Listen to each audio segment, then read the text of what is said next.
So welcome everyone. My name is Lynne Reeder. I'm the National Lead for the Australian Compassion Council, and I'm pleased to welcome Hugh Mackay, psychologist, well-known author, and importantly in this context, the National Ambassador for the Charter for Compassion in Australia. So this conversation was taking place as part of the 2022 National Day of Compassion, and our theme for this year is deep listening, as together we deep dream Australia a continent for compassion. So Hugh, thank you so much for joining me today.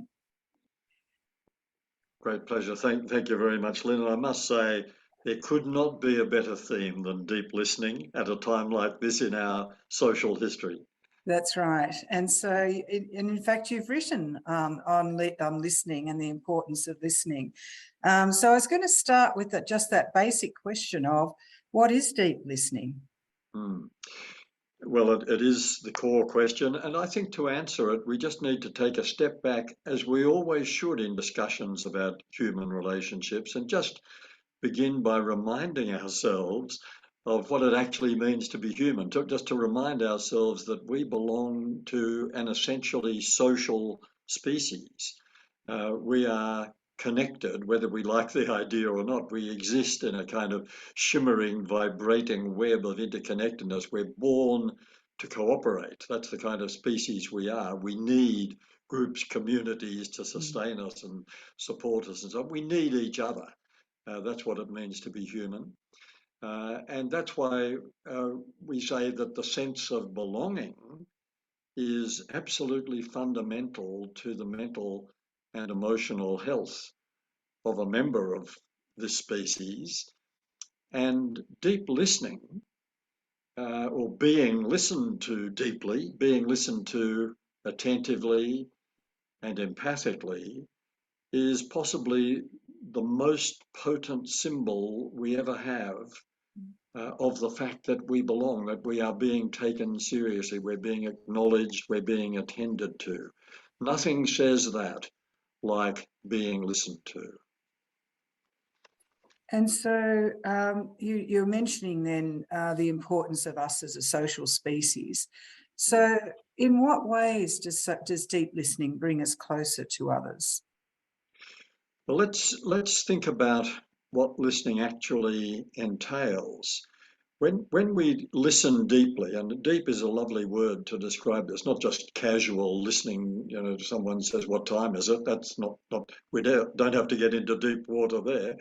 But if we're listening attentively, if we're listening empathically, what we're actually doing, and this is probably a good definition of deep listening, we're entertaining someone else's ideas. We're mentally and emotionally changing place with another person. And nothing more eloquently demonstrates that we're taking them seriously, even if we don't like what we're hearing. That's a separate question. We can talk about arguments and disagreements. But at the point where we're listening, the reason why it brings us so close together is that it shows the other person that we are entertaining their ideas regardless of whether we're ultimately going to agree or disagree. And notice, just as a sort of footnote to that, Lynn, that when we don't listen attentively and empathically to another person, when we don't offer the gift of deep listening, what we're actually saying to another person is, look, I'm sorry, I don't take you seriously enough to bother listening to you. Well, you'd never say that to a partner or a child or a colleague or a friend or a neighbour. And yet when we withhold the gift, the therapeutic gift of listening, that's actually what we're saying.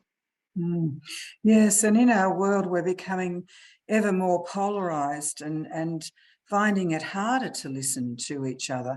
So why do you think that happens? Why are we seemingly getting less better at listening to each other?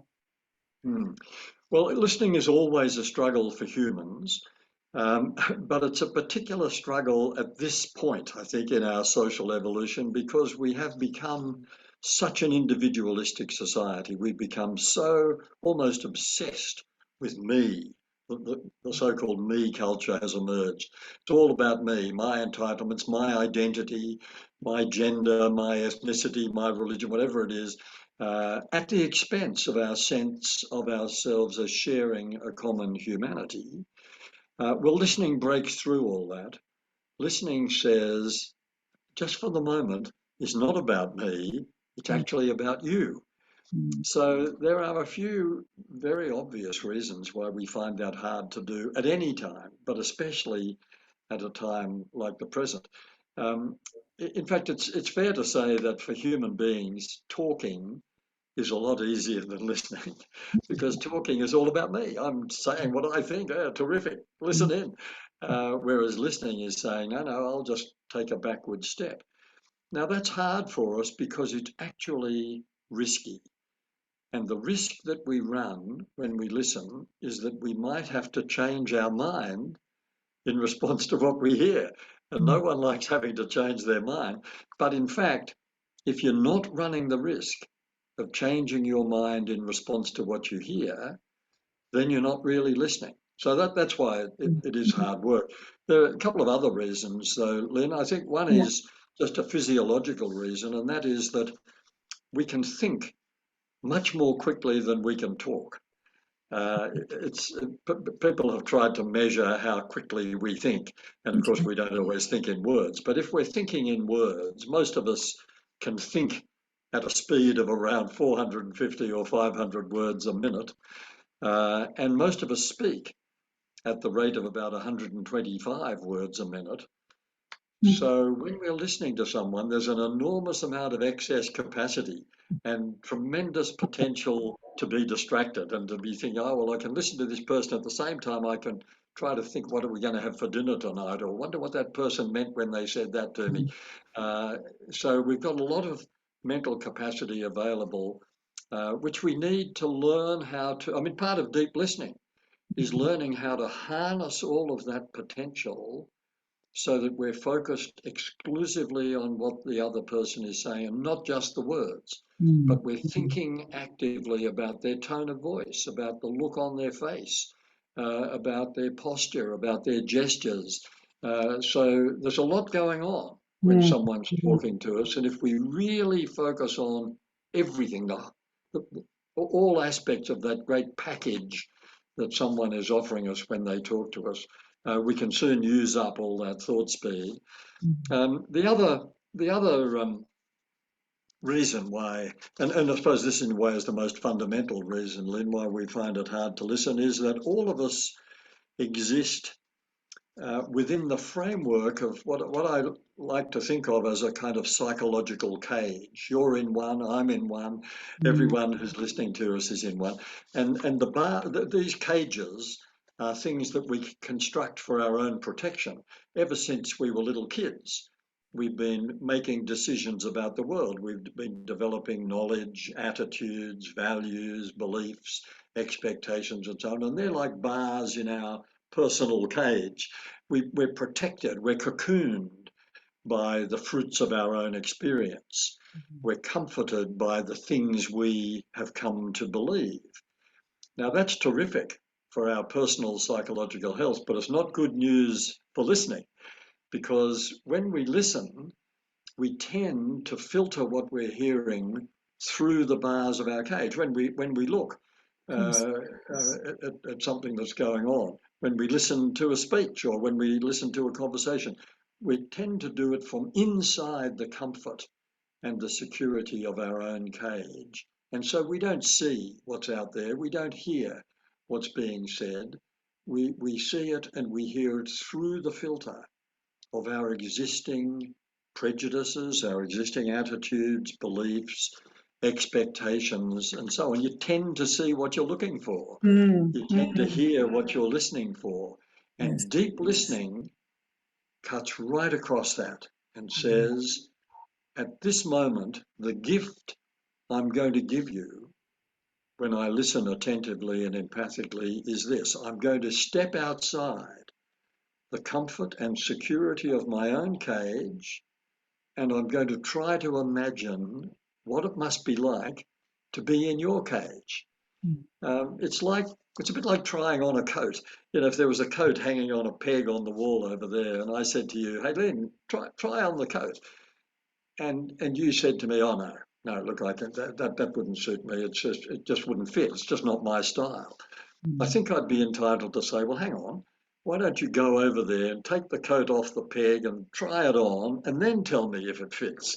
Um, well, that's exactly what deep listening is like. It's like walking over there, taking the coat off the peg, trying it on, actually trying it on, actually entering Yes. into the cage of the other person, and then deciding whether we agree or disagree. So it takes courage then. You know, there's a depth of emotional courage required to actually, you know, as you say, step out of your cage, you know, in terms and take that protection away from you. Yeah. Yes. So I'm just wondering then, Hugh. I think that's, by the way, an extremely good word. I think it is deep listening. What we're talking about today is it's generous, but it's also courageous. Yeah. So then I wonder then, to finish up here with what are this one thing that we could be doing on the National Day of Compassion on the 21st of September to actually improve our connections with others through this gift of deep listening? Yes, well, this day is a wonderful opportunity to practice the discipline of stepping outside our cage. I would say the one thing we can do to make a huge difference to the quality of communication, the quality of discourse, and the quality of our relationships is on this day, whenever we hear someone saying something that annoys us or irritates us or challenges us or that we know we couldn't agree with, that's the moment to try listening. Now let me pretend pretend that I am that person. Actually try out what it must feel like to be the person who's saying something that I don't like the sound of. I'm not going to have any trouble when this experiment is over returning to my cage and saying I couldn't buy that. Maybe, but maybe I'm not. Maybe I'm going to go back and say, hello, I need to remove a few bars from my own cage in the light of what I've just heard. But use the moment of when we bristle, when we can feel that we're going to disagree or object to what someone is saying, use that moment as the trigger for saying, now I've got to rise to this challenge. I've got to find the courage to actually entertain these ideas. Fantastic. Thank you so much, Hugh. That's a great suggestion for everyone, and we certainly hope that they will engage in that. We're engaging Australians across our continent to do that deep listening. Thank you so much. Thank you, Hugh. Great pleasure. Thank you, Lynne.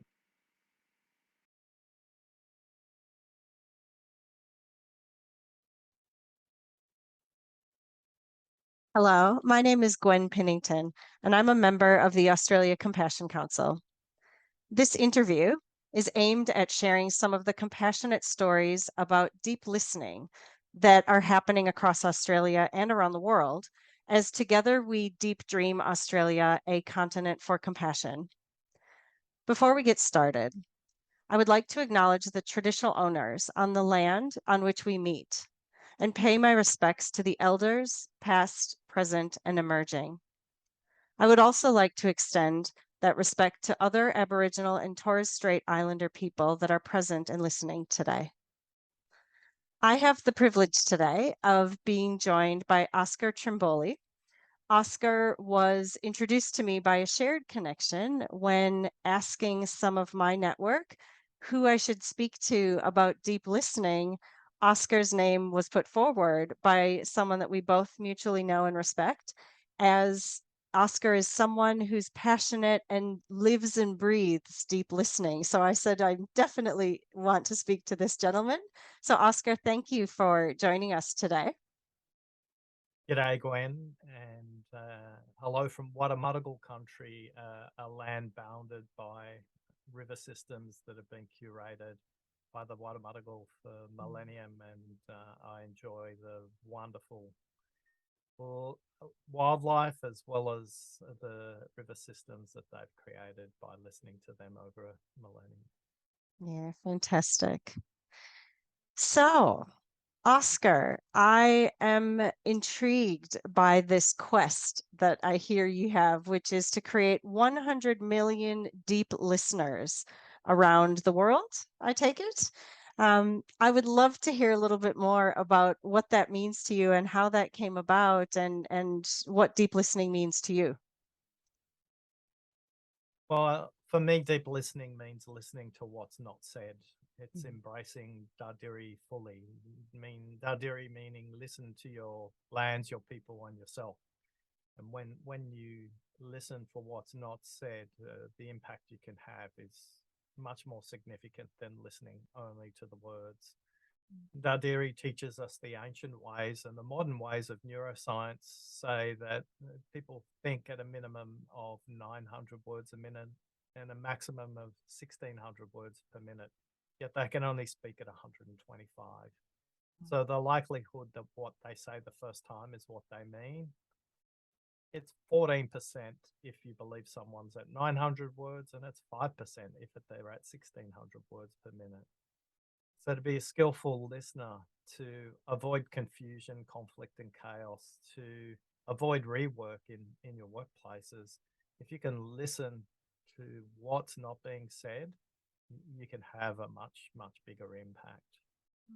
Along with the deep listening ambassadors, we're on a quest to create 100 million deep listeners in the world. And that started with a really simple conversation where somebody asked me, well, if you're doing this work around listening, shouldn't you have a goal? So I said, yeah, okay, I want to train 10,000 listeners in the world. And they laughed at me and said, hey, next month, why don't you come back with a realistic number?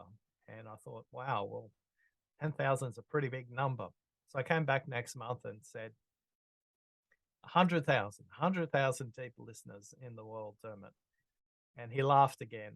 I almost didn't finish saying 100,000. And he said, come back next month with a bigger number. And I said, Dermot, how long are we going to play this game? And he said, Oscar, if you can achieve your goal in your lifetime, it's not a worthy quest. Think about your multi-generational impact and come back with a bigger number. So then I came back with 1 million deep listeners in the world.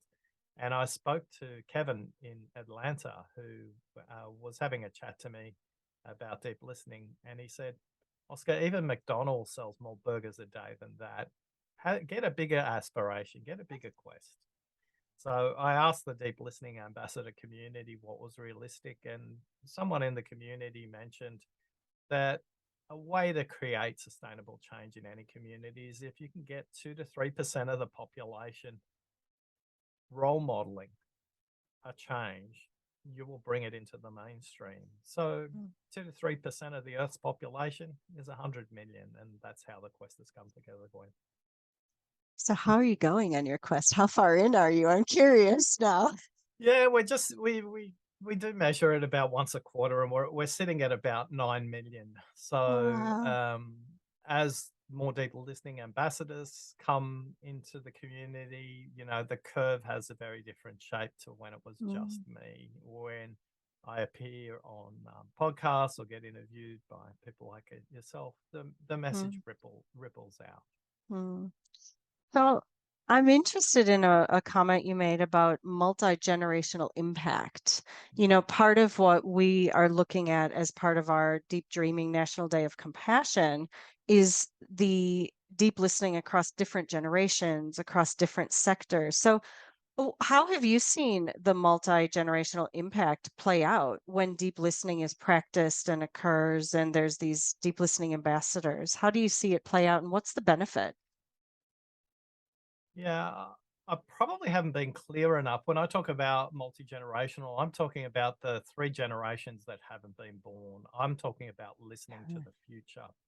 When Great. I'm talking about listening out across generations, I'm not just talking about humans, but I'm also talking about the ecosystems that they integrate with, whether they're animals, whether they're the lands, whether they're the oceans. whether it's the environment, whether it's the atmosphere. So for me, when I think about multi-generational impact, I think about generations that are yet to be born, and the deeper listening ambassadors community use this as a guiding light to go, look, we could do that, but if somebody's born in 3 generations from now, will they be able to hear it? Is it written down? Is it a story that can be transmitted the same way our amazing Indigenous communities transmit stories through oral history? So that multi-generational impact has me slowing down, has me thinking about, for every unit of time that we work on, will that be multiplied, or will it just evaporate in that moment? So a simple example of this conversation for this unit of time is being recorded, and other people will listen to it, and possibly generations into the future as well. So when it comes to listening to the future, it's incumbent on me to bring it to the present and go, how do we create artifacts that will be available to people today and tomorrow? Fantastic. I love that. So if someone is intrigued and wants to start listening to the future and listening to what's not being said, in addition to listening to the many words that are being transmitted amongst people, where do you suggest they start? You know, what are your, I guess, initial tips for how does someone get started if they say, how do I do that? So the biggest fallacy of listening is that you should focus on the person you're communicating with first. And listening always starts with you. Deirdre teaches us your lands, your people, yourself. And if you're not in a position, if you're not present, if you're not available to listen to yourself, you're definitely not available to listen to the person or the group you're choosing to communicate with. So the first thing you need to do is become grounded, literally, feel the ground, know where you are on this land or on these waters that you're part of, and start to notice, where is your attention? Is your attention on yourself, or is your attention out? You have 3 really simple things that are easy to say and do, but are very difficult to practice. By listening to yourself, you need to manage your electronic notifications, whether that's a connected watch, whether that's a mobile phone, whether that's a tablet, a computer, or anything else that will create a buzz or a beep, or any. Be in control of that technology. Don't let that technology control you. The second thing is to drink a glass of water before you go into a conversation, and drink a glass of water every 30 minutes in a conversation. And the reason that's important, it's important to send a signal to your nervous system that everything's okay, but it also role models to the other person or the group you're talking to that they should be drinking water as well. I didn't know he was going to say that, by the way, when I just took a sip of water, in case people were wondering. So tip number 1, manage your notifications. Tip number 2, a glass of water. And tip number 3 is 3 deep breaths. And when I say 3 deep breaths, this might surprise you that there is a more effective and efficient way to breathe. Most people in the West are not conscious of it. In through your nose, down to the bottom of your lungs and your diaphragm, and then out through your mouth. Too many people in the West just breathe through their mouth. They're not even conscious of that. But 3 deep breaths will again set a signal to close down the browser tabs inside your own mind, with all those browser tabs open about the last conversation, the next conversation, an issue you're dealing with, a family member who may be sick or requiring your assistance. All those browser tabs will shut down slowly and deliberately and sustainably if you just take 3 deep breaths. Now, none of those tips are very difficult to say, very difficult to do, but they're very, very, very difficult to practice consistently. Yet when you do, you are present to yourself, and now you're ready to start the process of listening to the other person. 86% of the 20-odd thousand people who've taken our deep listening research have said that they are stuck here at level 1. They are too distracted to be present to listen. In fact, it's happening for you right now while you're watching this. You could be playing this at 2 times speed. You could be doing something else completely at the moment. And that's okay as long as it's a conscious choice rather than a default that you're not conscious of. So those 3 tips again: manage electronic notifications, drink water, 3 deep breaths, you'll be ready to listen. It's no surprise that yarning circles are circles.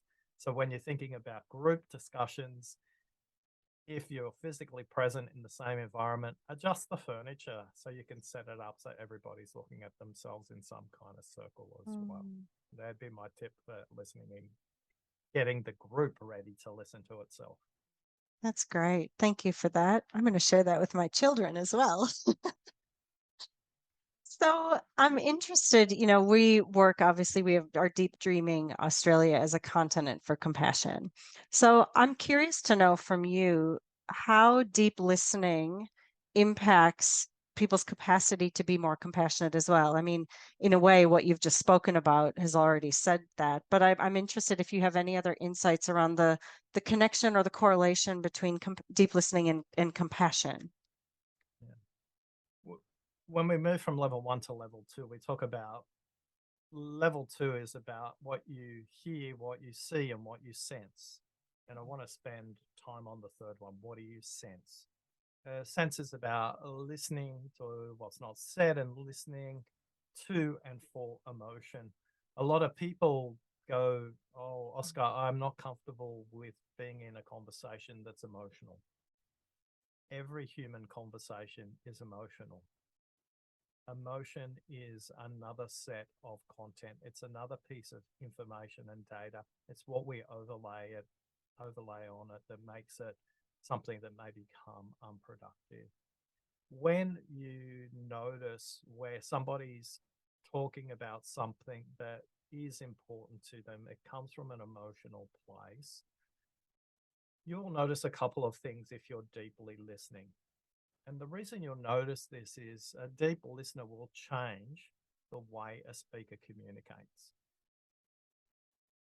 In the presence of a deep listener, the speaker will communicate more clearly, with less effort, and more about the essence of what matters to them. You'll get some very obvious signals when you're listening to what matters to that person. They will sigh. They will take a deep breath. And when they say what they choose to say, their spinal position and shoulder position will change as well. They'll typically move from slouched to erect, and they will project the message they're about to say very differently. Now, if your head is in a mobile phone, you can't even see these signals. If your mind is processing all kinds of other things, you may be able to listen to the words, but not the origin of those words.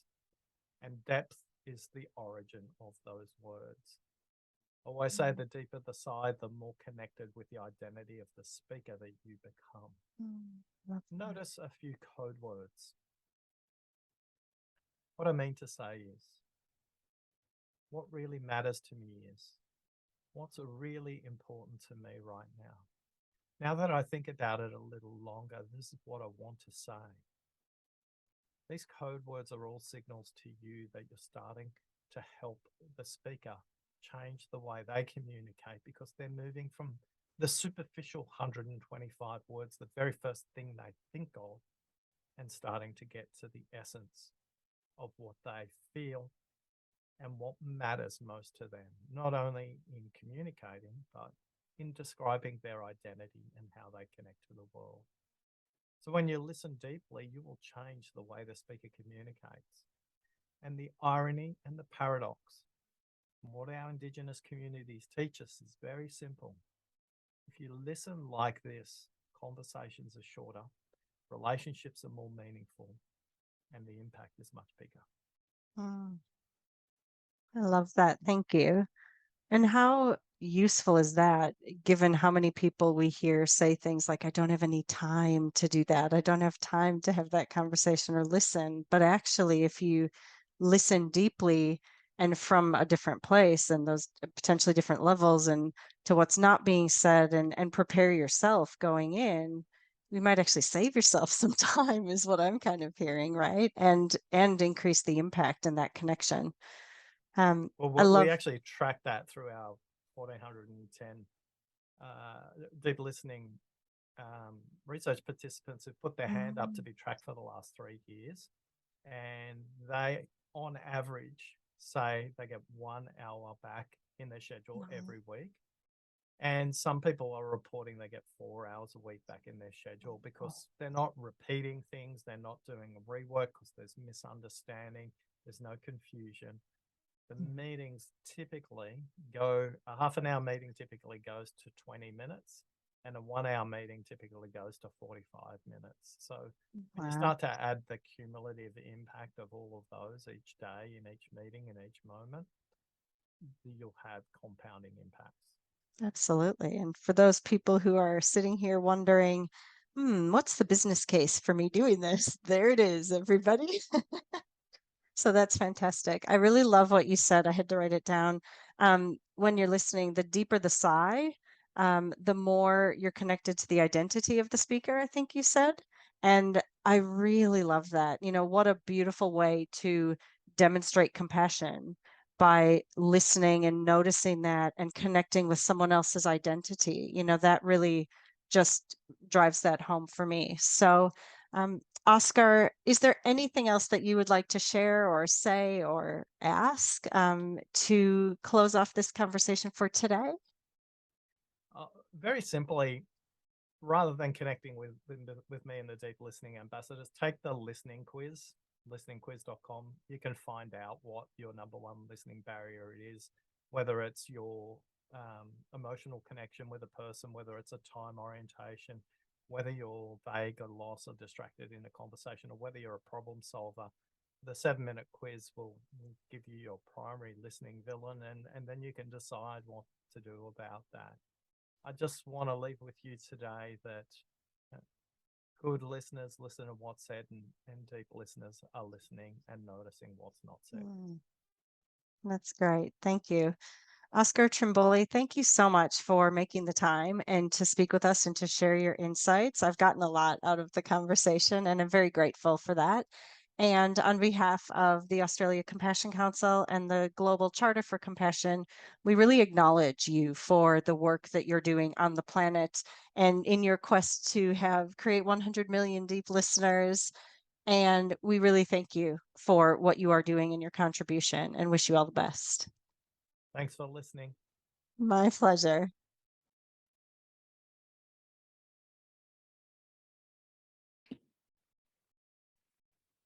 Well, welcome to this Australian Charter for Compassion National Day of Deep Dreaming, Australia, a Continent for Compassion, with our theme, Deep Listening.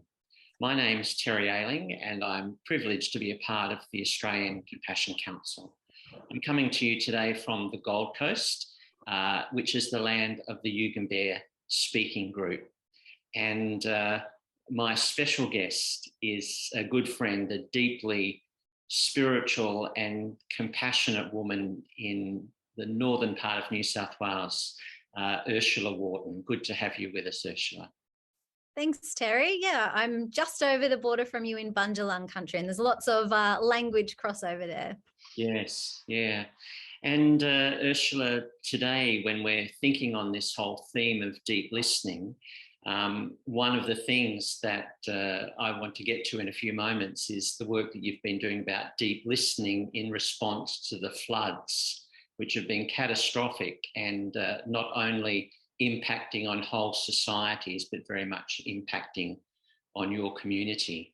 But before we get there, because we've connected in a range of other ways beyond the floods, I wanted to talk to you a little bit, or to listen to you about your own experience of being listened to, or the importance of deep listening to others.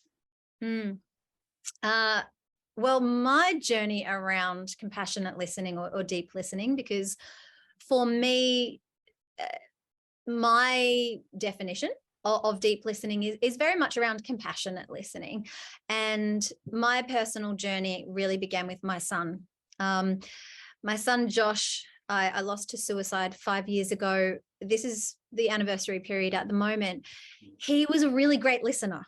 And as a teenager, he would be there for others. And when we lost him, I noticed this really big gap that he had left behind.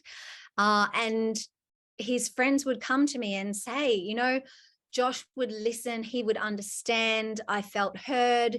You know, he would just message me and say, have you smiled today? And, you know, these little sort of validations that were really him, which was so, it was so heartening and bittersweet, I suppose, to hear after I lost Josh.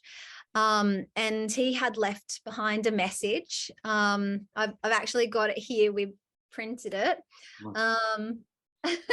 It is what he wrote a few days before we lost him, which was love is 1, peace is 2, and help the world is 3. After that, it says it will get better, can only get better. And so that became my moral compass from my son. And it took me a little while. The first anniversary, I did 11 days of conscious compassion, where I went out and made it my business to try and do, you know, acts of compassion, random acts of compassion wherever I could. I learned some great lessons there about what I didn't know, you know, that we can be really well-meaning, but without the skills, sometimes we don't hit the mark. Sometimes we can offend or worsen impact. And, you know, completely well-meaning, but I became really aware at that point that we don't innately have the skills in our society around compassionate listening. And it's just so human that we fall into traps like fix-it mode, you know, wanting to fix something, wanting to give advice, wanting to silver line things. And so I guess I slowly set about thinking, well, from the perspective of those of us with lived experience of grief, mental health issues, loss, trauma, what do we need, you know, to feel heard in a healing way? What is compassionate listening to the people who need it most? And so I set about answering that question, both by using my own lived experience and the lived experience of everyone that I could find around me. And I sought lived experience of many different kinds, but also dove into a lot of academic research around this, and sort of came up with Deep Listeners. So the project that I ended up creating is called Deep Listeners, and it's very much about upskilling and encouraging and giving us opportunities to listen deeply to each other, you know, armed with the right skills. Now, I know that you've got some ethics around that and some things that perhaps you could teach us at the end, if you're willing to share that. Firstly, thank you for sharing the story of your son. That was very generous, and it sounds as though he was a lovely man who taught you lots about listening, and to be able to carry on that legacy is just beautiful. Ursula, before you teach us a little more than you already have through your stories, what has been happening, or how have you used the skills of deep listening to train and enable other people in response to the catastrophic floods that have affected northern New South Wales? Well, we've had some training of local community, and we have some funding for a bunch more training in deep listening. So those workshops are, you know, very much be part of it, get involved, work things out for yourself. So the workshops are great, and, you know, people in the Northern Rivers are amazing, wonderful people, full of love, compassion, generosity, and it's just I think in a way, the confidence to know that, you know, what you're doing isn't going to make things worse. A lot of the time, you know, I find when people come in and do a workshop together, we learn from each other. We always learn from each other. I'm not the font of all knowledge by any means. We learn from each other. And I feel like the biggest thing that people come away with is the confidence of, I understand, you know, there was an inkling that maybe I shouldn't do it that way, but I didn't understand, or, you know, I'm very tempted to fix it, but I'm aware that doesn't really work. And just having the confidence to know what, you know, what to do elsewise. We've just started the Recovery Conversations Cafe here in Murwillumbah. Is our little Oh, wow. Yeah. Yeah, so that's beautiful. And that I'm actually flood affected myself. My husband, daughter, and I and our puppy are living in a 6 meter by 4 meter unlined shed. So this is a pretty background. Let me show you what we're really living in. So here's the walls of the shed. Oh, wow. Wow. And the ceiling. Yeah. And this is what, how many months down the track? So we're more than 6 now. And yeah, it's getting on in time. It's been a little bit of a cold winter for many of us. And I think what we've experienced and what we hear from others is, you know, we've been in limbo. It's different to other floods in the sense that we no longer feel that this was a very rare, you know, 1 in 100 event and we'll just pick ourselves up and go back to life as normal. It doesn't feel around here like that's the case. You know, we've got the Indian Ocean dipole and the La Nina coming again. And you know, we're feeling very much in a limbo space. And a lot of these things can't be fixed, you know. And I guess this is where compassionate listening, deep listening is really valuable, because you can't just, you know, there is no silver bullet. There's no magic solution. You just have to sit in the discomfort, you know. And deep listening is so much about sitting in the discomfort and just validating that that's where we are, you know. And of course, it's understandable that you feel frustrated, that you feel scared, that you feel trapped. These are completely normal, you know, experiences right now for us. Yeah. So, you know, because your life has been broken open in a number of ways personally, and then through this most recent experience with the floods, there is that sense of we're in this together, and that aids people to be able to sit in the space and listen to each other.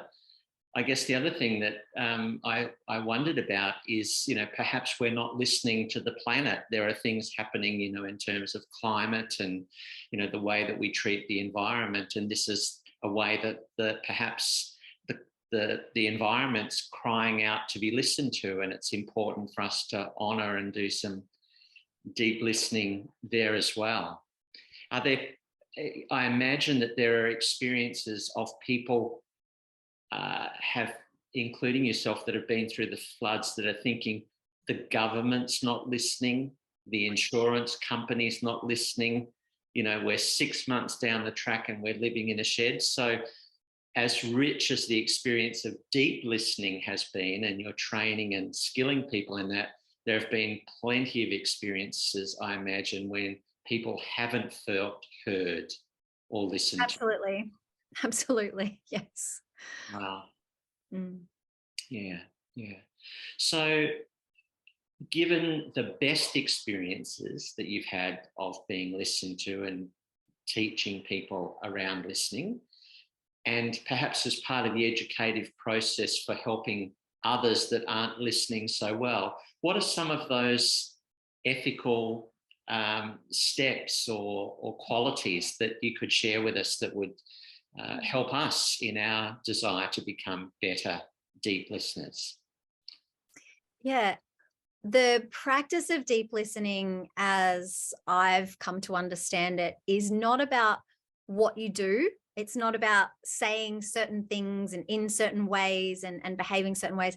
It comes down to the how you do it, you know, coming from that position of unconditional positive regard, agape,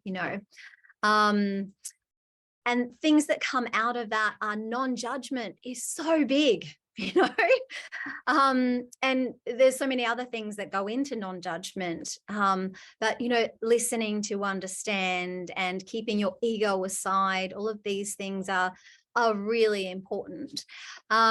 So we suspend judgment, we consider everyone equal, in this space. We're all humans together in this, and loss and pain and frustration are all, a human condition. We all share these things. Being really focused and distraction free on your conversation is so important. And as I mentioned before, advice giving and trying to fix things that can't be fixed can backfire on us. And what I've learned both from my own experience of trauma and loss and from others in a similar position is that most of the time we're not asking anybody else to own or take over or fix our tragedy. It's our tragedy. It's not yours. It's not yours to own or to fix. It's what heals is simply feeling heard and validated and having the sounding board of another human being. Yeah.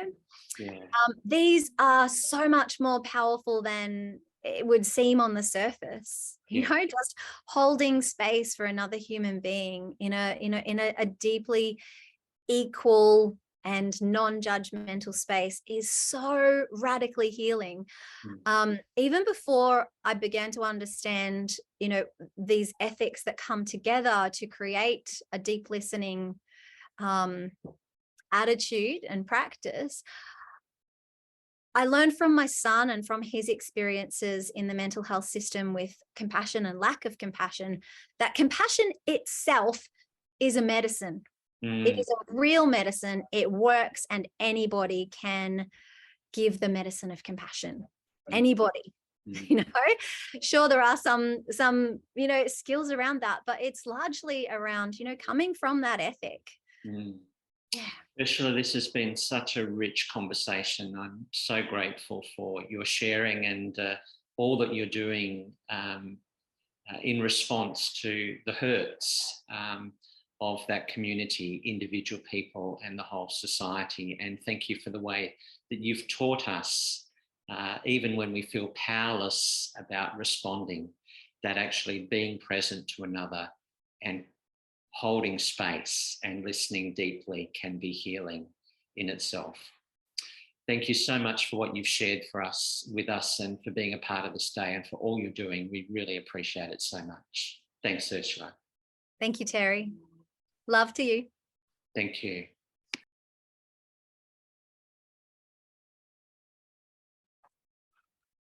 So welcome everyone. I'm Dr. Debbie Ling on the Australian Compassion Council, and this morning I have with me Dr. Petrina Barson, who is the Director of the Centre for a Compassionate Society. Good morning, Petrina. How are you? Good morning, Debbie. I'm well, thank you. Thank you very much for agreeing to this short interview this morning. I'll just do the acknowledgement for country. So I'm on the land of the people of the Kulin Nations, and I'd like to pay my respects to elders past, present and emerging. So Petrina, you've set up and you're the director of the Centre for a Compassionate Society. What I'd like to do first is there's this fantastic video I noticed on your website, just a minute and a half, just saying what compassion is. Are you okay if we just share this now for this that'd be lovely. interview? Yeah. Okay, terrific. So I'm just going to share my screen and do that first. And share the sound.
So, Petrina, just before I start asking you another question, I just want to cover, my understanding is the aims of the centre is to be organising and supporting activities that lead to a more compassionate way of being with ourselves, one another and our planet.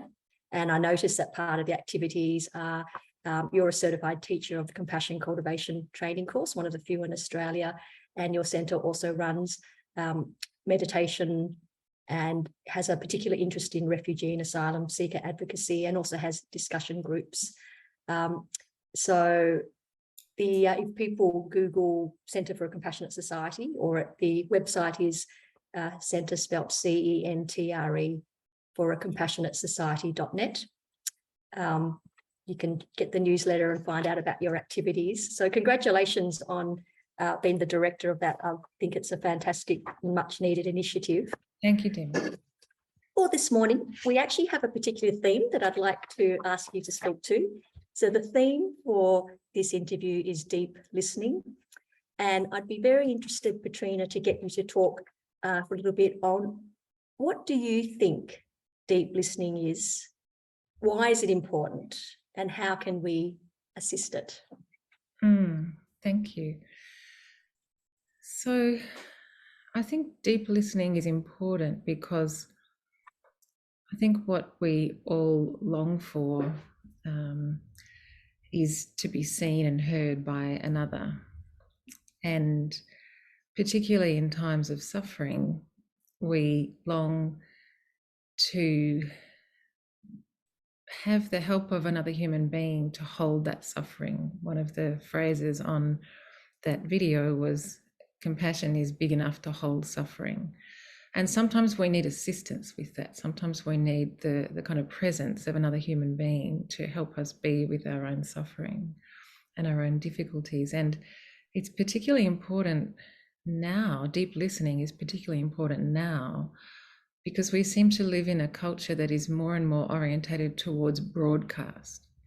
So rather than deep listening, we seem to be developing a culture in which it's much more rewarded and encouraged to broadcast loudly and continuously, to stand in your own version of the truth and say it loudly and repeat it. The louder you say it, the more convincing it becomes.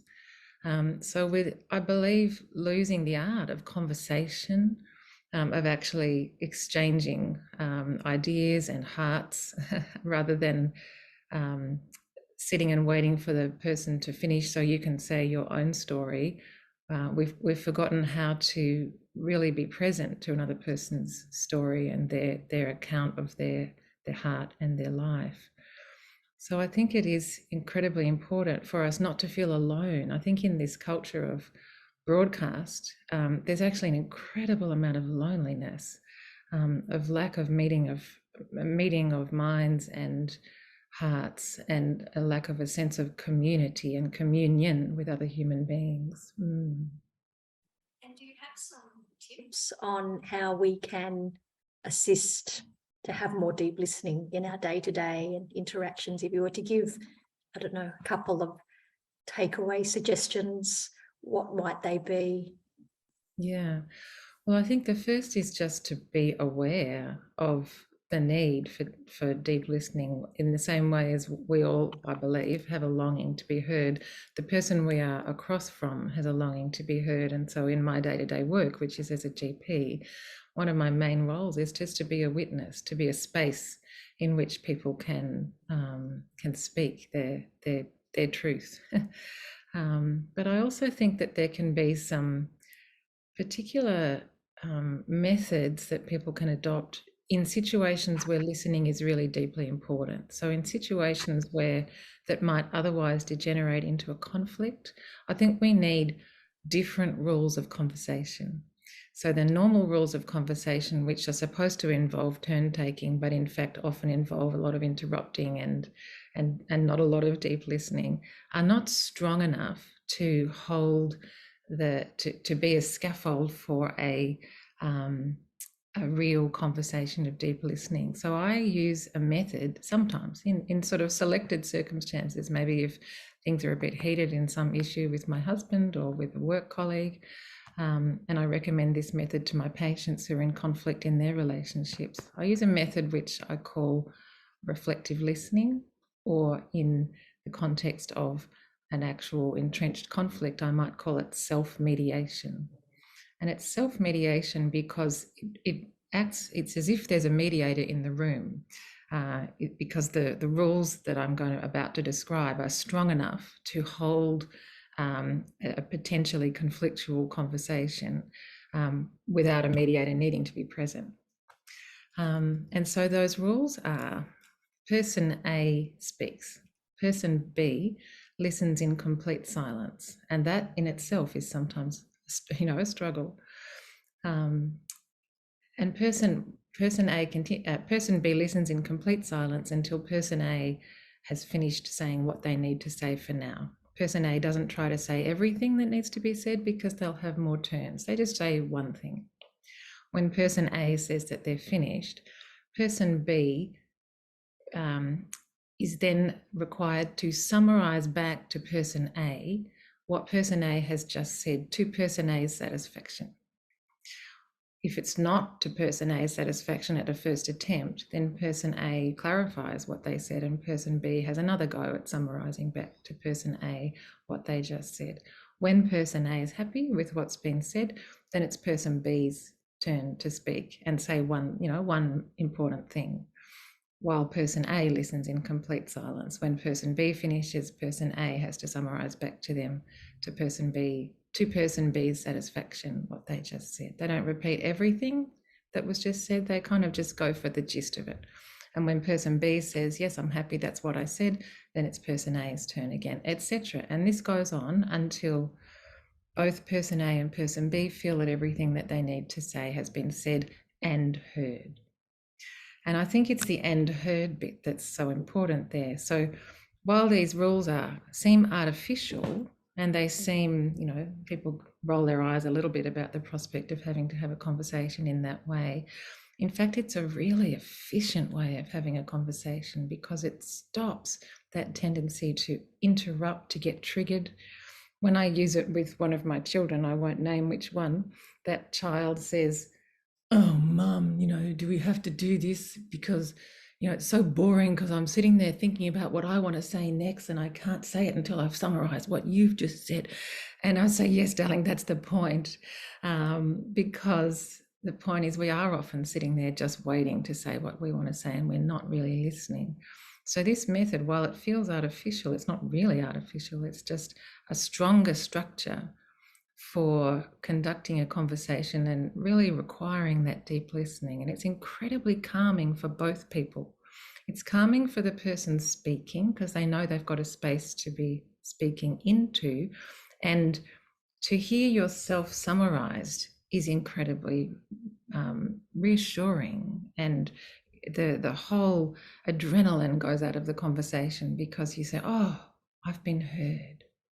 And for the person who is doing the summarizing, it's also calming because A, they have to shelve what they are about to say, but also B, it forces them into a position of empathy. It forces them to, while summarizing the other person's content, they step into their shoes a little bit and inhabit their world. And I think that these are the kinds of conversations, unlike conflictual conversations where people are just getting triggered and triggered off the other person being triggered. These are the kinds of conversations that actually make compassion possible, because if you've deeply listened to another person and inhabited their perspective a little bit, then that makes room for compassion. It's very difficult to be compassionate towards your interlocutor if you're both triggered and you're both defending your positions and you're both angry and upset and feeling a little bit threatened. Compassion's out the door at that point. Whereas when there is deep listening like that, then it's possible to actually open to the other person's perspective, hear their suffering, and hold the situation of conflict together. Like, this is a shared problem that we have. We have a problem that we have a disagreement, we're holding this together rather than it's your problem or it's my problem. Yeah. Becomes that deep commitment to how can we honour each other's humanity and work on this together. And I love the structure that you've spoken about, Petrina. I think you've very clearly described how without such a structure, and as we know, this is not necessarily commonly taught in education, we can see some of the problems with communication in general society. Thank you very much for sharing your time with us this morning, Petrina. We really appreciate it. And just a reminder to people, Centre for a Compassionate Society, look it up, and they have a fantastic event, actually, a range of different events coming up as well. So hop on their newsletter and keep apprised of what's happening. Thanks very much, Petrina. Take care. Bye-bye. Bye.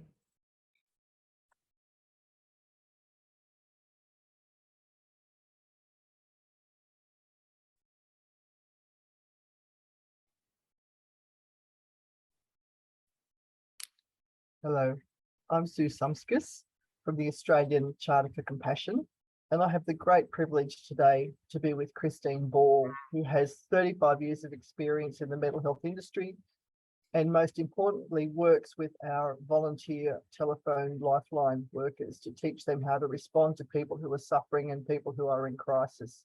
So welcome, Christine. Thank you, Susan. It's a pleasure to be here. It's a pleasure to speak to you.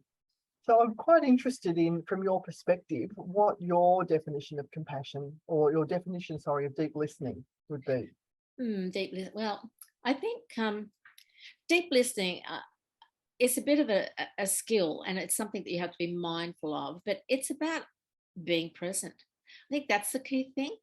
I think you've got to have a desire to want to support someone in a moment, in that moment of crisis, especially when I'm thinking about our Lifeline volunteer workers. But key is about being present in that moment and willing to give that time and that space to actually just hear, to sit with someone in their most difficult times when they're vulnerable, to listen. I always remember that a saying that you've got to listen to hear and not to reply. And that's hard because it's a natural instinct for us to want to respond to somebody. But the importance of just being there, listening to somebody, can be very validating. It can be very, I guess, it acknowledges somebody's own space, you know, their own pain. And it's hard to sit with someone when they're in pain and, you know, they're expressing their vulnerabilities. So we have to just be there to listen. Listening is so important. Do you think that sometimes people are afraid to listen? Oh, yeah. I think some people are afraid to hear people's pain and to hear suffering of other people. Yeah, so they avoid it. So sometimes we tend to shut it down by trying to make it okay and to fix it. So our responses tend to be about fixing the situation, or, you know, platitudes of "you'll be okay, you'll be right." And I, from my understanding, most people don't want to hear that in their moment when they want to express what they're feeling. They just want to be heard and validated that it's tough. How do people feel when they have been heard, do you think? Well, from my experience, you can hear that sense of gratitude. You can hear a sense of a connectedness because they feel connected to somebody when they feel heard. And from, you know, when we think about it ourselves, you know, when somebody's actually listened to us, it's sort of a relief.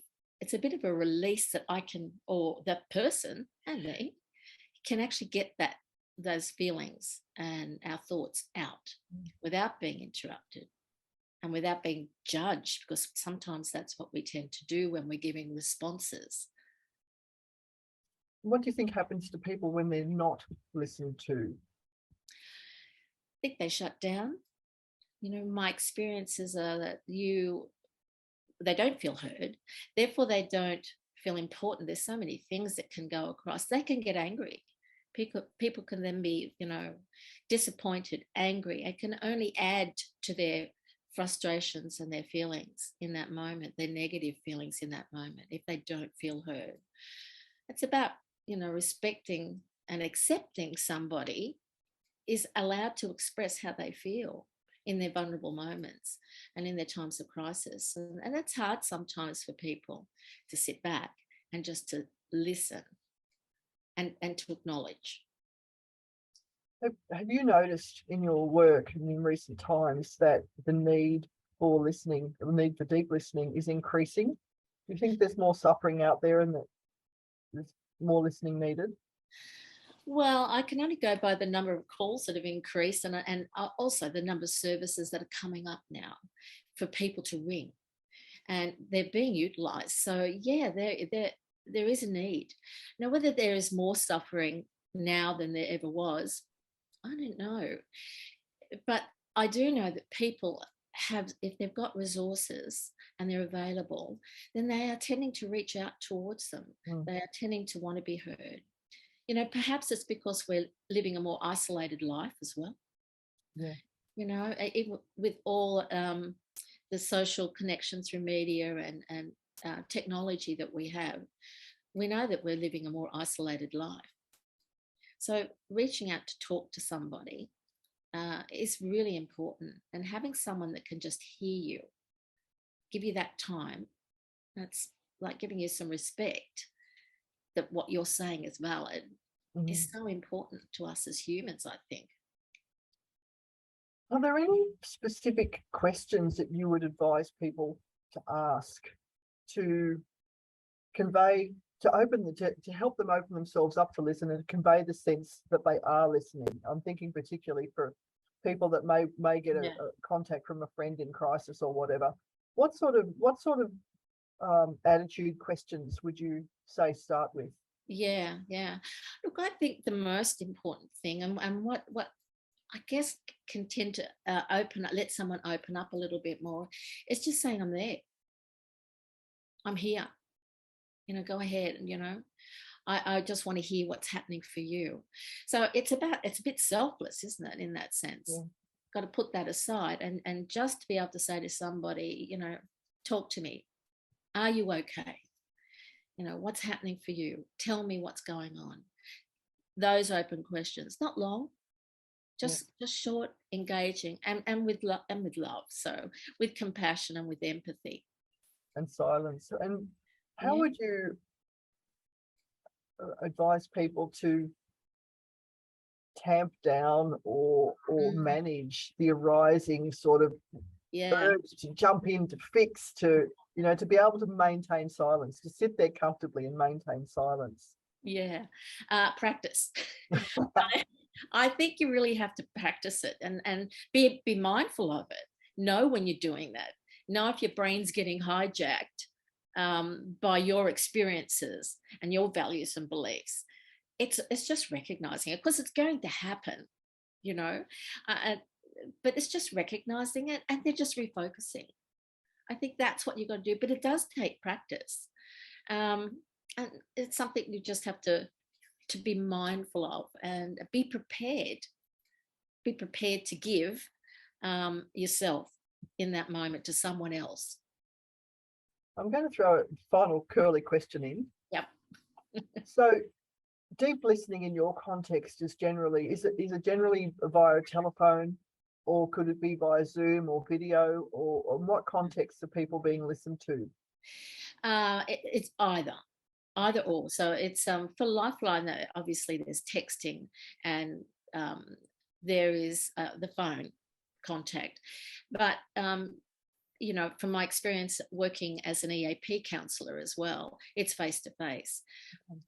So all those mediums. So deep listening involves physical, body language. Yeah. So obviously, and they say that you can't see body language on a phone call, but you display your body language is really important. It conveys what you're saying and how you say it. So even on a phone call, that's important to be mindful of how we're presenting and how we're connecting. Is there a physical posture for the listener? for the listener, engaged. I think whatever's comfortable, you've got to be comfortable, and I hate to say relax, but yes, I mean, sometimes you listen to some pretty hard stories and a lot of pain from someone, but you have to just center yourself and know that, you know, I'm here to listen, and keep that perspective at all times. And your body needs to try and be relaxed and know you're doing the best that you can in that moment, because we can get hijacked by wanting to fix the situation for someone. And then we might rush, and the questions we ask might be not really appropriate or what that person wants to hear. So it is about sitting back and really listening to somebody. Your body language has to be centered, and you have to be mindful of it. If you feel yourself tensing up, then try and relax yourself. It's okay for you to then start doing some relaxation for yourself so you can be present, because that's the only way you can be present in the moment. Thank you. Is there anything else you'd like to add that I haven't asked? Or well, you know, I think deep listening is really, really important. I think it's something that we can all aspire to do, but it does take a little work, and it takes, you know, a bit of being mindful about how you're listening. So we're so used to just sitting back and thinking that I'm hearing what someone's saying, but shutting your mind off from getting answers and shutting your mind off from comparing it or making judgments, you know, takes a little bit of work. It does take a bit of mindful practice. So, and we can all do it in our hearts. I know we're all compassionate people. We all have the ability to be compassionate. And in that, then we are prepared to be there for someone. And to listen to their pain. And that's not easy sometimes, Susan, but I think if we can sit with somebody and be prepared to listen non-judgmentally and with respect, it can be so healing. Thank you. Thank you very much for your time today, Christine. Thank you, Susan. It's a pleasure to be here. Thank you. Bye-bye. Bye.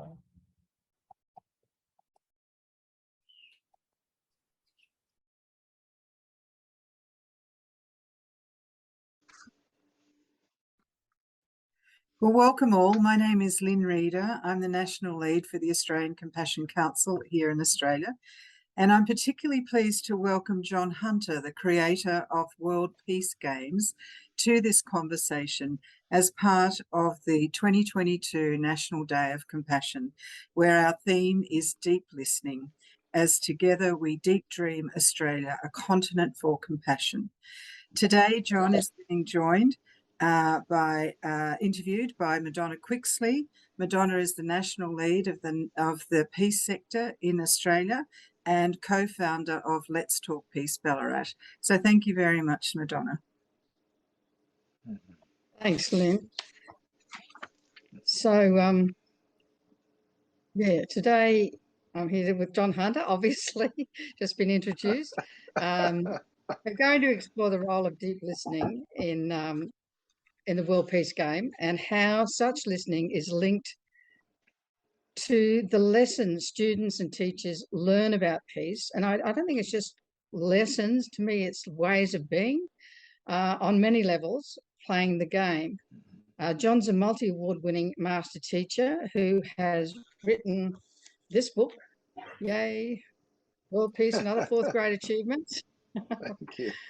I'll put the link up for that later on. It's just such a brilliant book, John. I just feel like there's so much for me to take from it, personally, to practice. It's really, it's a wonderful book. And his work's increasingly being shared worldwide, especially via Chris Farina's film, about also entitled the same as the books. So welcome, John.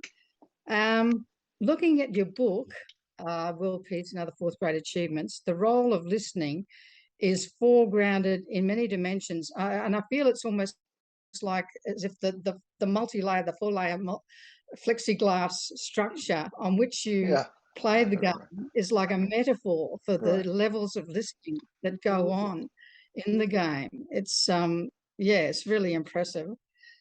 So you talk about listening to your intuition when it comes to selecting appropriate students for each role in the game.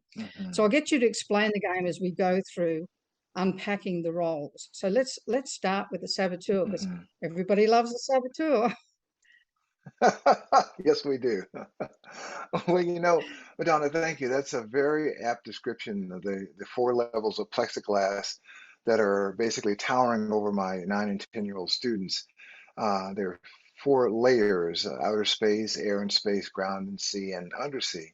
And students surround the structure, and they are charged with solving 50 interlocking global problems in a time frame, and the problems are given to them simultaneously with no scaffolding.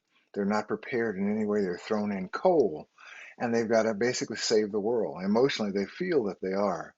And so I wanted to add, I think, a full range of human capabilities. So we put in the saboteur some years ago. This is often a child who's in trouble, but not always, in school and in the headmaster or principal's office. And I'll go in and I say, who's in trouble today? I'd like to see that person. I think we can use their skill set. And so sure enough, they're not bad. They're having some struggle or challenge getting things worked out in the system we've created for them.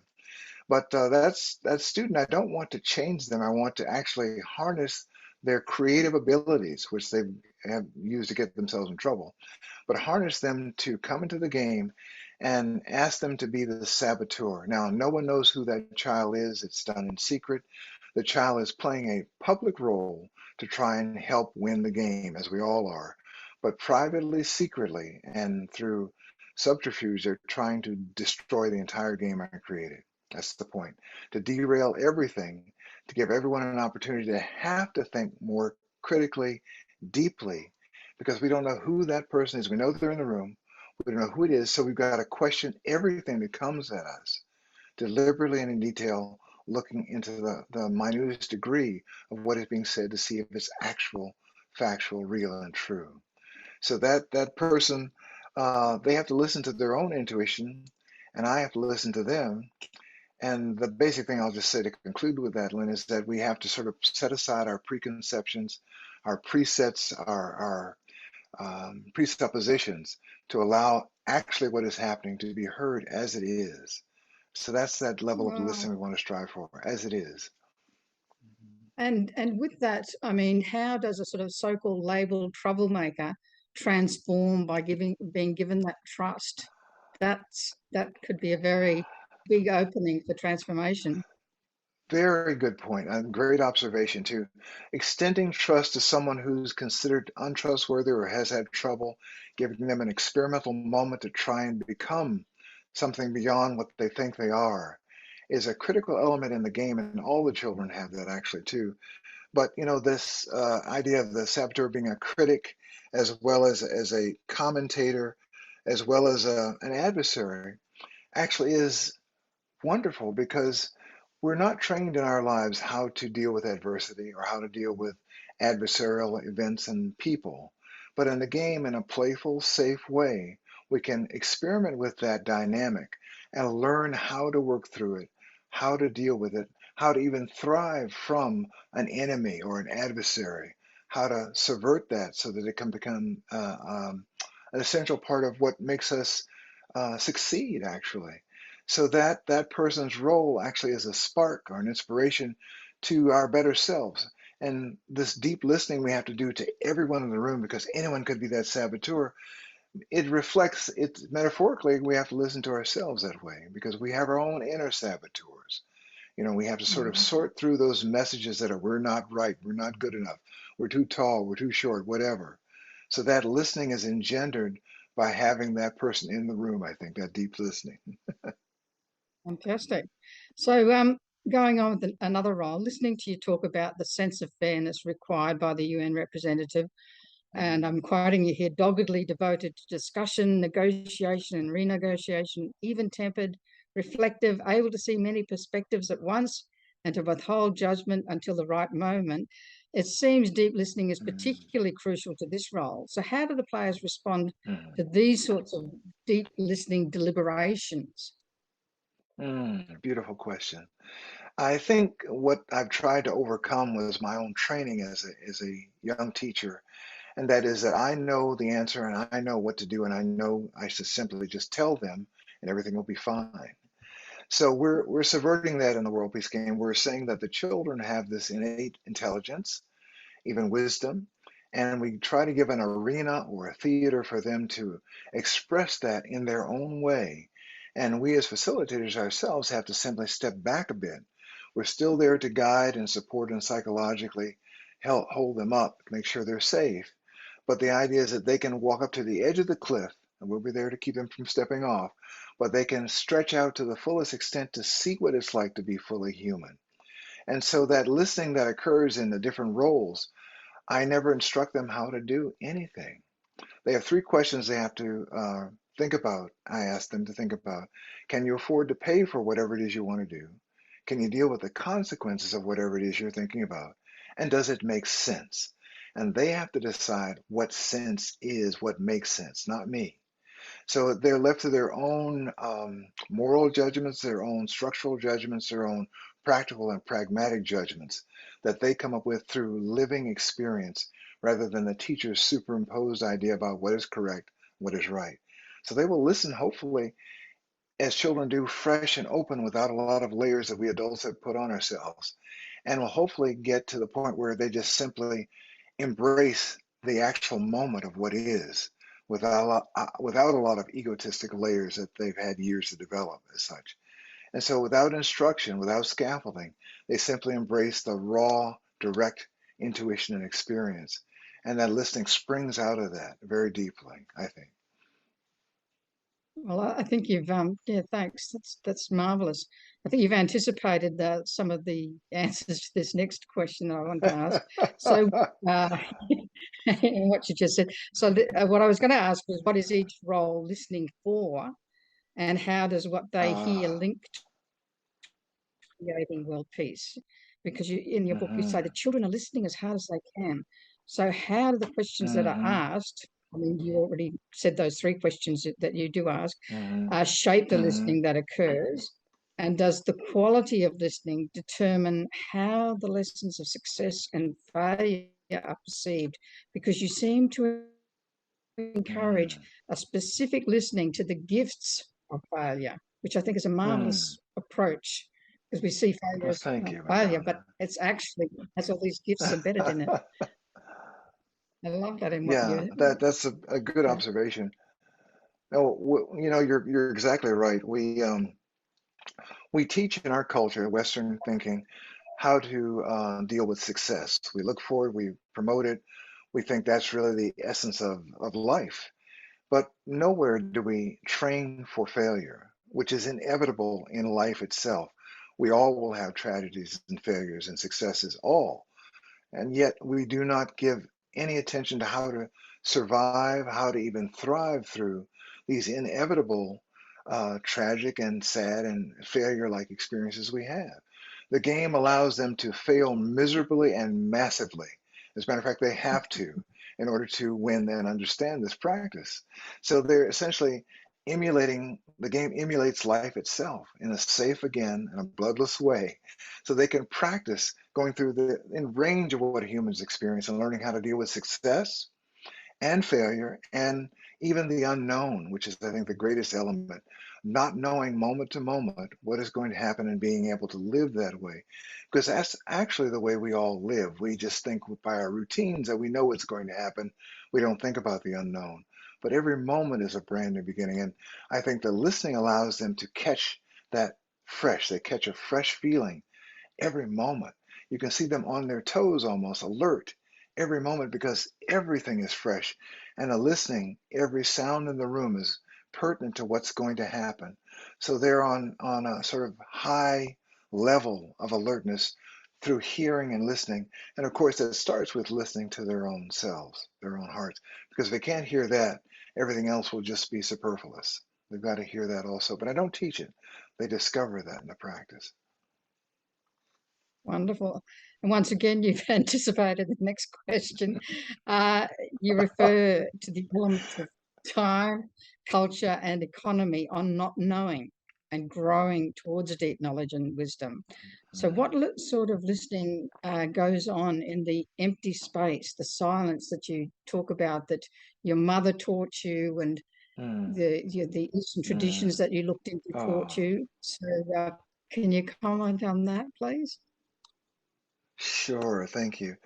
Yeah, you know, my background, in short, I was brought up in what we call the shadow school, in segregated times in America when black and white could not mix. My family, of course, was kept away from many things, but we learned to deal with that by, I called it the shadow school. There's also the spotlight school, those who step out and are seen and allow themselves to be seen and heard directly facing the oppositional forces.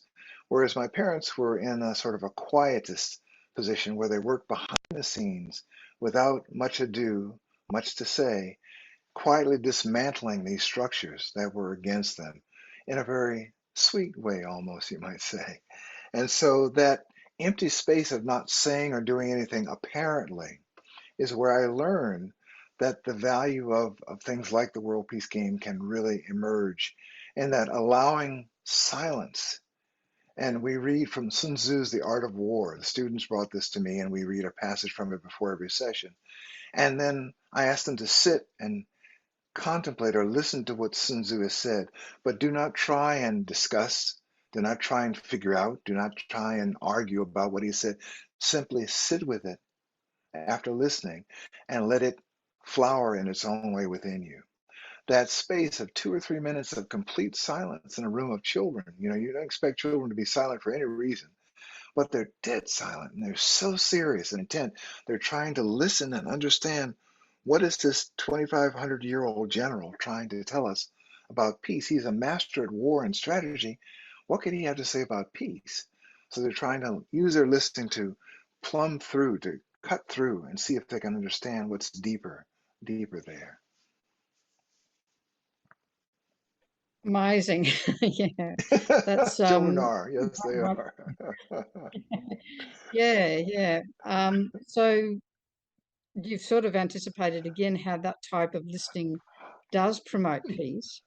And so do the type of questions posed within the game, either by you or the children, determine who is listened to and how? Because you talk a lot about compassion, compassionate decisions, being compassionate to others. And I mean, there's just a wonderful thing in like chapter, I think it's chapter 7, where a young Tibetan girl just stands up and tells everyone they have to be compassionate. You're not being compassionate enough. Yes. Right. That was right. just fantastic. And so if compassion were embodied, how would she be a player in the game, please? Well, it's a lovely, lovely question, you know, because I don't teach compassion. The game itself is the teacher. And my hope is that they will discover and find compassion in this practice. And they always, always, always do, Madonna. I don't have to worry about it. I don't have to teach it. I don't have to preach it. It's like a natural human condition. If we allow enough space and listen deeply enough, that's what emerges, compassion. Caring for others as we would care for ourselves. Because I think in the practice, they listen to others as need be, meaning the situation demands who is listened to. The emergency, the crisis calls for us to listen to this person who has an idea, or that person. Maybe they haven't standing, or we don't know who they are. They're not ranked in a certain order, but they have something that we may need. So we've got to listen carefully to everyone to see. We've practiced and honed our skill. We can sort through pretty quickly after a time, you know, so we're not wasting time. But to embody compassion will simply, for me, as I've seen in the game, be a child who, I say, enters a state of what we call flow. There's an author, Mikhail Csikszentmihalyi, who passed away recently. He wrote a book called Flow back in the late part of the 20th century. And the children seem to enter this state of flow, of where they seem to be at one with the activity. They seem to be in not facing any obstacles or cutting through them so quickly. Time seems to either stop or speed up. And the children realize they're in this state. This is the most beautiful thing when they realize they've entered a state of mastery over their environment. They don't want to stop playing the game because they know they are masters. Who would want to leave a state of mastery over your world and your environment? They can solve every problem like that. Give us more problems, Mr. Hunter. We need more crises because we can solve these. And they quickly dispatch with problems, any kind of problem. Pandemics, yes, we have that in the world peace game. Nuclear proliferation, refugee crisis, water rights issues, desalination. We've got it all. And they solve them more and more rapidly as they enter the state of flow and then go into mastery. So seeing a child in that state, and you can look in their eyes and see that they suddenly realize they are masters. And what does a master do but exhibit complete control and compassion for everyone? That is, the mastery is to be able to make everything good for everyone. No higher state of mastery I think I've ever seen. And that is true compassion for me. Wonderful.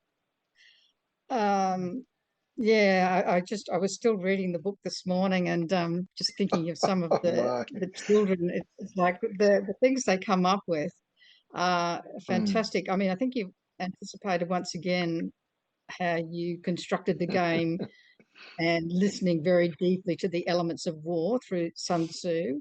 And do you want to say anything more about how that actually helps to promote peace? Yeah, it's actually quite contrary. The World Peace Game is a contrary curriculum exercise. It is not done in a traditional way. There's no breaking off bite-sized pieces and spoon feeding and scaffolding based upon prior knowledge. No. We believe in the intelligence and wisdom of children. We give them the entire puzzle, the entire problem package, and say, we believe you, we have faith in you, we think you can do it. And you have to, as a facilitator, stay in the room because they really do need you, not to say anything. Just your belief and confidence and presence with them is what they need. And so that kind of thing, when we look at Sun Tzu's The Art of War, it's very contrary. He's a general.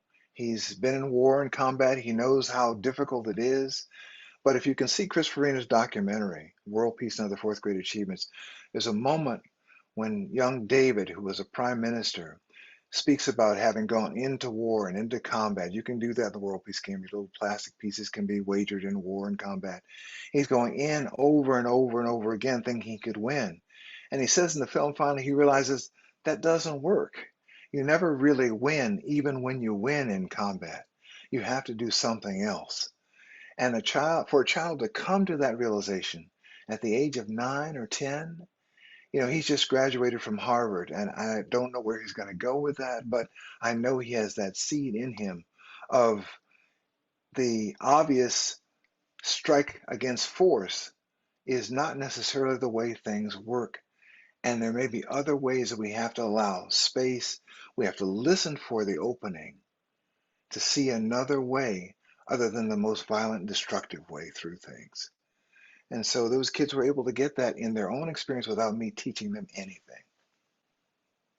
Yes, I mean, and the prime example for that would be the arms dealers who realized that if they sold nuclear weapons, they wouldn't have any more customers.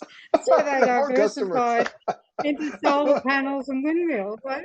I thought that was just so yeah, it's wonderful. I had to laugh at that one.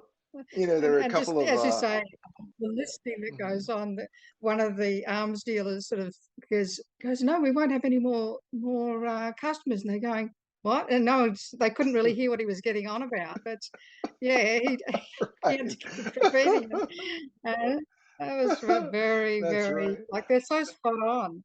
So listening to those children and like listening to Rodney and Jared and the others, and applying that listening in everyday life for peace.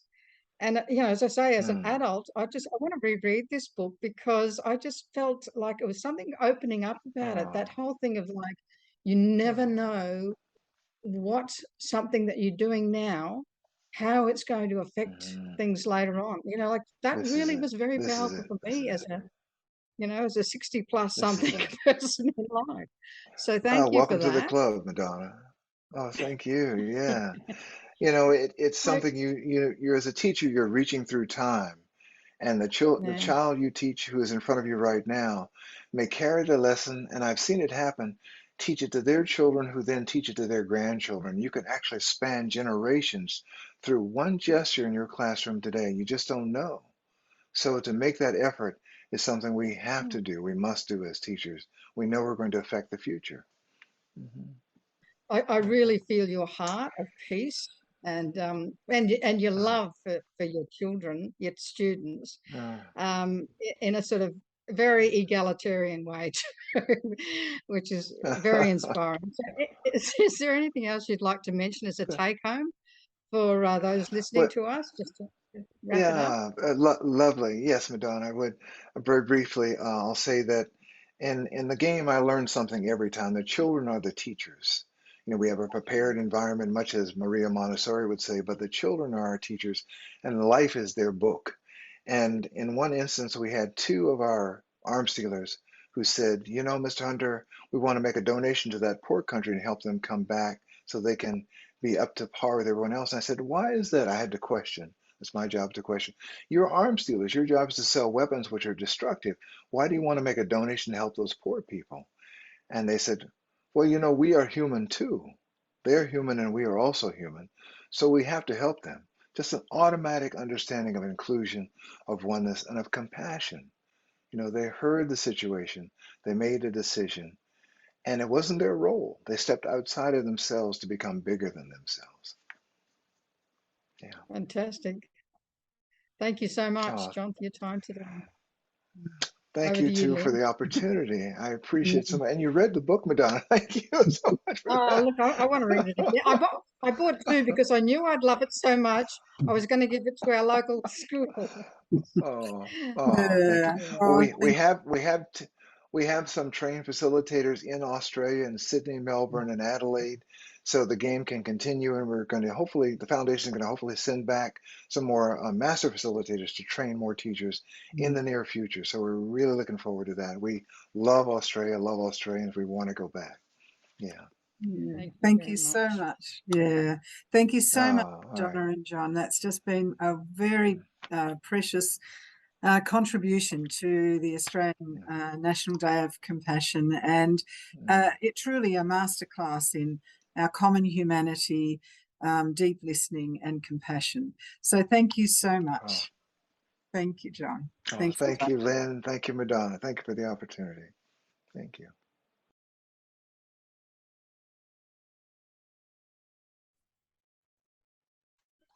Welcome, everyone. My name is Lynne Reeder, and I'm the National Lead for the Australian Compassion Council.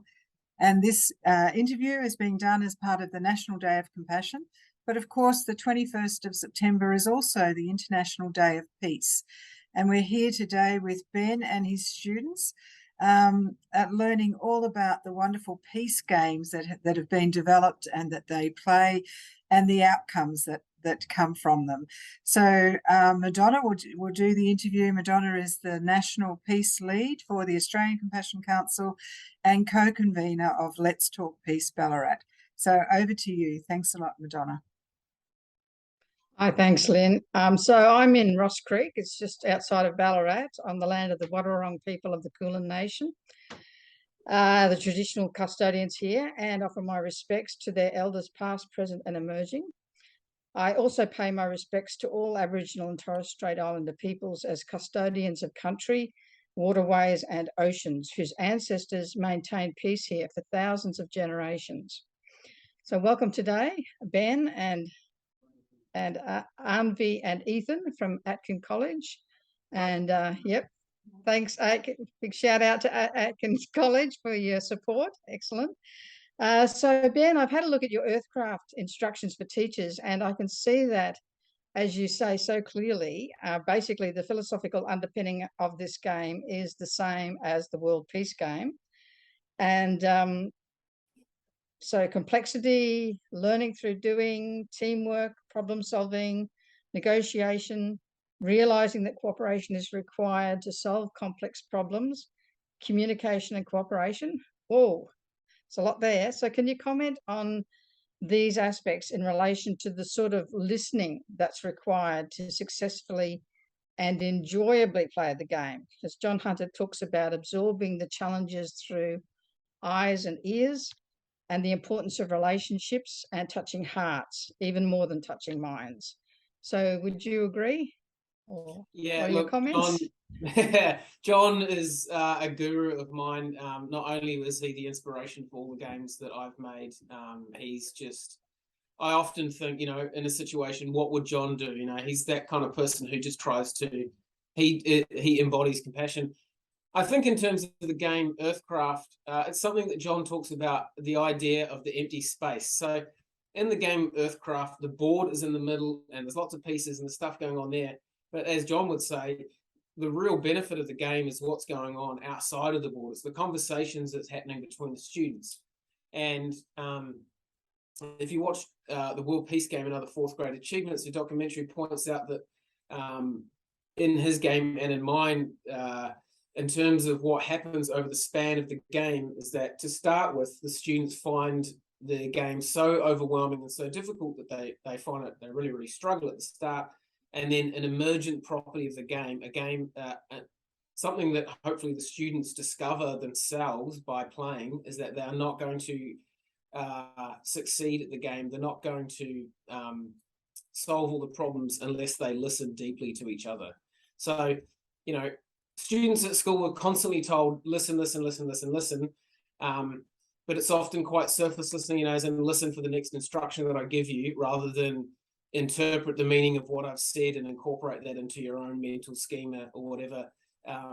So I think that, you know, EarthCraft as a peace game is something that makes students, gives them something to try and achieve, and so it gives them motivation, but they cannot succeed in the game unless they really, really deeply listen to others and find out what another person's point of view is. So when they're trying to solve problems, they've got to try and think of solutions that might provide benefits for both parties to the solution. And the only way they can do that is by deeply listening to each other and by checking for understanding, by, you know, kind of paraphrasing what another student might have said to them or something like that. That's great. That's great. So to you, Aanvi and Ethan, the game, even though it involves deep listening, it actually looks really action oriented. Whenever I look at any of the videos, like the documentary on EarthCraft or the documentary on the World Peace Game, there's just activity everywhere. So could you say, Aanvi or Ethan, or both, whether you have times during all the loads of action, you're able to reflect a bit more deeply about the game and all its real life consequences, or does that happen afterwards? We'll go to Aanvi first. Okay, sure. So we have a small task after the game has completed where we reflect on both the real life problems and the EarthCraft problems. But during the game, I personally did actually think of what it would be like during the real world consequences and the outcome, how it would work, whether it would be a mature fit for it. Yeah, so I have. How about you, Lisa? For me, the game is when we're doing the task for EarthCraft, it compares the real world and the EarthCraft game. So you have to for EarthCraft, it's a simple solution, you just do it and it gets solved in 1 second. But for the real world, it takes time, and you need you have to ask other countries and stuff and make treaties.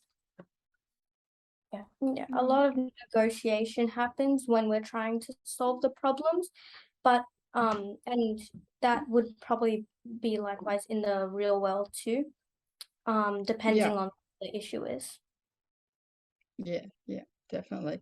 So in the documentary about EarthCraft, the students explained that students basically run the game. So can you share some times when you might have found that challenging, either Aanvi or Ethan or both? Aanvi, should we ask you? Do you want to go first? Or? Yeah, I'll go first. So what's challenging about the game is you have to listen when it's another continent or the World Bank or Greenpeace's turn, because otherwise you don't know what's going to happen, and like you like get the thing jumbled up, and then you like won't know what's going to happen and stuff. Right. What about you, Aanvi? Do you sort of find it the freedom that your teacher is giving you?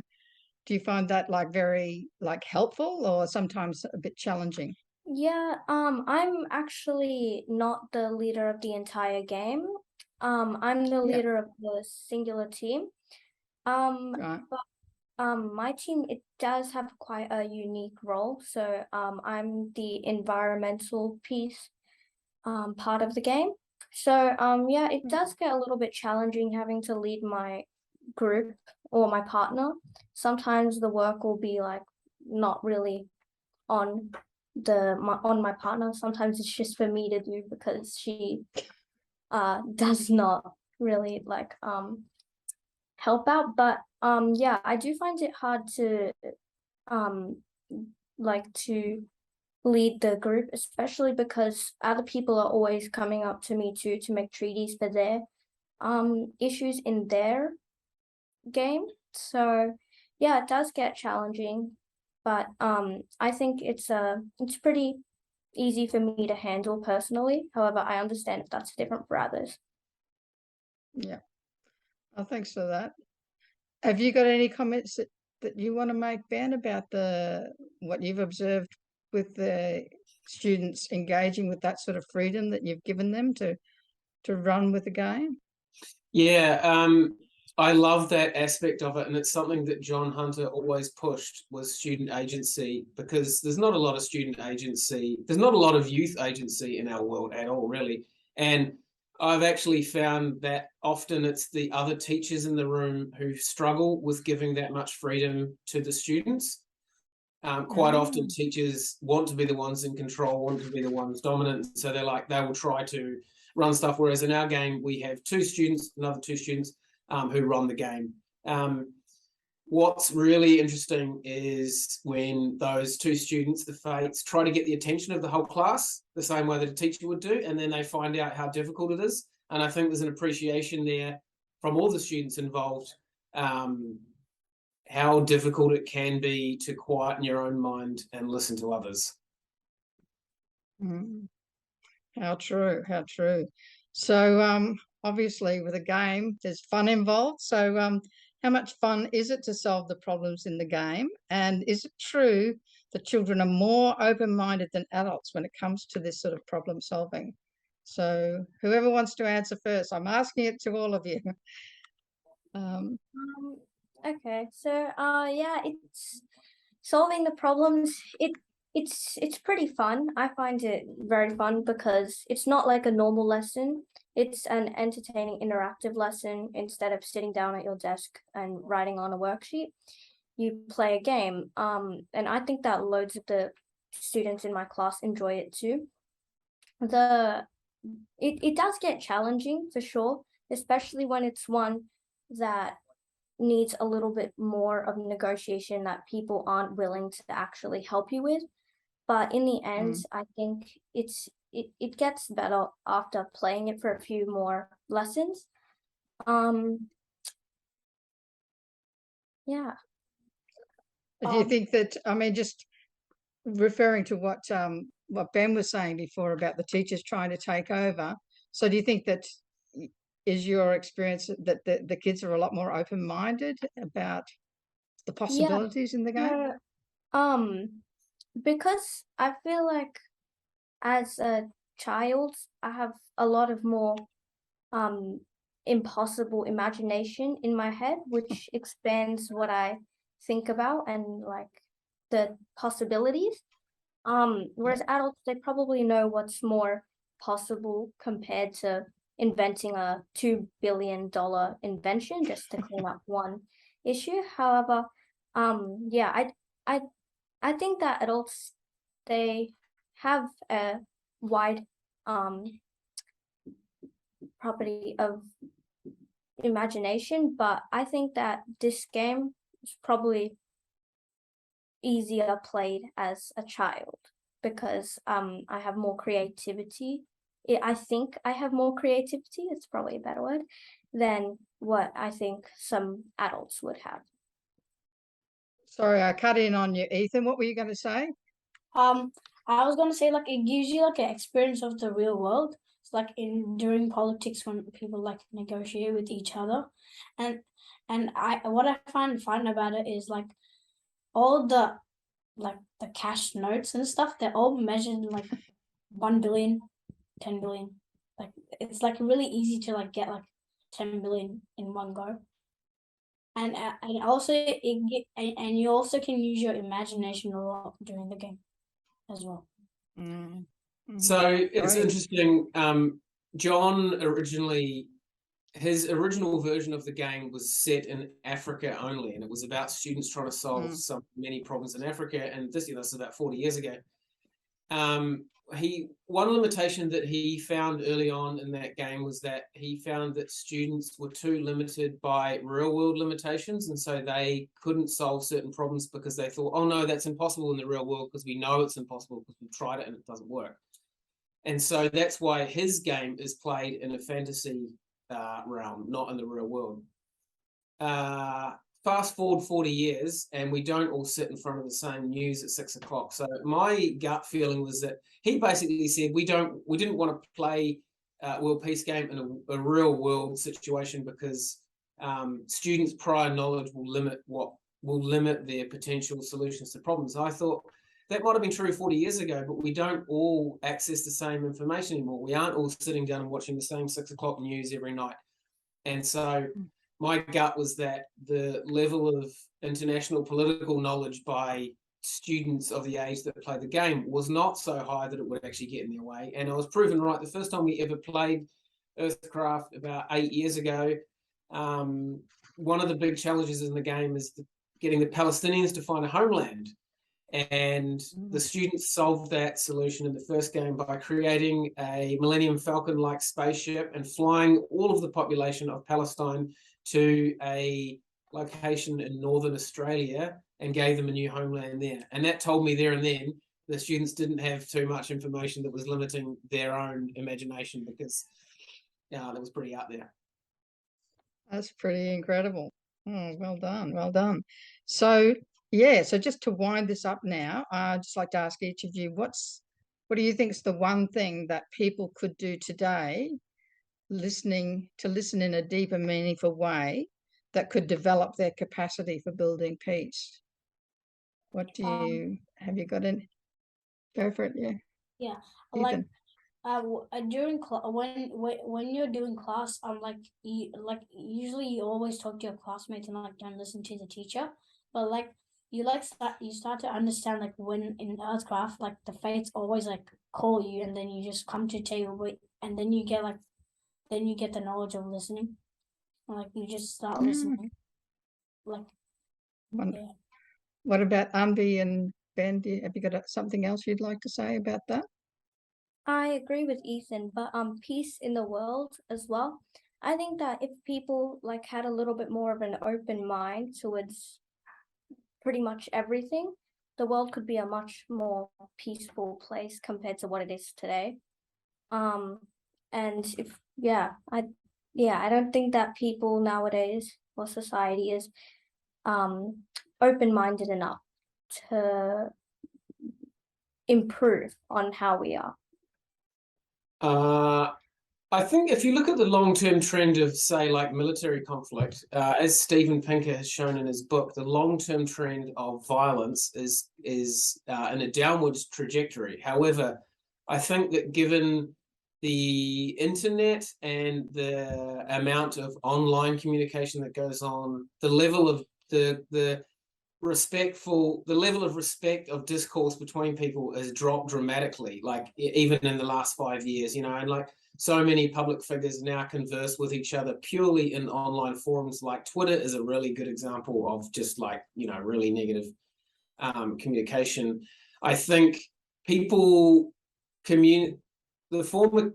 when people talk online, they say they're much more extreme than they would be if they did it in person. Like there's so many things that people might say to you online that they would never say to you in person. And because so much more of our communication is done online, I think that's one of the reasons why that that communication has been downgraded somewhat.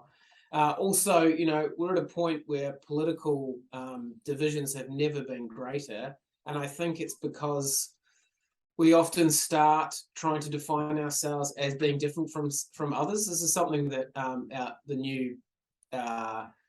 new government has said that they're going to do, which is the idea of first talking about what we agree with.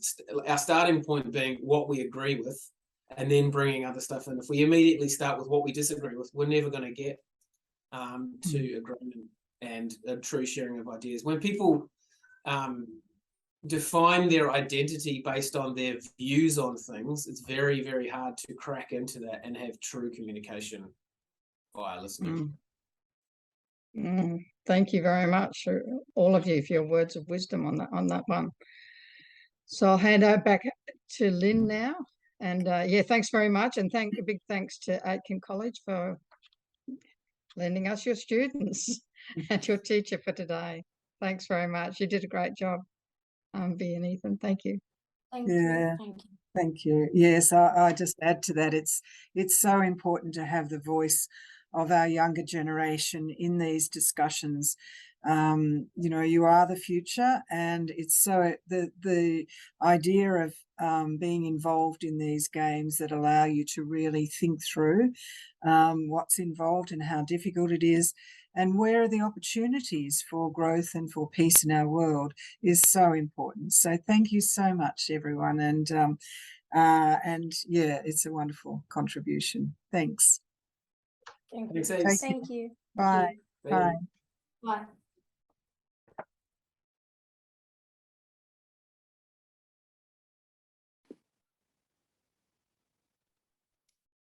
Well, it's my privilege on behalf of the Australian Compassion Council to welcome you to this National Day, Deep Dreaming Australia, a Continent for Compassion. Our theme for this year is Deep Listening. My name's Terry Ayling. I'm a member of the Australian Compassion Council and Compassionate Cities Lead and the facilitator of Compassionate Gold Coast.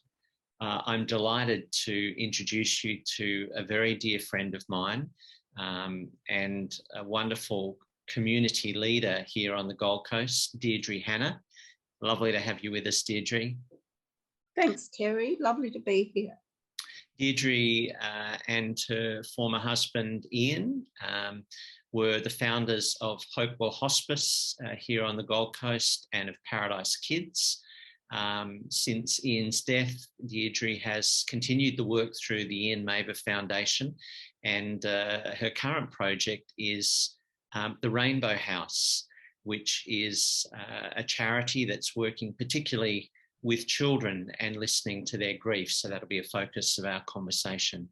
But Deirdre, you're a spiritual woman, you're a wise sage, as well as a compassionate practitioner of listening. Perhaps you could tell us a little bit about what deep listening means to you and how you develop skills around deep listening. Thanks, Terry. I was virtually thrust into deep listening by listening to a voice beyond myself. I call it the transpersonal, or God, or love, or lately some people are calling it the higher self, but it certainly came from beyond me, yes, but within me. And so I guess that voice has been my calling, and it was about death and dying as a young child. I was very frightened of it. Later on, this voice told me to start a hospice, so I did that. And when you get involved in hospice care, you are really thrust into grief of relatives, maybe our own grief as we say goodbye to someone we've become very close to through deep listening as they're dying. And out of that grew the need for helping children deal with grief. So we started over 30 years ago with the hospice, and then after Princess Diana's death, the young boys, her young sons, were seen walking behind this empty horse. It was a very evocative image. And after that, psychiatrists and others started to talk about the grief of children. So we actually held a seminar at a school here, and we had over 200 participants. This was nearly 25 years ago, to talk about the grief of children, which is not part of our curriculum, but it's actually part of our life curriculum. So I learned a lot about death, grief, loss, and how to overcome my own fear of that, to work with children who were grieving and often didn't have the words to express what they needed to say or how to have feelings in a safe way. So we really just moved from the overall aspect of grief, death and dying to taking it right down to little ones. And mainly our group now consists of 7 to 11-year-olds. So we need to learn a lot about developmental stages of children, learn a lot about grief and loss in children. And there wasn't very much around. So we've studied that over the years. After Ian died, I handed over our Paradise Kids and the hospice to a larger organisation, community-oriented, and then started my own foundation, I guess, to keep Ian's legacy alive, to keep mine alive, and to keep the children growing and learning through really tough life experiences into adults with compassion, love, and the ability to listen to others. And grief, and the grief that you're dealing with children, is not only of their own mortality or the death of a parent or a sibling, but it's any experience of grief. Can you help us to understand what are some of those other grief-like experiences? In so many cases when children present needing help with their behaviour or with some sort of disorder with a name to it, we find that behind that is a scared little kid, and they're just very confused and vulnerable and not sure how to cope with this change. So we talk about grief as being a big change in life, where what was before is no longer present, and they have to actually negotiate that change to move into a healing process. And lately discoveries have shown that the neurological system, the brain, the limbic system, is responsible for creating pathways to help children and adults accept any change in life. Now, that could be from the children having lost a parent to death or suicide, cancer. I know in the States we used to attend workshops where many children had their parents murdered, and there were drive-by shootings as well. Here in Australia, we're basically very much still, I'm afraid to say, a death-denying society. So it's not been easy to move beyond the grief associated with death to a wider grief issue that I think we're all facing, both in the world and in the lives of children, adults, especially with COVID. They were thrown out of an existence where they had a fairly normal life, going to school and coming home, and then they were faced with both parents at home, loss of jobs, loss of friends, social activities. So there's a lot of children now not wanting to go to school, and that's a grief issue. It's a big change for them, and we need to help them find the words to have the feelings in safe ways so that they don't want to self-harm. And when you look at adverse childhood situations, being losing a parent or losing someone to death or through alcoholism or drug addiction, creates ill health in adults. So we're trying to prevent that from happening by helping the children and supporting them through a very natural process. Even though it's natural, if we don't allow them to have these feelings in a safe way, they will need to be attended to at some time, because it's a lot of energy to use up to keep this grief suppressed, and the rage and the anger at not knowing how to deal with the confusion to change. So we need to help them right now. Teenagehood, I've written maybe 12 or 13 books now helping children deal with different aspects of loss. The bushfires that we had to go through over a year ago, the floods that happened recently, a parent being in prison, a parent moving house, an alcoholic parent, a drug dependent parent, being fostered, that's a difficult one for children because they're being taken to different houses quite often and they don't even know the norm, whether to ask for something or not ask for something. The bedrooms are different, the bathrooms are different, they have to share spaces. There's a lot of children coming out of different refuges now because of domestic violence in our society that need to adapt to new living conditions and the lack of safety that they used to take. Even if one of their parents has been abusive or violent, they still love them. And Yes. it's okay to have those feelings of love. But it's interesting that you mentioned the parents, because I know that's an important part of your work. I mean, it's one thing for us to begin to acknowledge as a society that grief is real and we're not good at dealing with it. It's an enormous gift for you to be able to give the gift of listening to children through the Rainbow House programs and the variety of ways that you do that.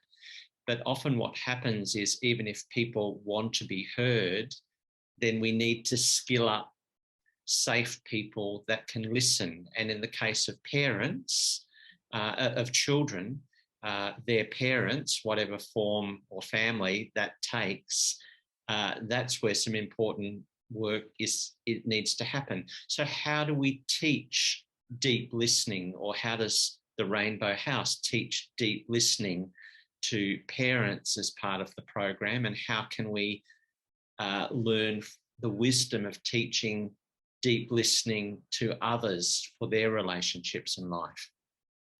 We do need to help the parents. We need to hear their stories. They often have nowhere to go to tell these stories. There are terrific organisations around the world, such as Alcoholics Anonymous and all of its offshoots that help people weekly. So when the children come to do the program face to face, we help the children and the parents. The parents are in a different room, but we take them through the same exercises that the children have to do through art and journaling, hearing each other's stories.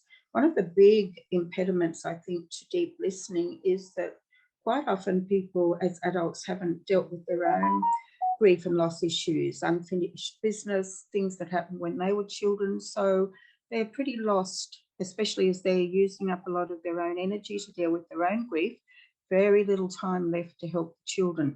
So as well as the face-to-face groups, which both the children need and the adults, it's still the relationship and the rapport that we build with them. We've got an online program as well, so taking people through stages of grief, the tasks of grieving and the tasks of mourning. And we've got the children's books online now. And I think, Terry, that you're right. So much more needs to be done at an earlier stage so that our children, the adults of our future, can maybe pass the resources that we give them on to their children. It's urgent that we start now with the intuitive listening, and you can learn that. And I think it's essential that we start it very young, but it's never too late. We've helped so many parents with some things to say to their children by simply saying back to them, you must be feeling very sad. And that makes such a difference. They come back the week after and say that was such a help. They now have a signal with their children so that they can say, I'm going to get really angry now. I'm going to have some time out. So both parents and children learn that. Helping them with anger management is just such an essential part of deep listening so that they don't hurt each other or hand on any of these violent traits. Yeah, so in teaching the parents how to listen and give space to the children, you're also helping them to see what it feels like for them to be listened to. And you're hearing that they haven't been heard either. So it's a generational issue, and you're working at it in a kind of a generational kind of a way. Deirdre, there's such wisdom in the things that you've shared, and not just wisdom, but practical application. Just as we close now, are there any insights that you can give to us in our own lives and relationships and the work that we do, how we can develop skills in deep listening?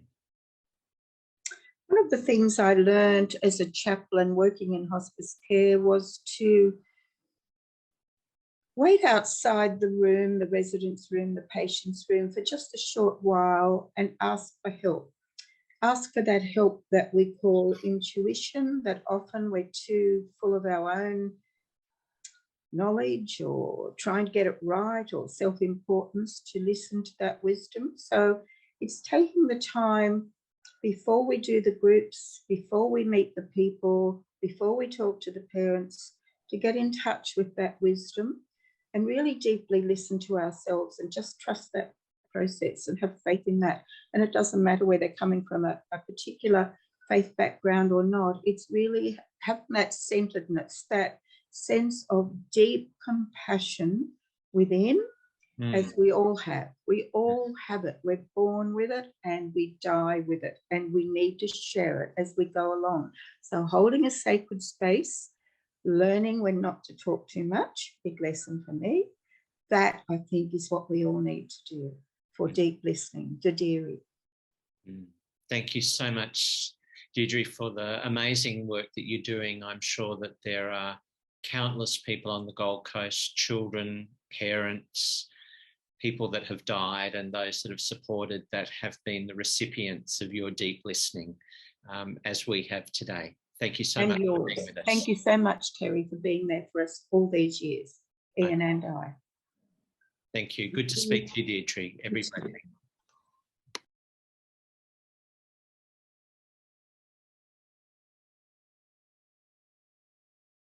Hello, my name is Gwen Pennington, and I am a council member with the Australia Compassion Council. This interview is aimed at sharing some of the compassionate stories about deep listening that are happening all across Australia, as together we deep dream Australia as a continent for compassion. Before we get started, I would like to acknowledge the traditional owners on the land in which we meet and pay my respects to elders past, present, and emerging. I would also like to extend that respect to other Aboriginal and Torres Strait Islander people that are listening today. I have the privilege today of being joined by Swechha Shrestha. Swechha and I are both in Tasmania, and Swechha is the head of English as additional language at a Tasmanian school. She spends a fair bit of her time working with quite a few refugees and migrant students. And Swechha herself is a third culture kid. So Swechha, thank you so much for joining us today. Thank you, Gwen. Thank you for having me. Pleasure. So I'm interested in this notion of third culture kid and what that really means and how deep listening has impacted you in that space. Yep. So third culture kid means someone who is living currently or has been raised in a different culture than of their own culture. So for example, I was born in Nepal, but I was raised in Vietnam, then Ghana, and then I've sort of found my own way and moved on to countries like Canada and Tasmania. So it's just basically a mesh of all cultures. And I think deep listening is so important because especially in this globalized world and where we're so interconnected, deep listening is so important to hear other people's perspectives, like other cultures' perspective. Especially even at my school, when it's such a multicultural school that there's so many different kids that have different stories that they want to tell and different cultural differences and that different languages. And so that's why it's very important for deep listening to happen. Yeah, great. So in your work with students and refugees and migrant students and students where English is an additional language for them, how do you apply deep listening in that work? And, you know, how is that important, do you think, to the students? Yeah, so it is very, very important just because the first thing would be to gain a student's trust. And to gain that trust, it is so important to listen to them, to like really listen to them. You know, some of my students, they've already lived such a big life and they've have so many experiences, but there's always that language barrier. So they might not be able to communicate in English. So that's a bit difficult, but just having that face-to-face, I think face-to-face connection is so important. Active questioning. I think at the beginning with students who don't speak English that well, it's a lot of active questioning. And then when you sort of get a bit that bond with them, that relationship, that authentic relationship, you can move on to sort of really listening to their stories. And like I said, they have so many stories that they really want to talk about their stories. And that's why it's so important to listen, because if you listen, you'll hear, I guess, who they are and where they've come from, that we might not necessarily know when we're teaching students. Yeah, fantastic. And so why do you think deep listening is so important at this present time, I guess, for in our schools, in our world, etc.? So, like I said, I think globalization, that interconnectivity is happening all around the world, especially with traveling as well. But now that kids are on social media and they're online all the time, and they're looking at different things that are happening online. So that's why it's so important also to know that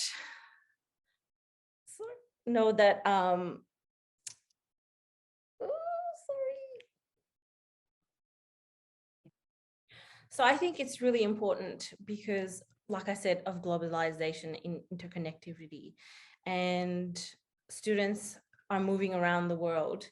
And not only are they moving around the world, but they're online in different apps, social media apps, and they could be watching something that's happening in a different country, different culture, and how we can get that perspective on that. And especially, I think in teaching, for EAL students, we teach them how to listen, because communication is such a barrier. Just like writing and reading, we teach how to listen as well. So I think maybe that needs to be a practice throughout education, where we teach students to listen. You know, listening is actually very difficult and it's a skill. You know, sometimes I have trouble listening to people.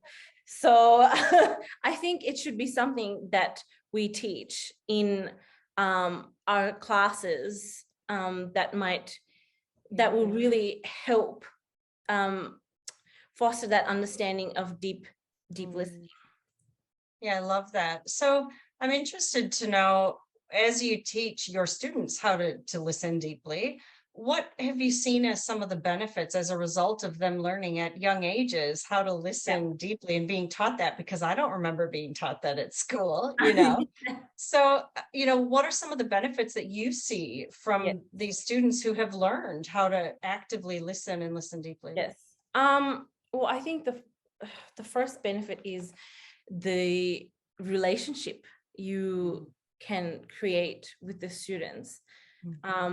And the relationship that comes with that deep listening.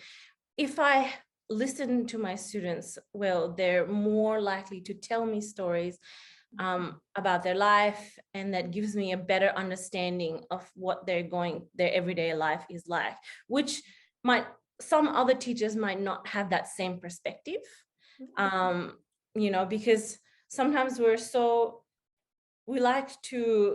when we're teaching, we like to talk a lot, but we don't really listen.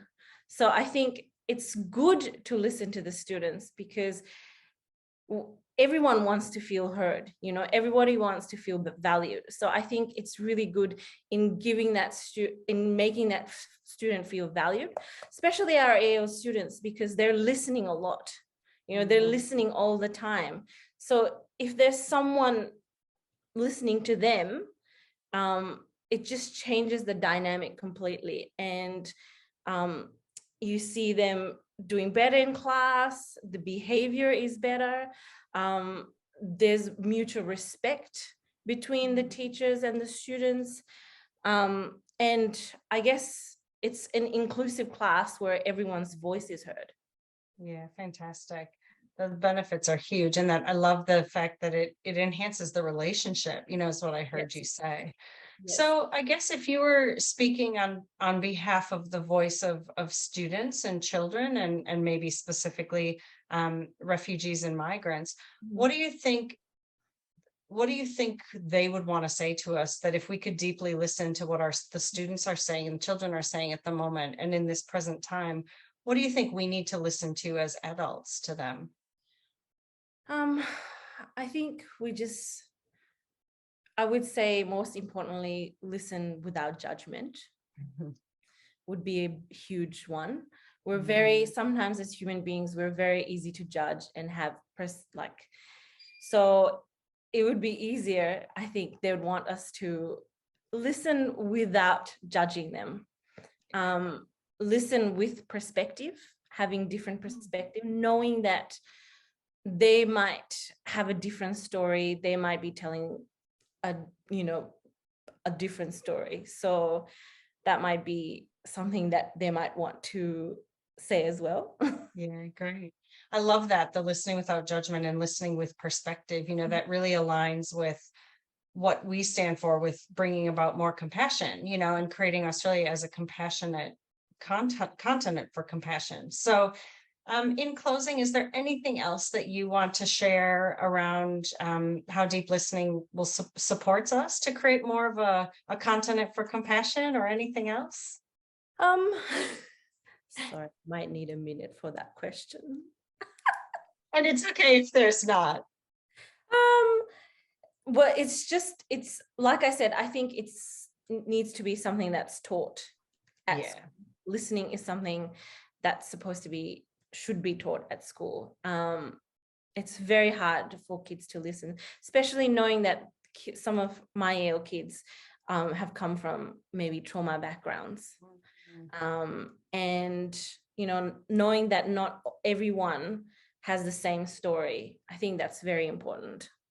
Yeah, fantastic. Well, Swechha, thank you so much for joining me and for sharing a bit of perspective. I think it was really insightful for me too to hear that other perspective. And I love that notion of, you know, what if we taught students in school how to listen? You know, how would they grow up as adults, and what would that do to our communities and our continent and our world? So what a great idea. And I hope that starts to happen more and more. And on behalf of the Australia Compassion Council and the Global Charter for Compassion, thank you so much for sharing your time with us and your perspective, and for all of the great work you're doing with our students. Really appreciate it. Thank you so much. And thank you so much for having here with you and talking about deep listening as a perspective of a TCK and an EL student. That's great. Thanks, Swechha. No worries. Bye. Bye.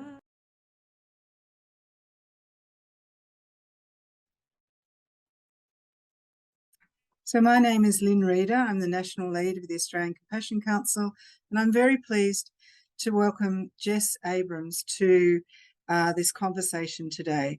So Jess is the National Nature Campaigner for the Australian Conservation Foundation and a former Parks and Wildlife Ranger over the past 20 years. He's been looking to campaign to protect nature in Australia for that long period of time. So welcome, Jess. Thanks, Lynne. Pleasure to be here. Good. So Jess, in your role at ACF at the moment, you'd be very aware that a pollution and extinction crisis threatens our world.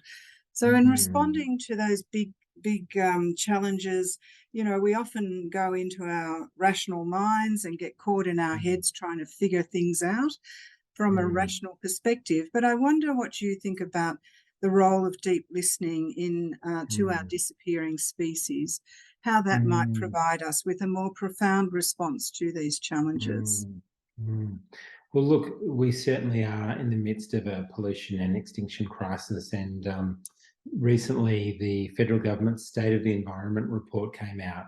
Now, this is a once in a 5-year report card on the health of Australia's natural environment, and the findings were sobering. Australia, we might feel blessed to have a very beautiful natural environment, but the fact is the health of our environment is poor, and it's deteriorating, and it's deteriorating before our very eyes. Species that were once common as a kid on, you know, my grandfather's farm, like koalas just in the Yarra Valley outside Melbourne, are now an endangered species. You know, a month doesn't go by when more species aren't added to our threatened species list. So we really are in trouble. We're losing nature at an alarming rate. Sometimes that kind of information can make people just want to close their ears or, you know, close their eyes. And we sometimes experience compassion fatigue, or we might feel overwhelmed and despair, and we might shut down. You know, yet the latest news reports on the disaster unfolding in Pakistan, for instance, that we might just think it's too much. We can't take it in. But there is an approach that does the opposite, and it is to really open our eyes and our ears and our hearts to what's happening around us, especially in the natural environment.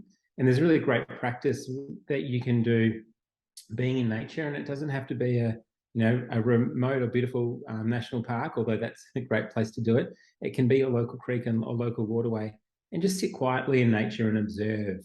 And, you know, observe the changes that are occurring before your very eyes in nature, the wind or the water or the sound birds or movement of animals.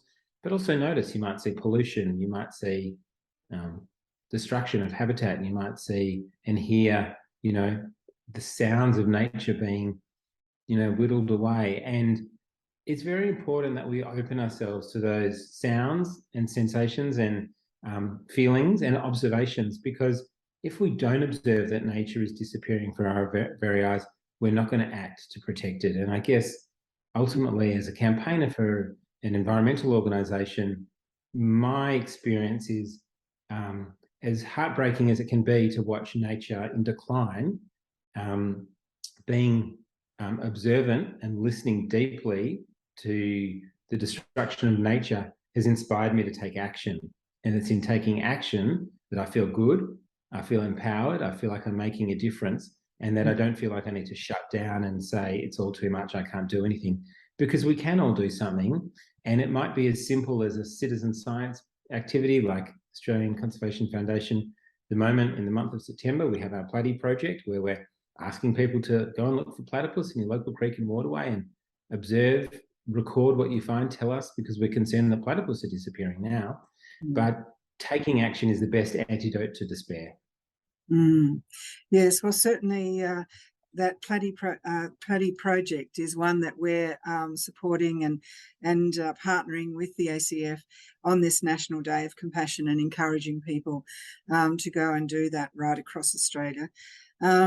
So you've said that, you know, that this is a way of connecting and going in, but I'm just wondering, are there other ways of where people might be able to, you know, apply that deep listening process to the ways to responding to these challenges in taking action? I know for the Australian Compassion Council, we say compassion is the willingness, and I think that's a big issue, the willingness to see suffering with a resource capacity to take action to alleviate that suffering.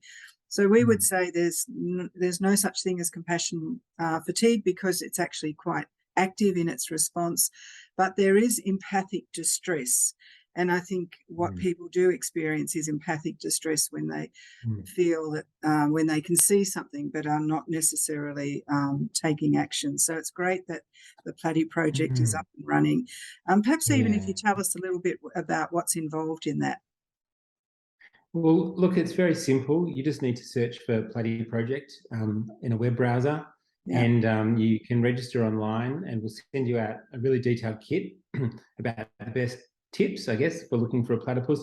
But it's really as simple as heading down to your local creek or waterway, fresh water, and it could be at a very urban environment. You'd be amazed in some places in Australian cities where platypus are hanging on. If you're lucky to live in a regional area, that's great too. Platypus, the range of platypus is all the way from Queensland, kind of down the east coast, all the way to Tasmania. They were once found in South Australia. They're actually endangered, and we believe probably extinct in South Australia now. So platypus are disappearing from some creeks and waterways, and we're concerned about the rate of decline, but there's just not enough information about how fast they are disappearing. So we'll use the information that people record. So go down to your creek or waterway. If it's dusk or dawn is the best time. Look for ripples in the water. Look for, a platypus will dive down, close its eyes and its ears underwater, which is amazing, and navigate using an electromagnetic sensory, like a sixth sense that it has, detecting electromagnetic signals from the flick of a tail of a tiny, freshwater shrimp.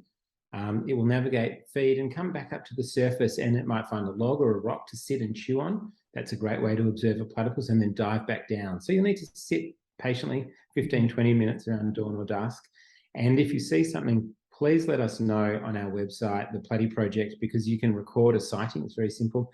If you don't see a platypus, we also want you to record that too, because it's we're trying to identify areas that previously had platypus, and on our map you can see every creek and waterway in the east coast of Australia. You can zoom right into almost to your street and see if platypus have been seen in your area and how long ago they've been seen. And if they've been seen, they haven't been seen for 20 years and we've got people looking for them and they're still not seeing them, that's really a sign of decline. And that's the kind of deep observation, the deep listening we really need to bring to the natural environment, because part of the challenge is that we don't have enough information about the decline of nature.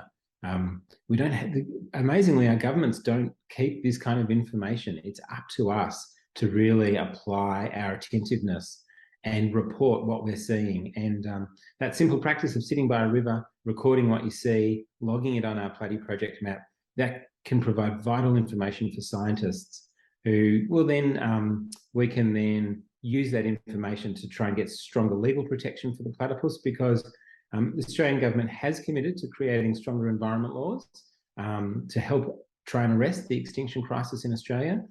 But we need to ensure that their ambition that they've said is matched by action, that the laws, the new laws and the kind of changes they're proposing are actually going to be good enough to protect the habitat, species like the platypus, to take the action on climate change we need to ensure that we have a safe future, not just for platypus and koala and our native plants and animals, but ultimately for us, because of course, nature isn't just out there.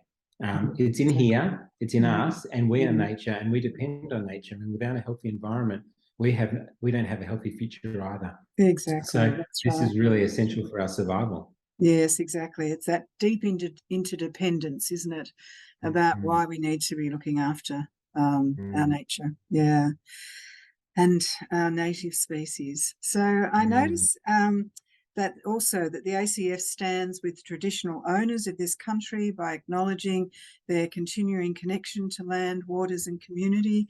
And as you know, the Australian Charter for Compassion also stands with our Indigenous people through our intention to deep dream Australia a continent for compassion.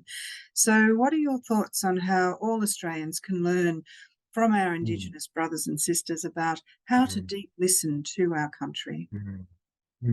Look, traditional owners of Australia, First Nations people, Aboriginal and Torres Strait Islanders have had a long, long history managing the environment, living in the natural environment, making some changes to the environment, but ultimately perhaps the most sustainable human culture, certainly the oldest surviving living human culture on Earth. And there's incredible knowledge and wisdom and understanding about land management and sea management that has been lost in many cases or has been actively suppressed. And I think there's a really important job for Australians and particularly environmental campaigners to empower and to respect and to connect with traditional land management practices and marry them up with scientific knowledge as well to provide the best approach to land management in Australia.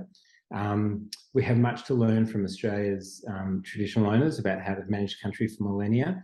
But part of that deep listening is also to see that Aboriginal people experience incredible disadvantage in Australia, systemic racism and other systemic disadvantage. And the State of the Environment Report actually for the first time really documented how the degradation of the Australian's natural environment is in fact impacting Aboriginal people more strongly perhaps, or more immediately than it is others. And one area, for example, is imagine if you were a traditional owner for whom an endangered species was your totem animal and your totem was on the way to extinction or had become extinct.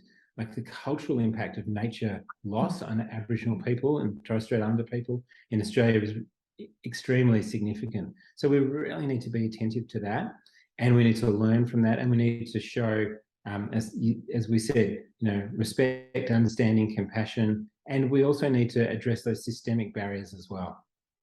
Yes, exactly. Yes, I think that totem connection is one that often is overlooked and a really important one too. So Jess, on this National Day of Compassion, I'm just wondering what your one suggestion is for how we can all take time to go into nature and to deeply listen to the beauty that surrounds us, but not just the beauty. I mean, it's, we talked about that sort of interdependence and ecosystems that, in fact, the bites, the spiders and the ants and, every aspect of nature, how we can connect to that. Sure. Yeah, look, even if you live in the inner city of one of the capital cities in Australia, we're so fortunate that nature is never too far away. And nature can be the weeds poking through the concrete of a footpath as much as they can be a beautiful old growth forest in a national park. And we can observe nature and we can experience deep connection with nature, and through that, an understanding of our interdependence, our reliance on nature. And we also need to turn that understanding, that connection with nature, into action. And there are simple things to do, like the Palliative project, which I've talked about. There are many other, of course, actions that you can take, from meeting or contacting your MP, to joining an ACF community group, to meeting up and working with others to have increasing your impact.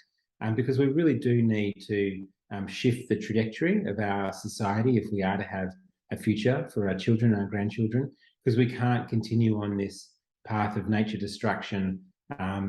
Because ultimately, as we said, healthy environment is essential to the clean air, the healthy food, the fresh water, the air we need to breathe.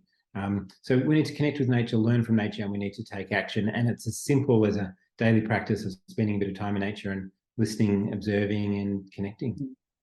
And it's good for us too. There's a lot of research to show that spending time in nature is actually very good for our well-being. So, yeah, absolutely. Yeah, so thank you so much, Jess. I really appreciate you joining us today. That's been a wonderful contribution to this National Day of Compassion. Thank you very much. My pleasure, Lynn. Thank you for your time.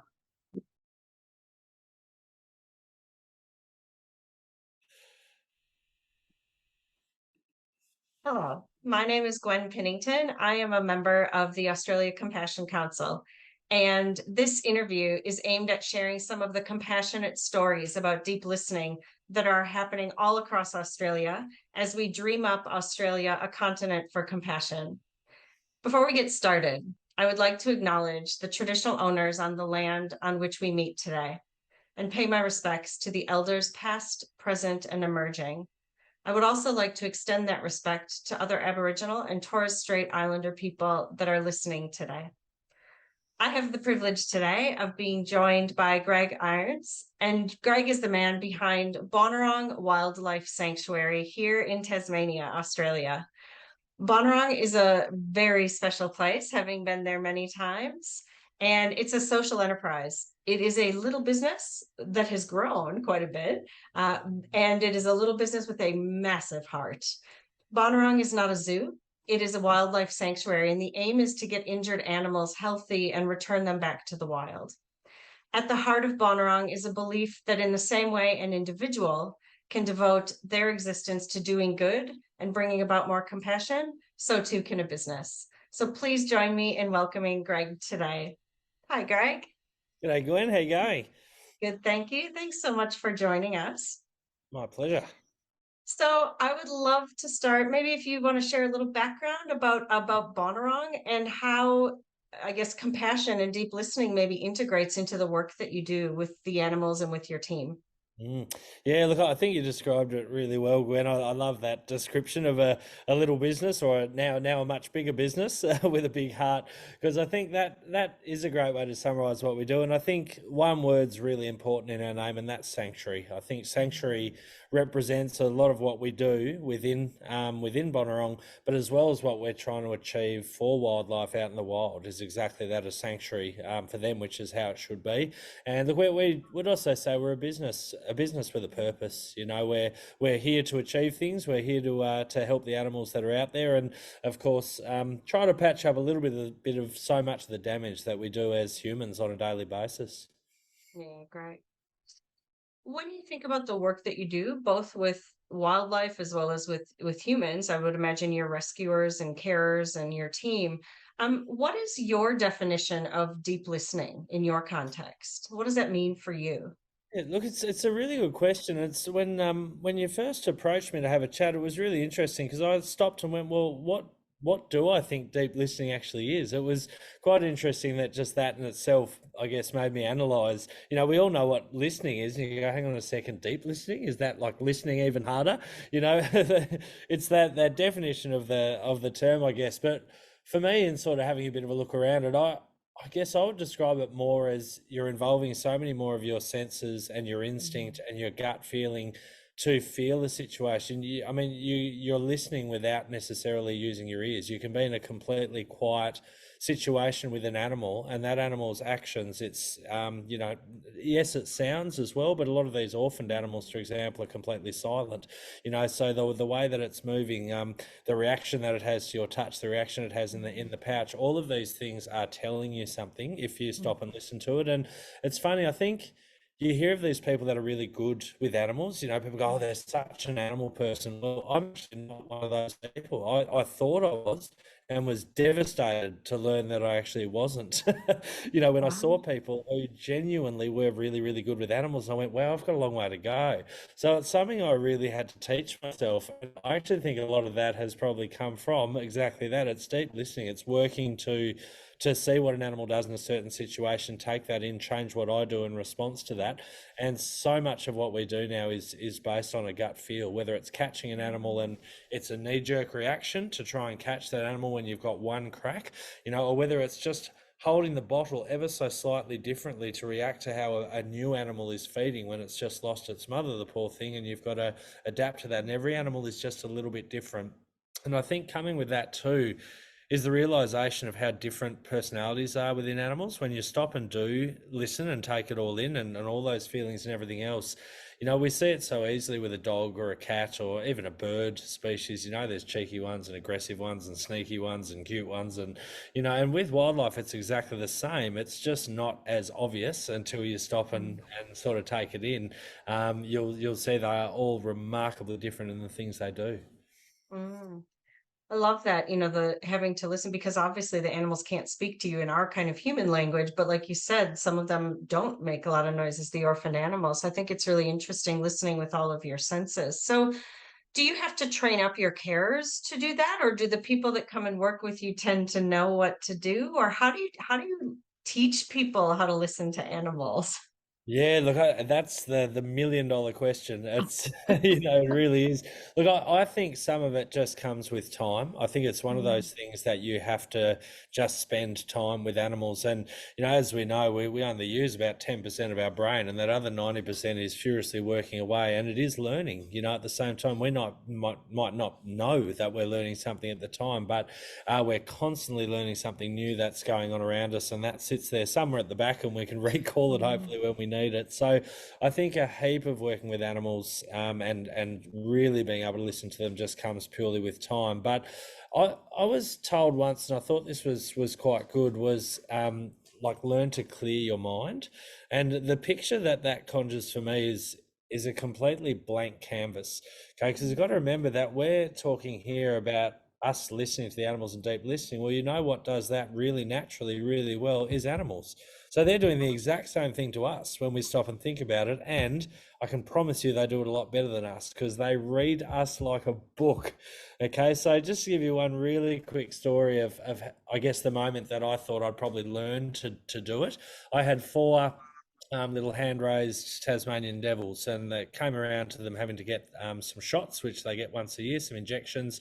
So of course, from a stress perspective, it's much better for the little animals if I did it because they're not nervous of me and they jump on my lap and play and carry on, and then you could just quietly give them the injection. But these animals that every time I went to that enclosure would run out and jump on my lap, and the first time I turned up with those injections, they all took one look at me and disappeared.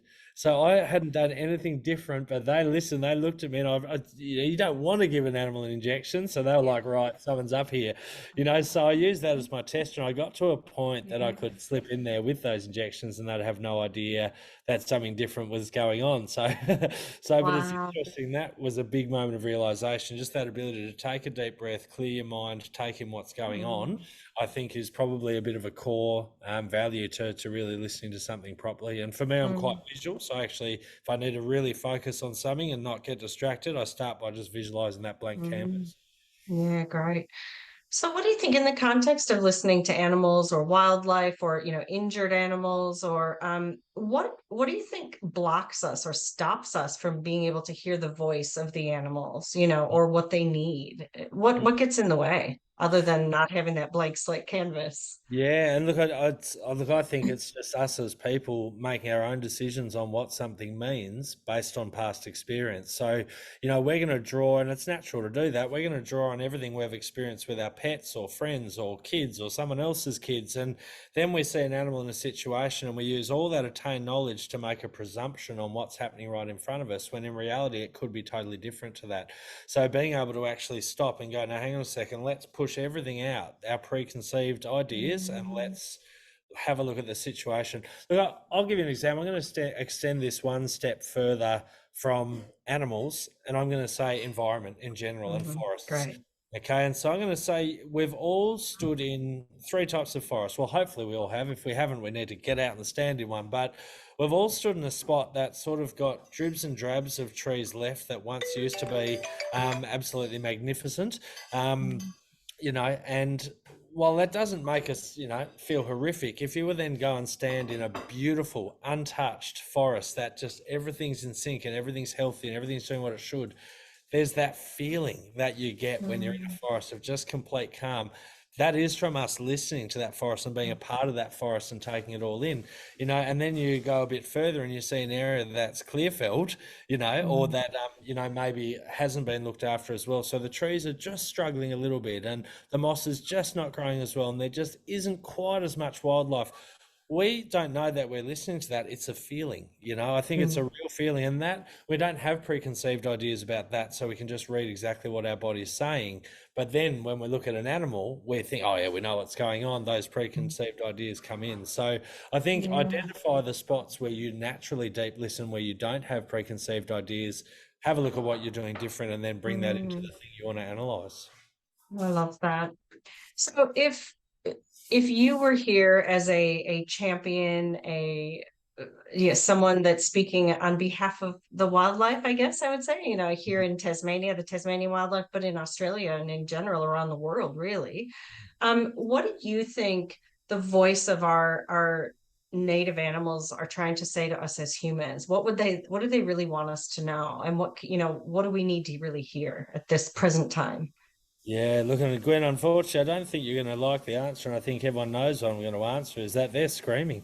We don't even need to be deep listening at this point. It is in front of us everywhere we drive. We see animals hit by cars. Every news story we see about an animal, it's about their numbers declining, and it's about new diseases and extinctions. And, so I think if we take a step, so you've got deep listening and then just listening, and then we've got just blocking it out, where the animals are trying to tell us, and we know and we've heard it, but we're pushing it to that 90% and we're completely ignoring it. Maybe not completely ignoring it, But look, that gnaws away at us, I believe. And that's why I think when you do good stuff, like when you do help an animal, or you do go and plant some trees, or you do some weeding in an area, you know, that creates a really nice sense within us, a really, really happy feeling because we're giving something back. And look, that's what these animals are telling us. I mean, we don't have to look very hard. We don't have to listen very hard at all, because we are bombarded with the fact that these animals need help and they need it now. You know, the direction that we're headed, we're already past the point of no return. There are so many animals that are never, ever coming back. So at the very least, we need to now recognise that, and we need to minimise that. And, you know, it's funny how you read everything. I now look at your background, Gwen, and that for me just instantly, you know, I said about my canvas, that just looks like a burnt now, you know, landscape, and I think of fires, and I think of this, and I think of that, you know, and that's it. That's what's happening right behind us, you know. So it's funny how when we start to think that way, the things that you see, that it then becomes very obvious. So the power of one person should never be underestimated, and I think that's really important. One person can make such a difference and can inspire others to follow them, who then make a difference. Then others follow them that make it, and then make a difference. Doing one thing that saves an animal might not save an entire species, but it can buy them more time to be saved, and it can save the life of an individual. So, you know, that's what they're telling us, and the time's gone that we can ignore it. We have to start listening and deep listening at that. Yeah, great. Are there any you know, really interesting stories or experiences that you've had that if you, upon reflection, you say, wow, I can see the benefit of the deep listening that I've done or my team has done and what that's done for the animals? Do you have any great success stories that you can share with the listeners about what you've experienced? Yeah, Any favorites? absolutely. For me, I think it's a culmination of, I'm going to go straight to orphan wildlife for this one. We have this unbelievable opportunity in Australia, which other places in the world don't have, and that's the ability to save baby animals.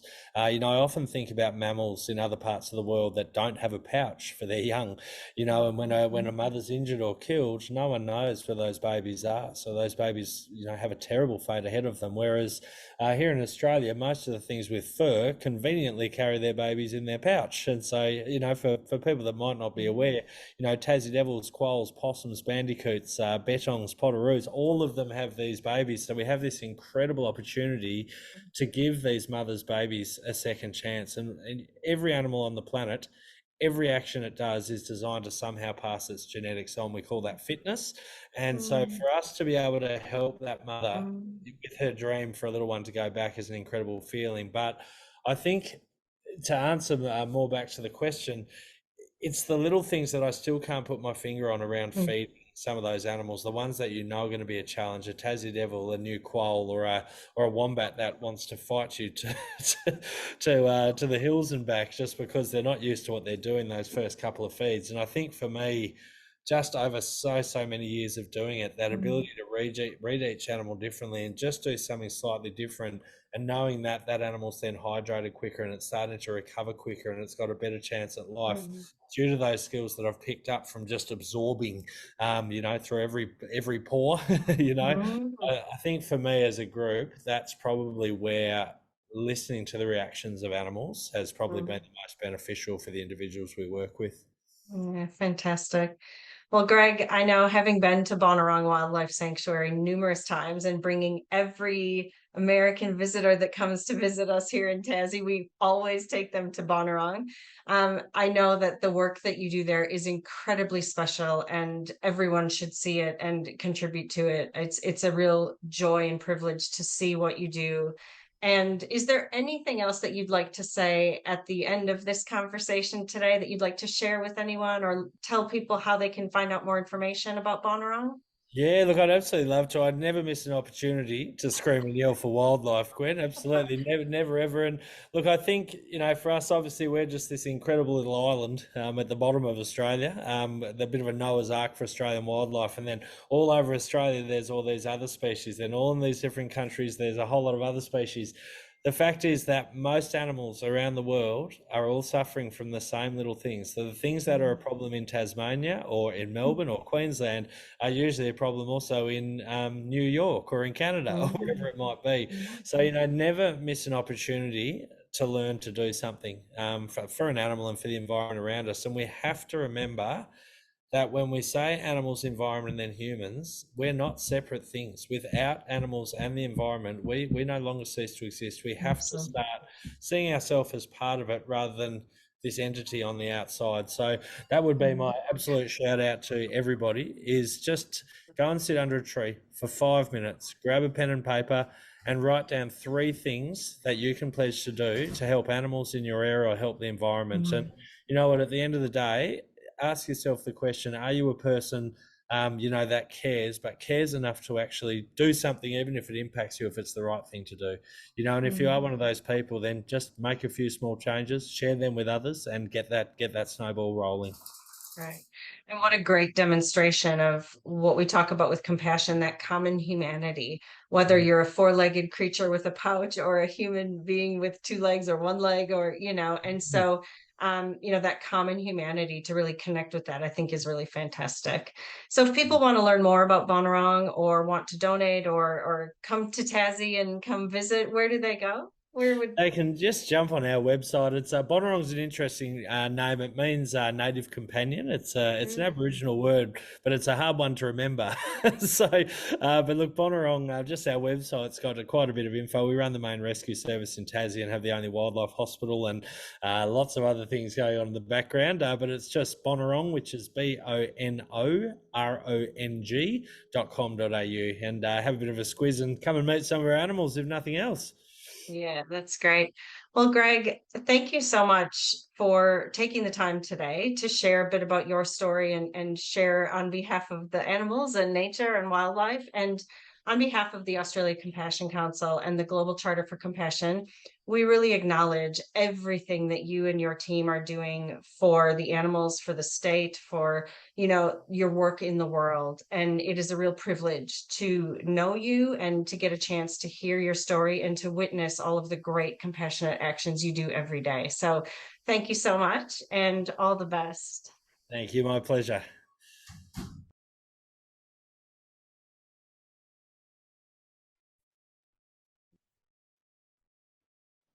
Hello, my name is Gwen Pennington, and I'm a council member with the Australia Compassion Council. This interview is aimed at sharing some of the compassionate stories about deep listening that is happening across our country, as together we deep dream Australia a continent for compassion. Before we get started today, I would like to acknowledge the traditional owners on the land on which we meet and pay my respects to the elders past, present, and emerging. I would also like to extend that respect to other Aboriginal and Torres Strait Islander people that are present today. So today I have the privilege and honor of being joined by another fellow Tasmanian, Suzy Nethercott-Watson, who is a wildlife carer and founder and CEO of Two Green Threads. Through her passion for wildlife and a fundamental form of connection with nature, Suzy is always listening.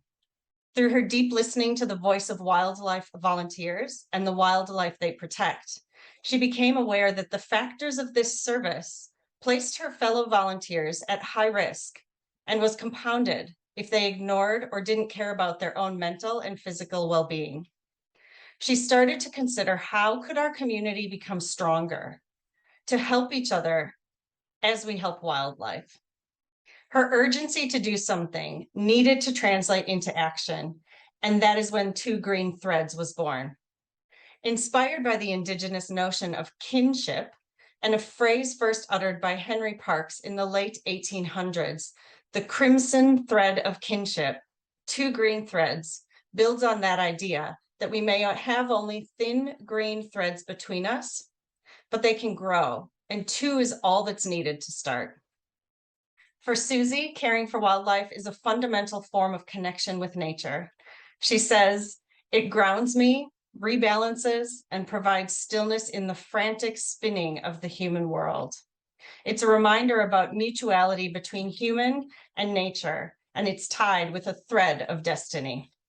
It is my pleasure to be joined by you today, Suzy, and thank you so much for agreeing to participate and share your story. No worries. Thank you so much for asking me, Gwen, and a very warm hello to everyone out there listening. Yeah, thanks.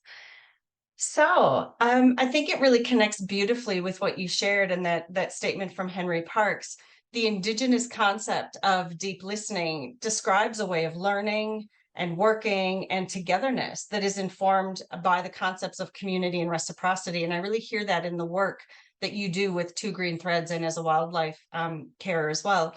So what does deep listening mean to you in your organization, in your life, in your work, from the lens of the carer, the wildlife volunteer, and the wildlife, perhaps? Yeah, thanks, Gwen. It's an interesting opening because I think deep listening, I'm not sure that I would have used that term personally to sort of say, well, what is it that we do? So I think firstly, it's a great reflection opening point in terms of what is it for us.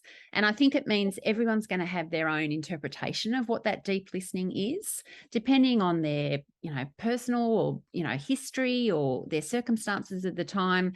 And it potentially will change over time in terms of what deep listening is. So to me, when you say that to me, and as we were sort of talking in terms of leading up to this, to me, there's a space of sort of breath and space, and then there's a capacity to listen.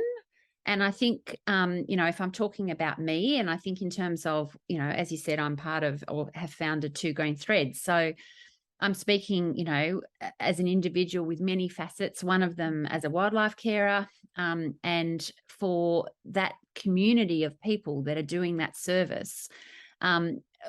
We're often, we're providing a compassionate service. We're providing a service that is for the community, but also for the wildlife that needs assistance, the orphans and injured animals that need to be able to be healed, or suffering ended, or raised, little babies. And I think, we, just like everyone else, and I should talk for myself, gets caught up in that sort of world of our own, that inner voice that's constantly on, that dialogue that doesn't sort of shut down. So part of the message, even for those doing compassionate service, is to ensure that we have some sort of space that, sort of gives us the capacity to not just, feel and acknowledge some of the positivity of the work that we're doing, but also to work out that, there's a listening then that we can do to other people when we have that. And that was where you use that phrase, because I really feel,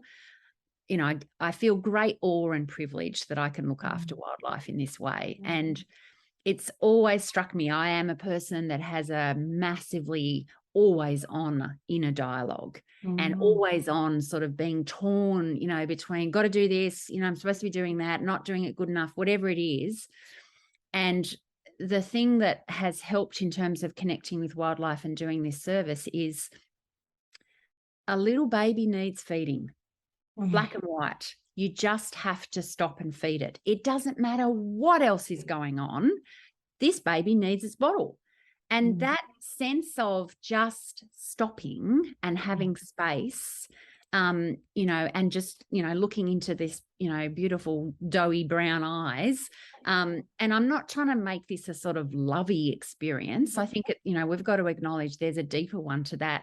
So that connection to a little heartbeat and the space and capacity to able to heal our environment and, continue to deepen our biodiversity, I just find is an amazing privilege. So I think in terms of what you were asking, deep listening is going to be different for everyone. For me, the capacity to undertake this service, and for all of the, 15 to 20,000 wildlife carers around Australia that are doing this, the compassionate service that is happening for our wildlife and our environment enables a space to also then hopefully be able to listen to what the environment's saying, what this baby in front of us is saying, and hopefully that will spin over into the people side of it as well, because at the end of the day, we're often animal people. But yeah. I love that, that when you're when anyone's in a compassionate service, the importance of needing to have space. And I think, in light of what you're sharing, the animals can't really use our form of language to tell you what they need, right? And, you talked about really, so having that space to be able to listen to what's needed so that you can bring about your compassionate service, or listening to the environment, as you said, I think is so important. So listening is beyond the words, right? And, to help you do your compassionate service more effectively and reduce the suffering, which is what it's about. Yeah, there's a sort of, I call us wildlife sentinels. So we're sort of a guardian in a way, and I'm not trying to sort of talk us up or anything, but we are the first responders to this sort of change in what's happening in the environment. So for those of us that have been doing it for a long period of time, you have this innate sense of, I'm not seeing these animals that I saw before, or I'm no longer seeing them in this place, or I'm no longer seeing them in this time. So we actually do get an amazing insight and capacity to hear and see from nature what's happening. And I think that's what spurs probably a lot of wildlife carers on, in the sense that we are seeing changes and difference in our environment. Great. So I'm really curious to know how your deep listening, how your listening has evolved over time, and how that's informed your work even more. You know, what are you seeing? What have you seen back then that maybe you're seeing differently now, and just how your listening has evolved to inform your compassionate service? It's a good question, because I think, you know, my husband happens to be in the room at the moment, and I'm sure if you asked him, he would say that there's part of me that needs to continue to evolve. And he's welcome to join in, by the way, if you want. I didn't really outsource the talk to him, I have to say, as we were talking about this. But yeah, I want to just put out there that I'm not a person that I feel have practiced this. So I'm one of those people that have never cracked meditation. That, you know, there's certain forms of yoga that my husband would have invited me to that, you know, apparently I harumphed through the whole time because I didn't breathe, you know. So I just want to put it out there that I'm not one of these people sitting here going, oh yeah, no, this works, you know, you just do this, this and this. But I have to admit, I am so grateful for the opportunity to be able to do the work that I do, because it has provided me a very real reason to stop and, you know, engage and have space and time with environment and with these little beings. And I think one of the main differences for me, and it's a real main message of Two Green Threads, particularly for our sector, because as individuals, we are driven to do service. And in our space, that's service to wildlife and animals. And that service means that we will often not acknowledge self or put ourselves first. And so, you know, it's not about me, it's about the animals, you know. So the whole sort of self-care message and looking after ourselves, which is at the heart of, you know, trying to reduce the risk factors of doing, you know, strong work that has trauma and, you know, distress and grief associated with it, you know, is not easy. So there is a space where I've had to sort of reframe. I'm not someone that's going to respond to self-care or looking after self. And I've had to reframe that into self-sustainability, because my motivation is to look after for these animals for as long as possible, because I know they need help and I know they're going to need it greater into the future. So to do that, I've reframed that sort of self-care message to, I want to keep doing this for as long as possible. So what is it that I will do to make that more sustainable for myself? And it's a slight change. So in terms of that deep listening, that's probably something I've learned, and it's a message I try and get out into the sector as well. Great. I love that notion of self-sustainability instead of self-care, right? Because self-care, some people do have a stigma of, oh, I can't put myself first, right? So yeah, and there's a lot of baggage around it now as a term in our society. So But that notion of self-sustainability, which is also your, you know, practicing sustainability in the environment and with wildlife, and what that does for you. And, you know, what I hear in that is the importance of needing to listen. If I'm doing work as a first responder with wildlife and dealing with all of the emotional and struggle and suffering that comes with that, I need to listen to what's going on for me so that I can sustain myself to continue practicing my service on the planet. So I really love how that integrates. So, you know, for now and for the future, why do you think, you know, as a society, how important is it for us to continue listening? I guess if we speak on the voice, on behalf of the voice of the wildlife, for example, if, you know, that lens alone, why do you think deep listening is important then going forward for our future?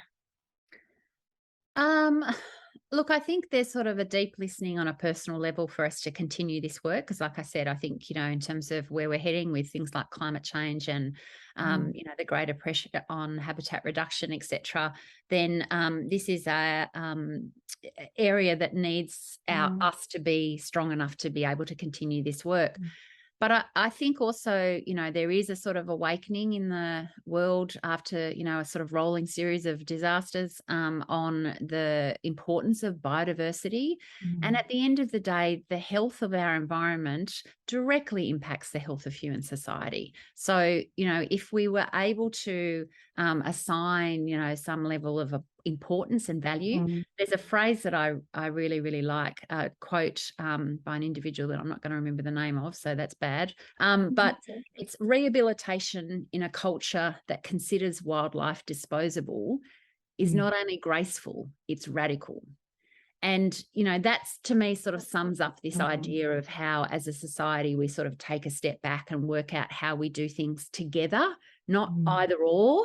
And I think for individuals doing this work, I'm not sure if I can speak on behalf of all of the other people in this sector doing it, but every now and again you feel like you're a bit of, you know, on the sort of left loony crazy cycle, because you're talking and trying to get a focus and value on something that not everyone does. And I appreciate that we're all going to have different opinions, but I think part of the fallouts, if you like, the positive fallouts in a way from things like the bushfires is a greater recognition of the value of that biodiversity and nature, even if it has happened after it's lost.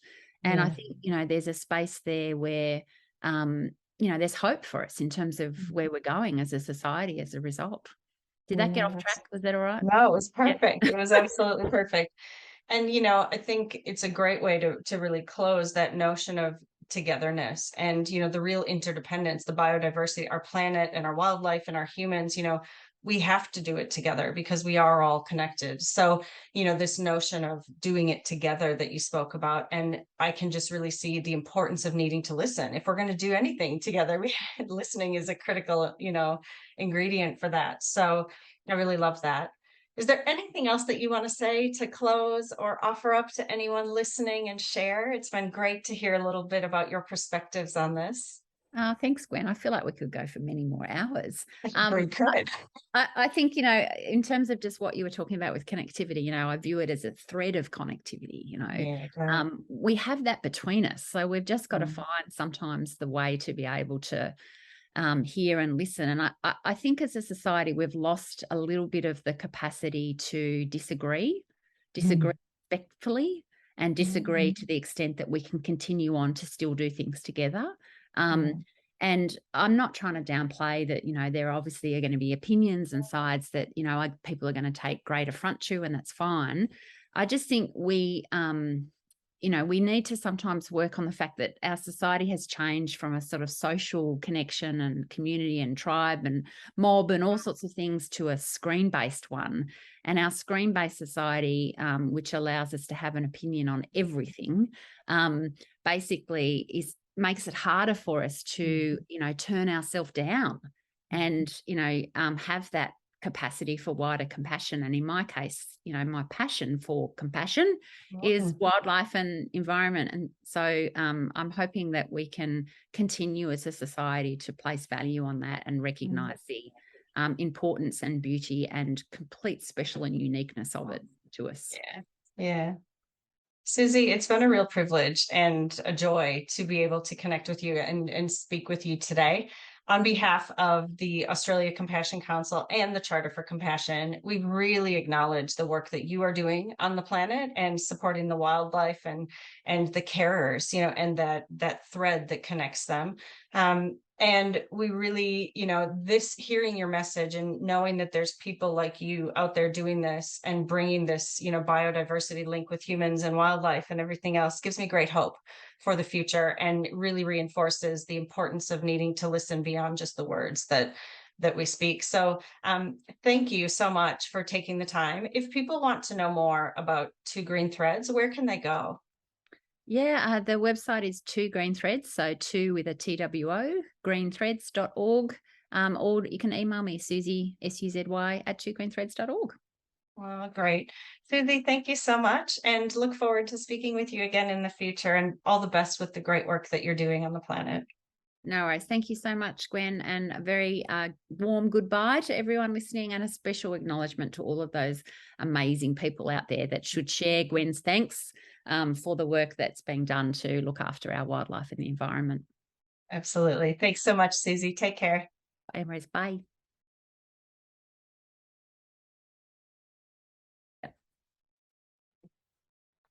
Hello, I'm Gwen Pennington from the Australia Compassion Council, and I'm joined with Suzy Nethercott-Watson, who just completed an interview with me on deep listening, and she wanted to also bring in her little friend, Stella, the Wombat, who she's caring for at the moment, to see if there was anything that Stella wanted to say. Yeah, I didn't have it as part of my talk, Gwen, because I thought it would be way too distracting. But just talking to you now, I just was explaining that there's lots of other little heartbeats that are around me at the moment. So little Stella is an orphan, but this is the sort of work that we do as wildlife carers. And, you know, part of that deep listening that we were talking about is actually listening to them, because they can't tell you what's wrong. So you have to be on top of, you know, sort of being in one with what's happening to them. So little Stella had her bottle a little while ago and she's a bit sleepy. So she's going really well, little orphan, the poor little thing. So how old is she now? I'd have to check, but I think she's probably about 6 or 7 months. She's just about to crack 1 kilo. So she started as a little pink thing, a little pink bundle. But yeah, she's growing up really, really well. So Stella the Wombat, if we listen to her right now, what's she telling you she needs at the moment? She's probably saying, like, can I just go to sleep? Thanks very much. Great. Yes, but they bond with you as a carer. A lot of people say, oh, you know, why aren't they humanized? But if you raise your wildlife right, you don't humanize them. And what they need is a mother. So they don't see me as human. They see me as a mother. Right. And that's different to then why, if you raise them correctly, they don't, you know, connect with everyone. So. Yeah, well, Stella, thank you so much for showing up today and this little add-on to our interview. It's very special, and we'll let you go put her back to sleep. And thanks again, Suzy, for sharing. And thanks, Stella. Take care.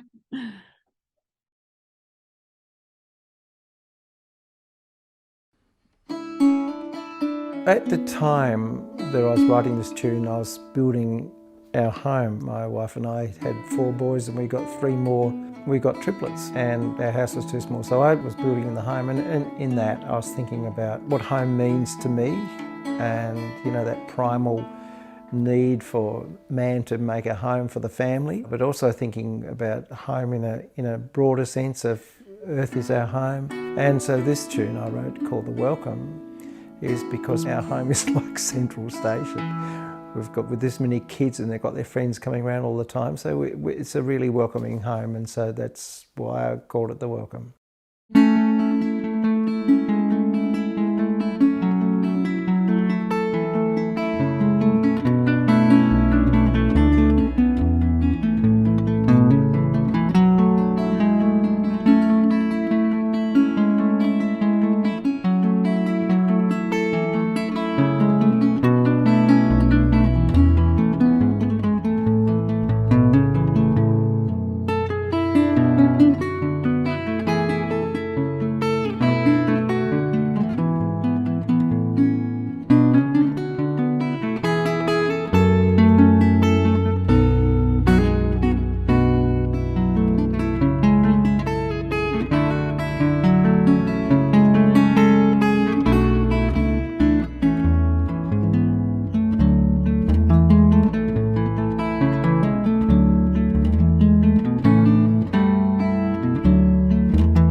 Okay, welcome everyone. So I'm Debbie Ling from the Australian Compassion Council, and I'm delighted today to have a fellow council member with me, Terry Ayling. Hi Terry, how are you? Hey Debbie, good to be with you. Thank you. Great to see you as well. So I'd just like to acknowledge I'm on the land of the people of the Kulin Nations, and I'd like to acknowledge the traditional owners of this land and pay my respects to the elders, past, present and emerging. And perhaps, Terry, could you let us know what land you're on? Yes, I'm on the southern end of the Gold Coast at the moment. It's the land of the Kumaberi people and the various tribes of the Ugambears language group. Terrific, thank you. And so the theme of this interview for the National Day of Compassion, Deep Dreaming Australia, the theme is deep listening. And so I'm very interested, Terry, to hear your thoughts on deep listening, compassionate listening. And so I'd like to throw to you if you'd like to perhaps give a perspective on that. Thanks, Debbie. Thank you.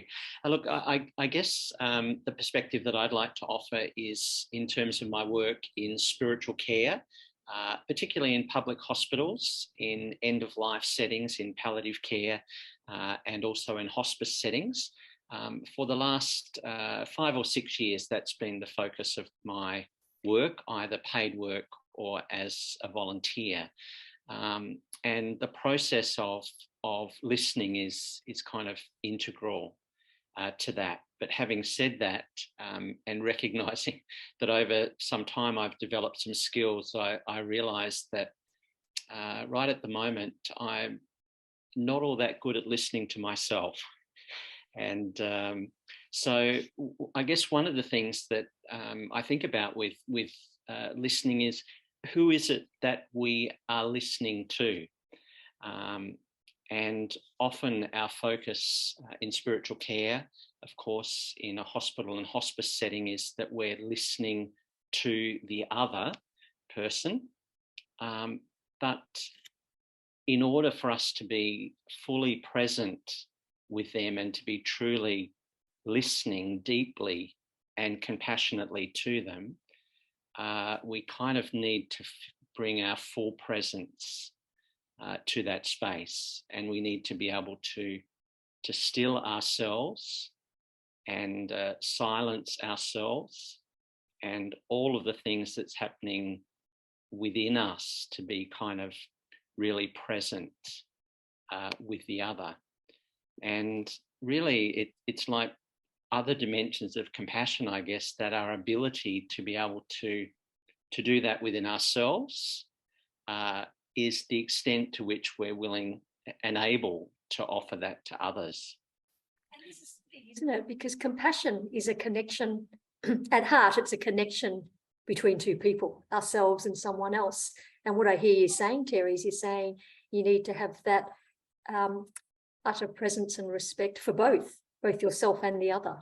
Absolutely, because if I've come to be present with you, but all that's happening is what's happening in my life and my world and my experience, then I can't truly be present to you and listening to you. And so one of the things that I've noticed, over the years of my spiritual care practice, and as I observe other people in their spiritual care practice, there seems to be this kind of sense that listening starts first beside the other person. We are physically present to them, and we try and still ourselves and come into that relationship with them, but then we're beside them, we're beside the words, and we're kind of listening for what they're saying. That's kind of like the first level, listening beside the words.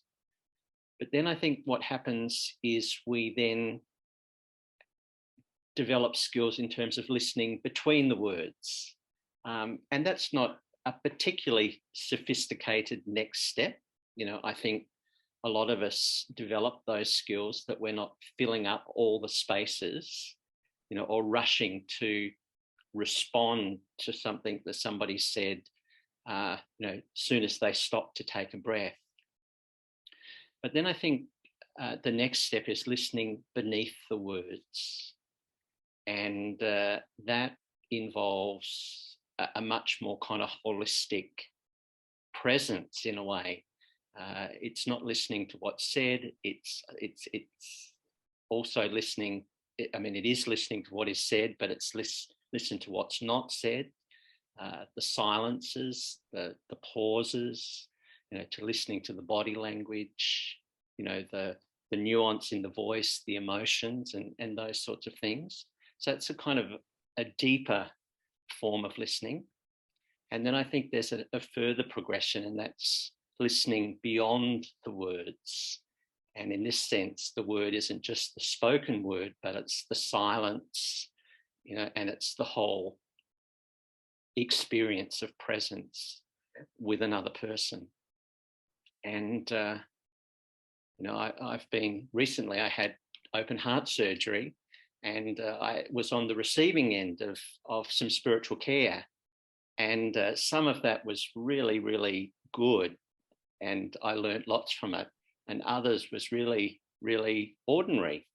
And as an example of the ordinary, I had somebody say to me when I was in intensive care, "How many stitches did you have?" This is kind of like the first thing that was said to me. And I thought that was a really strange thing. Whereas I had other people that came and were just simply present in that space. And through that presence and the way that they were present and the stillness, I felt listened to, I felt heard, I felt cared for. And I think that's kind of the nature of compassion that arises out of deep listening. I love your framework, Terry. Like it's like this sort of 3D, like you said, beside, in between, underneath, and beyond. Like that's very evocative, and I think that's a wonderful framework. Can I ask you, Terry? As we know, it's not always easy for some people to listen to others or listen to others compassionately. And there could be multiple reasons why, and you've discussed some of them. Do you have some thoughts on what you think are some of the barriers to this compassionate listening, this deep listening, just in general in society? Well, and this is your thing, Debbie, I know, but, in terms of the Charter for Compassion, we talk about, an understanding of our common humanity, as being a real cause. So, to come to deep listen to another person, there's a recognition that I don't want to suffer and this person doesn't want to suffer. And that in a spiritual care setting, of course, where it's fairly clear who is the person doing the suffering, I can't be present with that person unless I acknowledge that that could be me. In some sense, it is me. And, one of the things that often people are disappointed about in the healthcare setting, particularly with clinicians, perhaps less so than nursing and other staff, is that they don't feel heard by clinicians. They don't feel as though they're really present to them. And, I think that often reflects the fact that there hasn't been that kind of human connection, that although I'm the doctor in this situation and you're the patient, tomorrow I could be the patient. And it's often only when we come to that realization that we have, that our capacity to be present with another and listen actually is evoked. So that sense of common humanity is kind of like a precursor to coming to deep listening. And then I think our preparedness and our openness to understand that because the other is suffering and we really want to kind of listen to that, because we know that our compassion will naturally arise and offer, we need to make sure that listening to their suffering is actually listening to their suffering, not getting hooked into our own. We've talked about this before. That's kind of not compassion fatigue, it's empathic distress. So I can't listen to the suffering of another if I get caught up in my own suffering. So it requires real mindfulness to be there, present. And then, of course, this kind of, when we listen beyond the words, then we're really exercising wisdom in that situation. It's actually holding the capacity, holding that conversation and kind of neither filling the space with words that make us feel good or losing our sense of presence because we're emotionally hooked, but it's actually paying very mindful attention to the other and listening to all of the kind of circumstances and then offering something or nothing, perhaps. And, for me, the real challenge around deep listening in spiritual care in my practice is how do I be truly present and listen deeply to a person who is dying and is not able to communicate or respond in any way, shape or form. And for me, that's really where I'm learning to really slow down and to be present. And in that sense, the listening and the response may not involve any words at all. But there is this incredible sense of presence and, connection that I think means that neither of us in that situation feel alone. That's a really quite profound point, like you're speaking about this listening, this connection. It doesn't have to be through spoken words. There can be a connection beyond that. And before we finish up, Terry, I wanted to finish up on what would be some of your thoughts or tips on how to support deep listening in everyday life? Well, I think, as I said earlier, it in a way it starts within us. It's really difficult for me to listen to another person at a deep level if I can't be present with them, which means I haven't been present to myself. And it's very difficult for me to listen deeply to them unless in that process I'm also mindfully listening to myself and all of the voices and all of the parts of me and all of the emotions that are stirred by that conversation. So, like most spiritual practice and compassion, we know arises very naturally, but there's this dance between the compassion to self and compassion to others. And so I think if we're really focused on our compassionate service to others and listening deeply to others, then a good place to start is to be present and listen deeply to ourselves. And in our listening with others, to be attentive to all of that noise and voice and emotion that arises. And, as we are present with the other and we connect with them at that very deep level, there is this wonderful reciprocity where neither of us feel alone and we both feel met. And that doesn't deplete us, it enriches us. So I think we can learn deep listening skills and that practice can start in our own lives. Thank you so much, Terry. It's been an absolute pleasure hearing your thoughts today.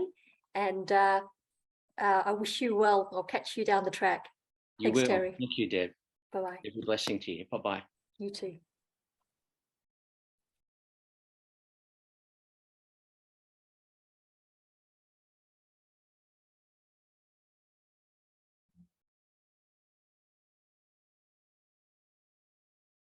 I'm Suzy from the Charter for Compassion Australia, and I have the great privilege to be with Dr. Roger Cole, who is a palliative care physician and also an author of several books, namely A Mission of Love, Spiritual Guide to Living and Dying, The Little Book of Blessings, and Healing Heart and Soul. Welcome, Roger.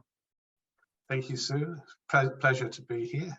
Thank you. I'm really interested to talk with you about, given your significant experience in being with people who are at end of life or the beginning of something else, we could say, in what you believe listening deeply means in that context.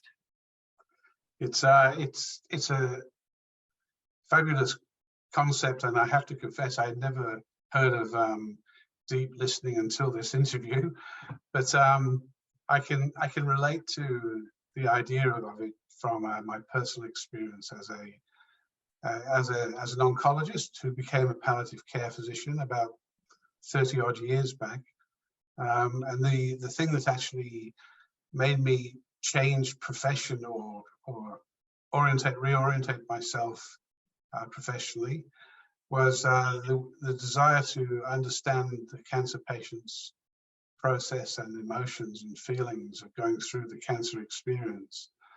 And I did that by letting them become my teachers, and more specifically by listening to their experience, by asking them more about what it was like to have the disease and exploring their feelings and emotions in relationship to that disease, as well as to the situations that might come along, such as disease recurrence when I thought I was cured, which is actually more devastating sometimes than the original presentation when there seems to be lots of answers. So I actually did that by just making myself sit down and spend time when I wasn't filling in all the spaces, telling them what I was going to do to them and how we had to investigate the disease and everything that was required there, and just ask them about how it was to be them going through what they were going through, and the gift. I mean, it was a two-way gift in a way, because what was really lovely for me is that they started to tell other people how nice it had been to speak to me and how healing it had been to actually speak to me. And I had no idea. I was more of an accidental empathic at the time. I just fall into it, and I didn't really understand the healing value of being heard, because they would tell me a bit more like their life story, as well as what was happening with the cancer process, and it helped me start to connect up trauma with reaction to disease and reaction to uncertainty about life and things like that. It was an invaluable time for me. It was really reaffirming for me, because people started to like me, which was quite nice. And I started to recognize that listening to where people were at actually was very helpful. It was actually not just helpful, it was a healing process. So I started to have something wonderful happen to my medical career. I realized I was becoming a bit more than a doctor. I was actually starting to become a healer, not in terms of transmitting energy, but just living in the energy of self-transformation, because I was changing. And I was starting to recognize the deeper parts of myself. This part of probably listening to someone else, that you have things inside you that can actually either connect you deeply to someone else's experience or disconnect you from their experience. And you do have a choice as to which direction you want to take with those options in front of you. I'm really interested. I'm hopeless at answering questions sometimes. I'm sorry about that. That's all right. No, it's beautiful. I'm really interested in, from a position of a professional whose core business is people suffering. I'm wondering if sometimes there is a sense that individuals or practitioners might be overwhelmed by the relentlessness of people's suffering, and that this might cause some sort of fear of the exposure, some sort of closing down, reluctance to let any vulnerability out. So when you decided to sit and listen deeply to people. How did you deal with those constructs of potential overwhelm, or, you know, being able to hold someone else's suffering while sometimes not even being able to do anything about it? How did that sit with you? Actually, there's a couple of things happened to me simultaneously. And the simultaneous thing that happened was I became interested in death and dying. And in being interested in death and dying, I got more connected to the patient's experience of that.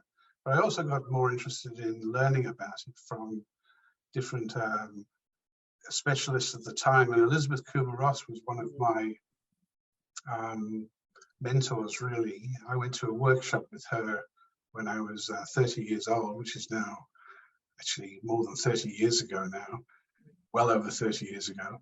And but it was a moment of change for me, because Elizabeth believed that we have two things operating inside us at the same time. One is unconditional love as a source of our being, and the other is unfinished business that obstructs the ability to actually be close to people's experience of distress. And the unfinished business that she's really talking about is the carriage of past trauma in our lives from our personal experiences of loss and grief, and things, and going through traumatic experiences.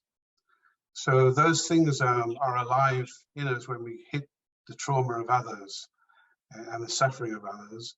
And these are the things that actually will stop us engaging with people's suffering, because we become reactive, either by feeling very sad for the person and tearful towards their experience, or angry and reactive about what you're hearing might hit anger and reactivity you haven't settled in yourself. And in the Kubler-Ross workshop I went to, she made us go through a process of confronting our past experiences of loss. So it was a cathartic workshop in which I connected to a deep personal loss from my childhood, and cathartic that out in that workshop, sort of cried and felt the actual complete depth of the grieving process inside it. So I let out all the grief for everything I'd ever experienced as grief in my lifetime or my past lives. I think all the grief that was in this little box called grief and loss just pelted outside of me until I was completely empty. And there's an amazing moment of, it was like that emptiness was also a complete absence of ego. It was like ego distraction and emptiness. And in that moment of emptiness, something remarkable happened. I just felt this inflow of an incredible peaceful experience that took me beyond all limited things. And I felt the peaceful experience felt like a connecting with everything in the universe, until it became an overwhelming feeling of love for all beings and love for everything and oneness. And because I'd had this massive clearing of grief at the time when I was going into the desire to understand people's feelings better, I didn't seem to have that reactivity in my emotions, so I didn't get emotional. I felt comfortable and sitting and steady and stable, and I could feel the other person. Like there was a kind of sense of how the other person feels. I don't mean emotionally. I mean more the soul depth of that person, or the spirit of that person. I could feel more the energy and vibration at that level, which is much more stable and steady. Even within someone who's reactive, there's kind of a steady, stable thing behind that reactivity that if I can feel connected to that, it's like you can hold that person's in some kind of place that doesn't completely fall apart.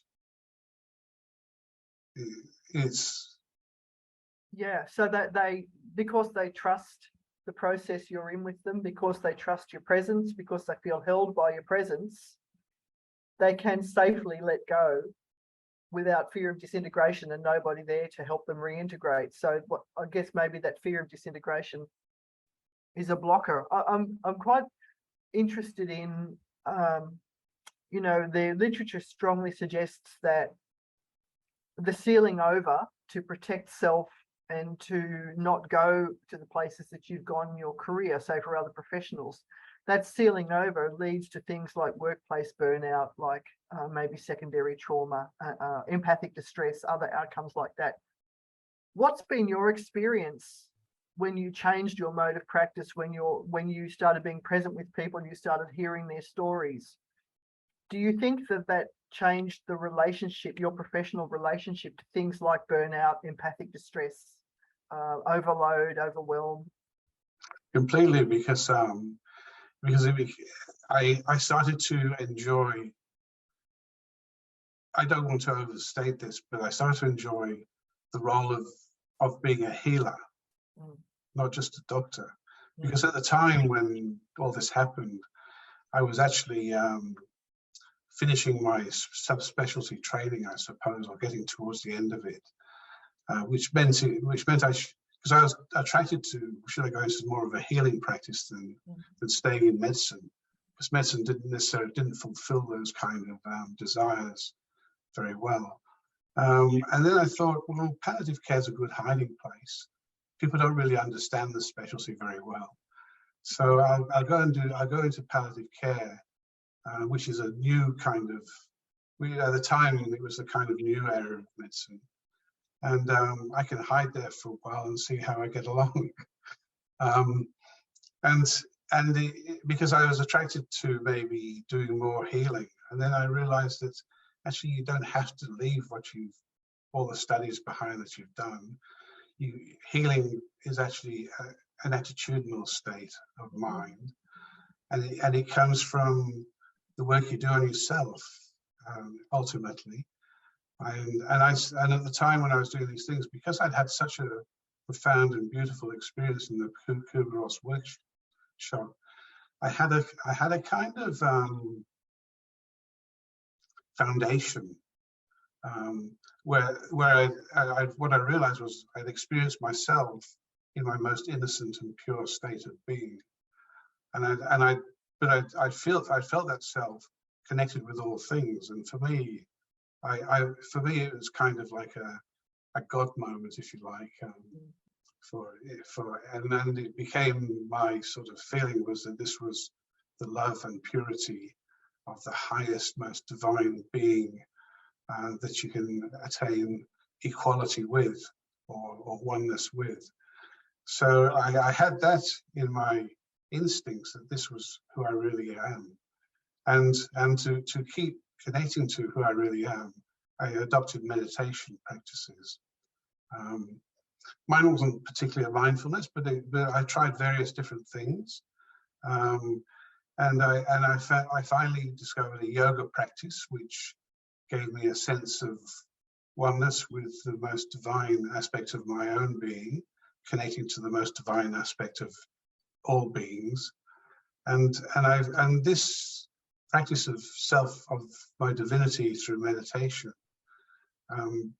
became a foundation for everything I was doing with others. So if I was meditating well, what I've discovered was I could see another as equal to myself and the same as myself, and in the equality of that vision on others, I could feel a sense or vibration of that person, and the fact that I spent so much time listening to different personalities had given me this more easy way of understanding how to adjust my personality to whoever the feeling is of that person's nature and personality, and from there.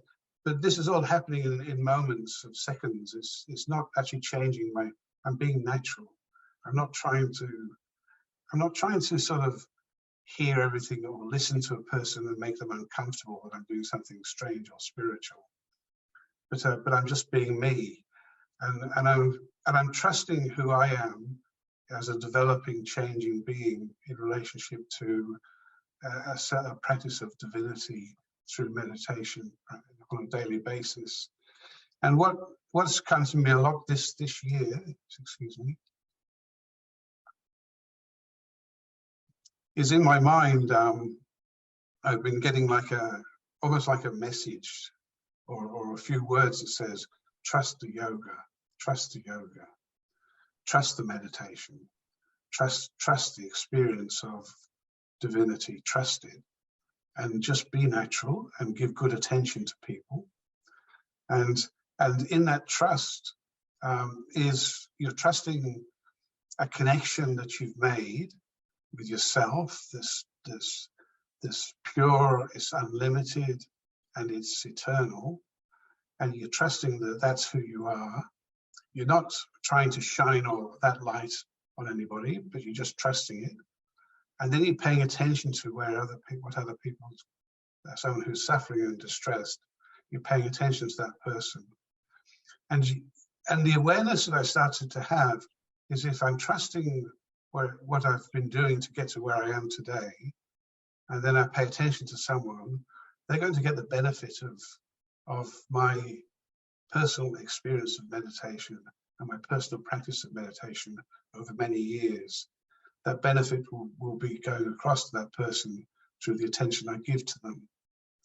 And the attention is a time you spend, that's quality time, listening to them rather than, and speaking maybe less than they're speaking. What occurs to me is that you're actually providing a safe space for people to reveal and listen to themselves. So they're not modulating or modifying or shaping themselves to present how you want them to be, how you want them to behave, how you want them to conform to an interview or to an assessment or whatever. It sounds like you're opening a space and they actually get to see themselves emerge in that space because you're not putting the conditions over them. And so perhaps, and I think that might be a profoundly healing moment, really genuinely seeing ourselves emerge and listening to ourselves express where we're truly at. It sounds like you're giving people permission to touch in with where they're truly at. And that might be for the first time that they're seeing that.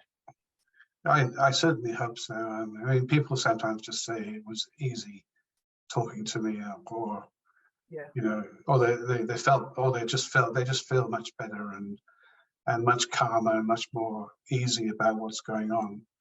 Even though I haven't really, often though I've provided education information to help people with their understanding of the situation without overwhelming them with death and dying.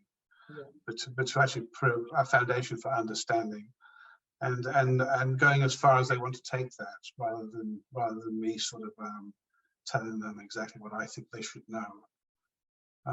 And so it becomes a bit sometimes a bit playful. I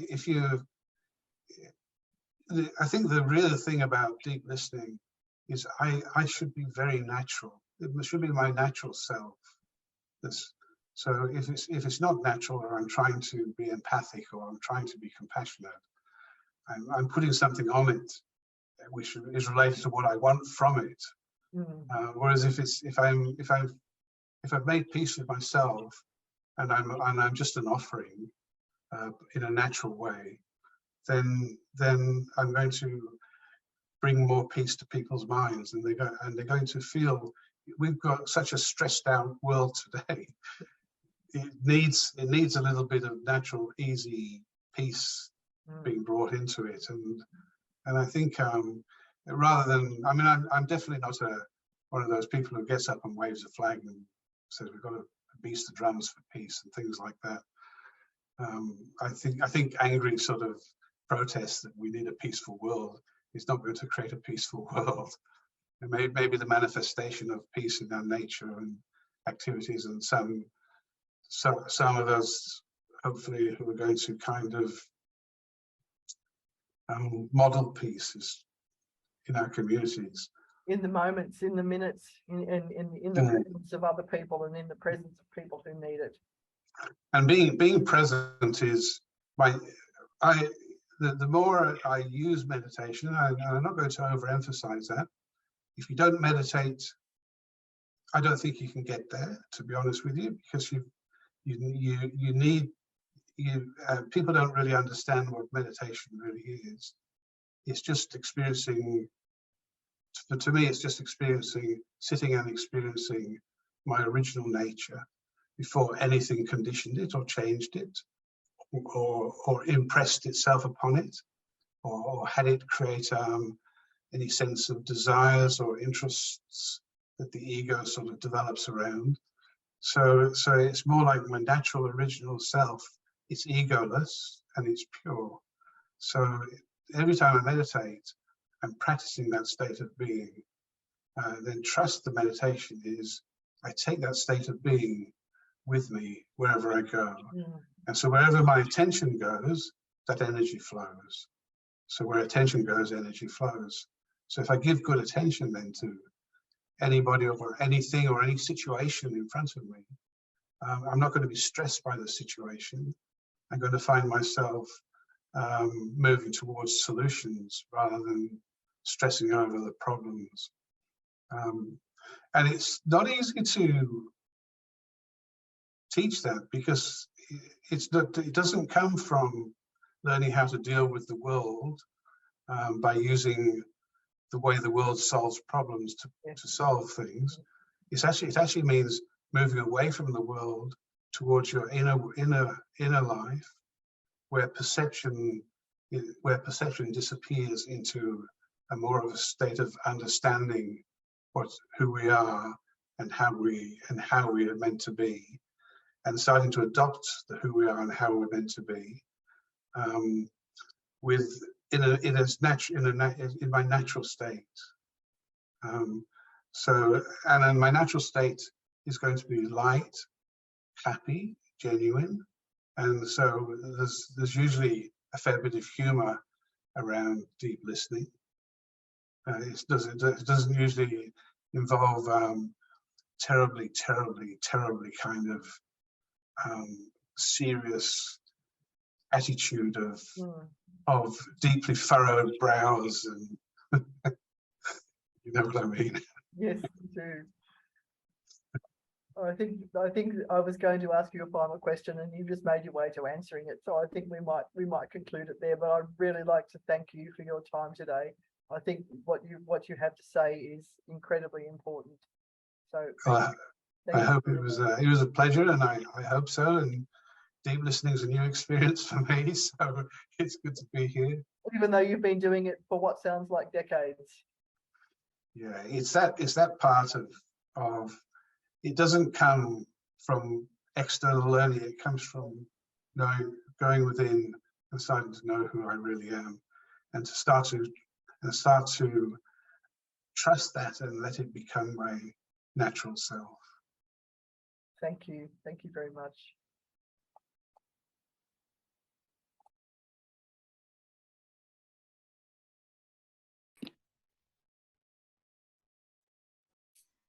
Well, welcome. My name's Terry Ayling. I'm a member of the Australian Compassion Council, and this is part of our program, Deep Dreaming Australia, a Continent for Compassion.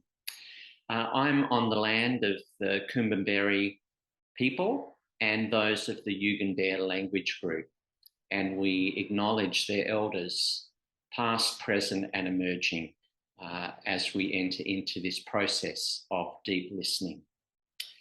My very special guest is a dear friend, a wise sage, a slam poet, and a TEB presenter, amongst other things, Margo Knox. So good to have you with us, Margo. Hi, Terry. It's lovely to be with you. It's really beautiful. It's nice listening to the Indigenous introduction, because the word elder is not something that gets used in our common society. Particularly, we talk about old people and we talk about aging, but we don't talk about people who are over 65, over 70, etc., as our elders. And one of the reasons for that is that to get to elderhood, you have to actually do a little work on yourself. It's not about grey hair. It's not about wrinkles. it's about a kind of wisdom that comes into you when you let go of the role. It's about moving from the role that you've set up for yourself, or the identity that you set up for yourself through your life. It might be business, it might be a mother, it might be a farmer, parent, all of the stuff that we cloak on ourselves to go, this is who I am. And when you get older, a lot of that stuff falls away from retirement and change and all of that kind of thing. People leave home and you're left on your own. And so you're left there and you go, well, who am I? And that's the moment at which you can, if you so wish, delve into the soul. So you go from the role to the soul. Yeah, wonderful, beautiful. Yeah. To the identity of the soul, then you can start to grow your wisdom. And till then, it's not really, you're not in a space to give wisdom to anyone, even yourself, frankly. So the experiences of life and all of those roles and that kind of bounce off us and shape us, they bring us to a point where we come to listen deeply to ourselves. Well, absolutely. And as you know, compassion is one of the greatest things that you can give yourself, because you can't really give it to anyone else until you've given it to yourself. And that going into the shadow part of yourself and giving yourself compassion, working through the self-forgiveness, etc., is incredibly important to take yourself into your elder years and to work as an elder in your family and in your community, because that's where you're most needed. And the thing about being an elder, and I'll go on with that theme, is, and one of them is the idea of listening. And it's deep listening, but first of all, just listening, because I think we've all probably had those experiences where we start to share, and we discover that whoever's listening to us has an agenda for fixing us up or telling us we're wrong, or all of those sorts of things. It's like, you can't share that. You've got to look good, you know. And sometimes sharing doesn't always look like we're on top of things. It can look like all kinds of things. And to actually listen deeply, I'll just say one of the things that I was told when I first started my spiritual journey about, a century ago, was what we call the ego, or the role identity that we get caught up in, is the thing that always speaks first. It jumps out of your mouth. And as you go into your wisdom and working with soul, you discover that you can let that part of you jump up, but don't let it come out your mouth, because it's not wisdom. It's generally comes from the shadow part of you, which is often defense and argumentative stuff and all that kind of thing. And I don't really want you to know. I feel the same. I don't want you to know. I don't want you to know this. I don't want you to know that.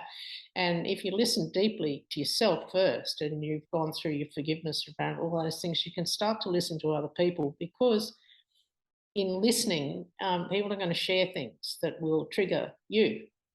And if you bounce off your own triggers back to someone, then you're actually not listening. So it's the idea that you can have a space within yourself, you can hold someone else in that space with you. Yes. It's a skill. It's an incredible skill to have and to develop. And you have to get to the point as this, you don't know much. Yes. That's one of the things, like, I don't know anything. And you get past the beliefs, you get past the idea that you've, done a path, had a teacher, all of those sorts of things, and you end up with, well, it's just me. Yes.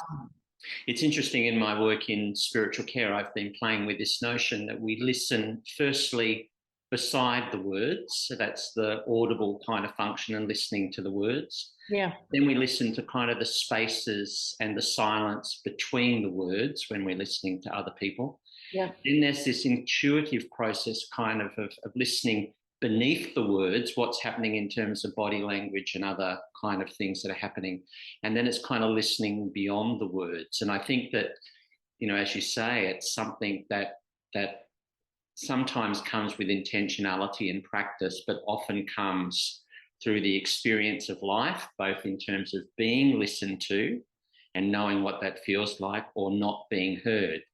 So Margo, what are some of the ways that you're involved in deep listening at the moment in terms of your work as an elder, and how important is it for us as a society to develop skills to listen deeply to ageing people? The thing that one of the best things that I've learned is actually, because I used to teach, and as a teacher, you're just teaching, and it's been such a joy to stop doing that, and to do something else which has a lot around it of listening and letting people be who they are. And I do once a week. I do a Zoom like we're doing, but I have, you know, like a bunch of people on there, and I set a theme and off we go and we talk and I listen. And I don't, if I say anything, it's generally, you know, a bit of laughter. It's not much more than that, but it's holding a space for everyone to talk. And most people, including myself, generally feel quite happy afterwards, because the idea is that we all learn to listen to each other. It doesn't always happen. Yes. But we listen, and we listen in that sense of you can say whatever you want to say within bounds. There are, you know, like we don't criticise other people and all of that sort of stuff. Because the thing is that one of the keys to doing this is to help ourselves, myself, other people, get to the point of where you can listen to yourself. Because we're only ever talking about ourselves. Even when we think we're talking about other people, we're sort of talking about ourselves. And to get to hear what I'm talking about will happen if someone will listen, and listen deeply, not just listen to the words, as you say, not just getting ready for their answer to what I'm saying, which is the other one that people do. They have their answer all sort of, you know, or I'm sorry, I have a blessed life, I'm sorry that's happened to you, you know, like stock answers and all that sort of stuff. We really have to learn to step back and let something else come forward. So it's interesting what you're saying. You know, firstly, we need to listen to ourselves. You know, that arises within us, and that comes through the process of our aging and experience. Then it's a gift that we can offer to other people out of that experience, but it flows back to us as well. You know, it enriches our capacity to listen to ourselves, this wonderful reciprocity. Yeah, totally. There's nothing. What do we miss as a society when we don't listen to aging people and their experience? Well, I guess number one is aging people get left out of the equation. Yes. And that's the first one. And does that bother anybody? And mostly it bothers the people who are being left out, I think. The other key to it is you don't get to hear some of the gems that people have been through. You know, like this Zoom that I do, I've learned so much from it. It's just a bunch of ordinary people. They don't come out of the spiritual world or any of that sort of stuff. They're just a bunch of really grounded, ordinary human beings. And we've learned to talk to each other. And it's extraordinary listening to some of the things that people have been through and go through, and the resilience and the strength and all of it, you know, it just blows me away. And I think what tends to happen is when, you know, I can go back to my life through my 40s and 50s, and I'd see someone who was a bit older with a walking cane and grey hair, and I'd go, you know, I have the bias. I had the bias given to me, and I picked it up and I ran with it until I just started to want to do, because nothing's there by mistake. It's not a mistake that we go through this process. So what is it, you know? And I've spent a bit of time in the sort of the Indian, Eastern spiritual growth type of stuff. And in that culture, their elders do all their spiritual growth in the last part of their life. They're allowed to leave home, basically, and go and do that work. It's a sort of thing in that culture that people do. And I looked at it and I went, oh, I see. So that's what it is. So you are given this time. Yes. Where apparently you know, you don't have to work so much, or maybe you've got some resources or not, or whatever, but you've got a desire. And it's like a twofold path. You can just go and sit in a chair and watch TV, or you can go this other path, which is more a you have to ask yourself some questions. You have to do a bit of you know, self-analysis, basically. You actually have to do those things, and they don't just come to you. And you also have to go back and harvest your life and have a look at it. And it's not that you ever did anything wrong. No one's ever done anything wrong.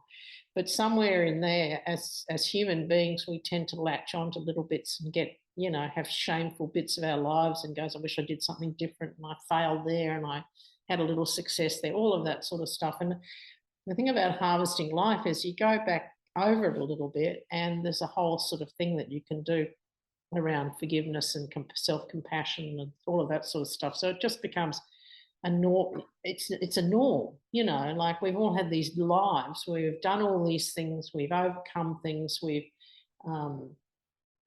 learned amazing stuff as we've gone along. And it's also the beauty of stepping into elderhood for all of us is the amount of stuff we can give to young people. You know, like, you can actually tell them stuff without, you're not their parent. I'm not their parents, but I can say stuff that's like that. I don't think that's a good idea. Or if you do that, these are the possible consequences. Or I did this and this is what happened.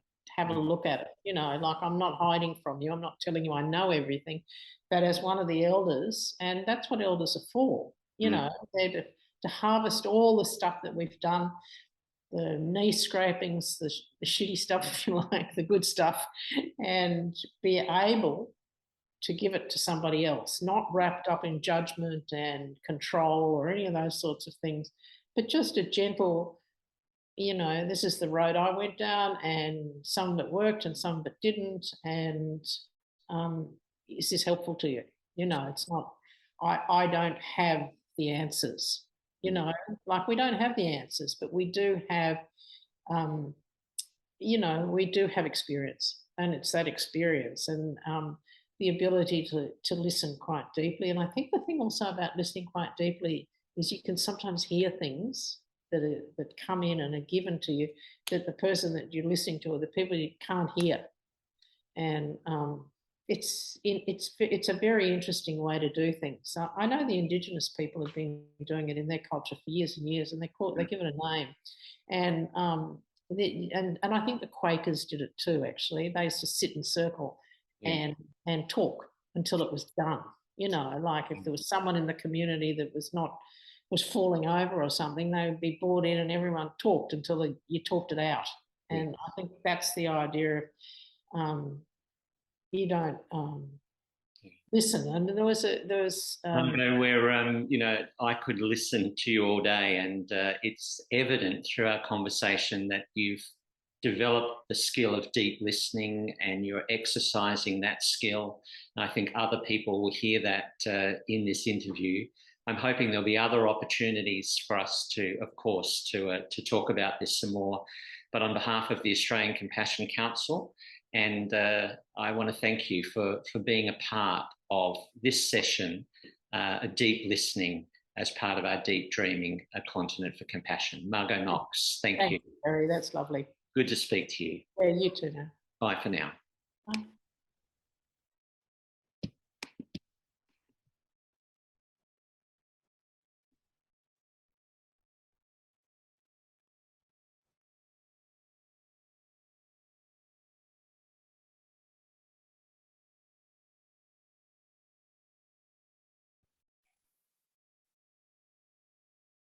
Hello, I'm Sue Sumskis from the Charter of Compassion Australia, and it's my very great pleasure to spend some time with Coleman. Uta is a senior lecturer in sound massage, and her passion is to create awareness of the healing power of sound. And welcome, Uta. Thank you for having me, Sue. It's a pleasure. You're welcome. Look, there was a quote on your website that I really need to read out. It was really amazing. Everything is in a state of vibration, different frequencies and movement. Each celestial body, in fact, each and every atom, produces a particular sound on account of its movement, its rhythm or vibration. All these sounds and vibrations form a universal harmony in which each element, while having its own function and character, contributes to the whole.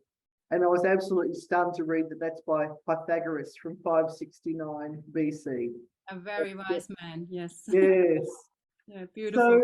So, Uta, what's your definition of deep listening?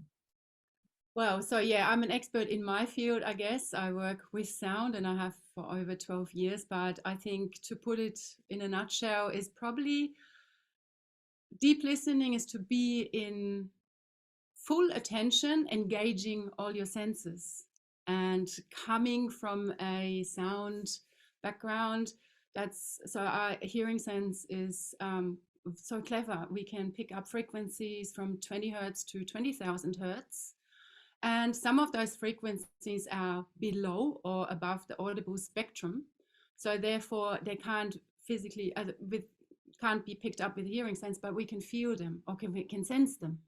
Yeah, so that's a little bit going back to the quote of Pythagoras. And I think also it's very important to distinguish between yourself, the other, and your environment. It is only if we listen to ourselves so we can fully understand ourselves, get to know ourselves. And that's including all our needs, desires, wishes, wants, also our shadows, that we can understand the other.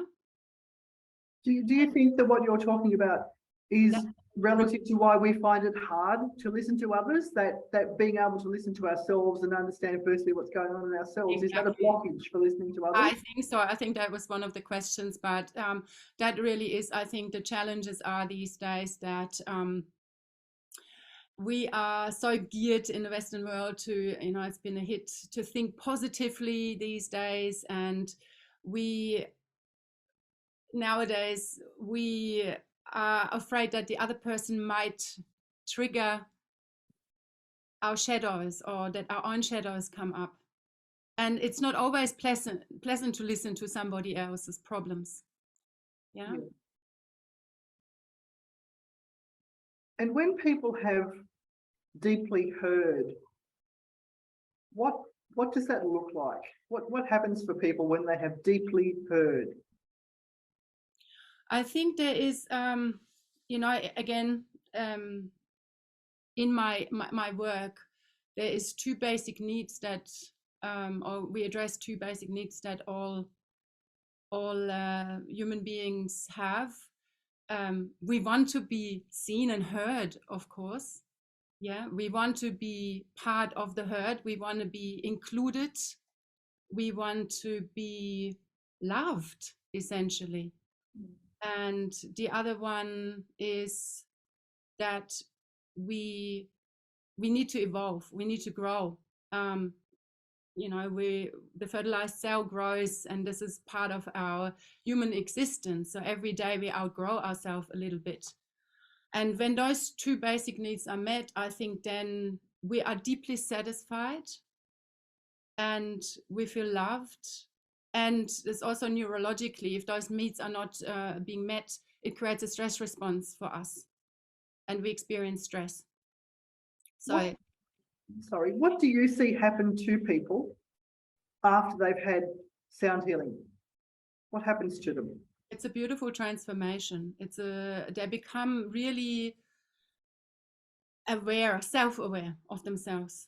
And not only that, so really listening to themselves.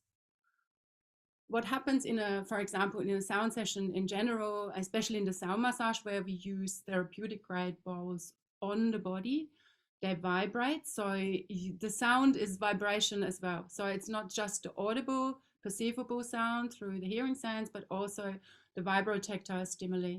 The vibrations enter the body via the skin through the water that is held in our cells. So if you think about our cells, we're 70 to 80% water, bags of water, so to speak, and sound travels 4 times faster in water than it does in the air. So that's quite fast. So we apply gentle gentle sounds and vibrations via the singing bowls to the body. So that really takes you inside of yourself. And you have the physical relaxation because the sound massages you. You feel yourself. You become aware of any, you know, physical problems, but also mentally. You go quickly and effortlessly. The sound, that's called entrainment, and I could talk hours about that, but pretty much sound takes you effortlessly into a meditative state, into a higher state of consciousness. So you really connect within and you become self-aware. And a lot of people are so disconnected. We think we're so connected these days, but disconnected from themselves. That is a profound experience for people. Are there particular types of suffering, of human suffering, that you think respond very well to sound healing? Sound is universal. Sound connects. Sound creates a bridge between humans, between objects, between your environment. Yeah, that's what I was just talking about. Yeah. I work with people from prenatal care to palliative care. I've been in so many different areas and it's amazing, really. In essence, we're all sound, we're all vibration. Yeah, the heartbeat comes first. If you look at research, yeah, there's a cell and it pulsates. It's unbelievable. So I think, yeah, we come back to our own essence a little bit, and that in itself is very healing. Do you think that in this exploding digital age that we are prioritizing the eyes to mind link, and at the cost of what you're talking about, at the cost of the embodied vibrational experience of the world? Very much so. Yeah, that's unfortunately these days. Firstly, we think we're so connected, yet we disconnect ourselves. Our visual sense is absolutely overstimulated. That's it's superficial. Yeah, only touch the surface of things, yet it's promoted everywhere, and I really see a danger in that. Our hearing sense is so much more accurate. It can grasp the character, the quality of a situation that our eyes will never be able to do alone. So, and listening has got a quality. It takes you into the heart. Yeah, because we go deeper than the surface, you come back into the heart. And I think that's a real danger these days. Yes, yes. And the shortened attention span as well from all the overuse of devices. So I'm going to ask a very naive question. Yeah. Do the ears resonate into the body more than the eyes do? So it's what I'm hearing. What you're saying is the ears have different pathways and do different things when we use them. Our hearing sense is amazing. Yeah, we sort of tend to neglect it. Yet there's such big demands placed on our hearing sense these days. I mean, even just I work a lot with students and in schools. I have a program, it's called Click Sound Education. I've worked with Maggie Dent. But the children in school, they need to sit and listen all day. There's such a high demand placed on the hearing sense. Environmental pollution, acoustic pollution these days. We're subject to constant noise. Unless you're lucky to live in the countryside, or you create those really calm and quiet spaces for yourself in meditation. But definitely, so I mean, our listening sense is such an overlooked sense, and it's kept us alive over evolution. If it would have been for our visual sense, we wouldn't have survived as human beings. We need to rely on our visual sense. We couldn't see the saber-toothed tiger lurking in the bushes. We needed to hear at night. Right. Yes, it is very much a very a powerful sense, and we need to train that again. So I might conclude the interview just by asking you, what would you recommend as a hearing self-care practice for an average person? for your average person. I mean, I'm always big on, of course, I work with sound and beautiful singing bowls. I always say everybody should own a singing bowl. It's the easiest and quickest form of meditation, just listening to one singing bowl from silence into silence. Beautiful. And you get the physical resonance as well. But I would strongly recommend we need to carve out those spaces where you just listen to yourself, which can be quite confronting. Your breath, yeah, your heartbeat, that's where it starts. Or you just sit in nature, go out and listen to the ocean, listen to a tree, listen to, you know, anything that you're interested in. Anything has a particular sound. So take the earplugs out. Take the earplugs out. Take the earplugs out. Exactly. Turn the streaming service off. Throw technology. Throw the technology out. Take real in the real world. Yeah. Take something real, a real object, and sit there and listen. Even a stone has got its sound. You can meditate on that. And I always say also, silence. Silence is golden, and it will reveal so much on a very deep level. Deirdre, thank you so much. You've been a wealth of information. I really appreciate it. Thank you so much. Thank you, Sue. It was a pleasure. Thank you.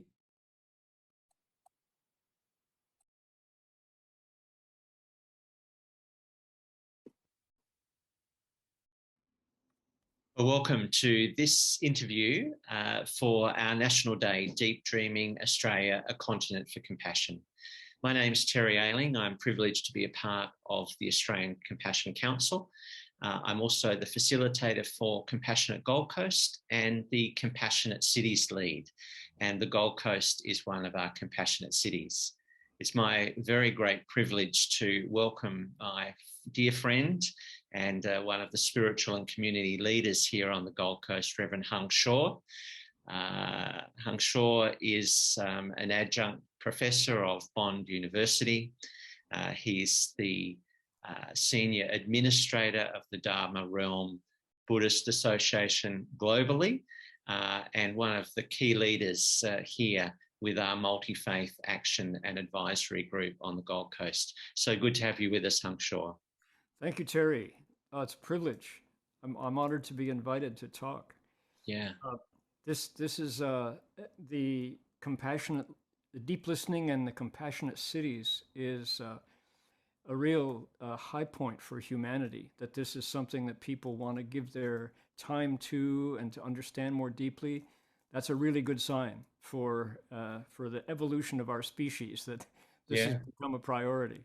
Yeah, well, we're not going to talk about it now, but you've just reminded me that one of the beautiful things that's happening in the city of Gold Coast at the moment is there's a interfaith survey going on about all of the ways that the different faith traditions are serving our community. And one of the aspirations about that and of the work that the MAG group does is around how well we listen to each other. Yeah. But what I'm really interested to talk to you about, or to listen to you about, Hung Shaw, is your perspective on what deep listening is, how important it is in the world, and what the Buddhist teachings might tell us about that. And we're delighted that you're going to share with us about that for a little while now. All right. I'm a preacher, so make sure you raise your hand to stop me when the stop me before I preach again. Right? So I'm an American by birth, and I was raised a Methodist, but 46 years ago I became a Buddhist monk in the Chinese Mahayana tradition. And the Mahayana tradition of Buddhism, the northern tradition, has a figure who is beloved not only of Buddhists, but I think all across Asia, wherever Buddhism has gone. And that figure is Guanyin Bodhisattva, also known as Avalokiteshvara. And people may not know those names, but they certainly know the image. It's a female figure in white robes, often depicted holding a vase and a willow branch that she sprinkles ambrosia to cool off people who are overheated and to banish fears. So this is Guanyin Bodhisattva, and Guanyin is Chinese words which means contemplating the sounds, the awakened being who hears the cries of the world. And if the image is not there yet, think about the Holy Blessed Virgin in Roman Catholicism, because Guanyin Bodhisattva looks like no one quite so much as the Holy Blessed Virgin, as Mother Mary. The two of them are congruent. When you put one on top of the other, they merge. Mm. What I get from that, I have many friends in the Catholic monastic orders, the Benedictines and the Trappists and all, and who say that when they reach for compassion in their own minds, Mother Mary is the figure that arises. And that's precisely how the Buddhists respond to Guanyin Bodhisattva. And the conclusion I make from that is that humanity somehow, when we're looking for a symbol of compassion, we see this kind-hearted woman who has the power of listening, but that's only half of it. After the listening comes the action. And that's I think really the heart of the Buddhist approach is Guanyin Bodhisattva, this awakened being who hears the sounds of the world, has multiple appearances. And one of the appearances is a figure with 1,000 hands arrayed around her body. And each hand has an eye, and she also has 1,000 ears. Wow. And those are tools that arise from that compassion, which is to say, once you hear the cries of the world, you're moved to get into action, to do something about it. And so if let's say here we are in Queensland, southeastern Queensland, where I'm sitting and where you're sitting, and if we really listen, if we open our 1,000 ears, that many of the cries that we hear are the sounds of species getting fainter and fainter as they go extinct. I think I've read recently that there's something like, what do they say, 8,000 koalas left in the wild? This iconic species that simply, with the best of intentions, who doesn't love a koala? And yet we love our developments more. And so we'll cut down that swath of bush in order to make room for more development, and the koalas cannot rebound. That's it. So when we listen, one of the sounds that we hear worldwide is the cries of beings who are otherwise voiceless, who perhaps don't have human language, but nonetheless, their sound is one of imminent demise. Never mind the billions that are killed every day for human food. That's another story. But even if you think about, there's sometimes, Terry, this is a scary one. One of my friends is he's a botanist and a biologist combination. He goes out to the same place in Marin County, just north of the Golden Gate Bridge in the Bay Area of San Francisco, for the last 18 years. Every year, at the peak of insect bloom, in early spring, early autumn here, he goes out with his sound recorder and records the volume of insects that are making their sounds. And then he puts it into a wave sign, using audio software, and then he displays them side by side. And 18 years ago, the bars were thick and rich, and there were just so many insects with all their voices crying. He went out last year, 2021, silence. The insects have vanished. And there's an insect apocalypse happening in the planet. So as we listen, the deep listening that we do, we can also hear an absence of sound, which is to the peril of humanity. Those insects feed so many birds, and they pollinate all our crops. And, when they're gone, as a result of just humanity's failure to listen, we are in peril. So sometimes it's the absence of sound that we don't get. But if let's say, here's Guanyin Bodhisattva again, or the Blessed Virgin, with all those hands. And the idea is once you hear sounds of suffering or sounds of joy, you want to get involved. You want to do something about it. Put your hands, lend a hand, give a hand to those who need it. So I have a story. I was living in a monastery in Berkeley, California, and I would walk over to where I was studying at UC Berkeley. And I had to go through downtown Berkeley to get to my class from where our monastery was. And we had a bakery nearby who wanted to support the monastery. And so they would give us their day-old bread. They would always wind up baking too much, and they would have extra loaves of bread, and you can't sell day-old bread. And at a certain point, people don't want it. So every morning we would have this black plastic bag full of 24 loaves of day-old bread. And of course, we could eat, a loaf a day, and then you have another 11 loaves of bread. So I would take my black plastic bag, get on the bus, go to school, walk up Telegraph Avenue or Shattuck Avenue, and see the homeless people in Berkeley. And my idea was, perfect thing to do with the bread. Give it to the homeless people.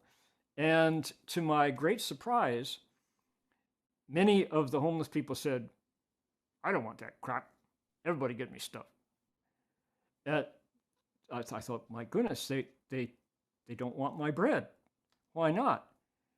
And I asked this woman who I saw 3 days in a row, I said, why do people not want the bread? She said, you can only fill your stomach. She said, people spit on us. They trip over us. They ignore us. We're invisible. Nobody gives us a kind word. You give us a kind word, you give us a prayer, and I'll listen to you. I'll talk to you. Wow. So it's like, here was a chance to listen.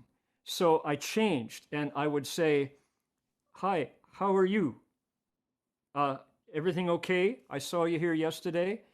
Can I give you a blessing? And watch this woman's face just melt. She would say, thank you so much for acknowledging that I exist. And I would say, you're welcome. Have some bread. Oh, thank you for the bread. Yeah. And then go on to class. Powerful story, but it's a reminder of how healing being heard can be, how our very presence and paying attention. And we often talk about the squeaky wheel, and that's what we kind of pay attention to. But you've reminded us that lots of voices are screaming to be heard, and we're not listening. Not listening. And then there are, at some point, those voices stop screaming out. And that could be the insects, it could be, the environment, it could be a partner or a child or a powerless person that's wanting to be heard. And at some point, they give up and the relationship becomes extinct. Right. It's not that those voices aren't there. It's just that we're trained to listen almost exclusively to humans.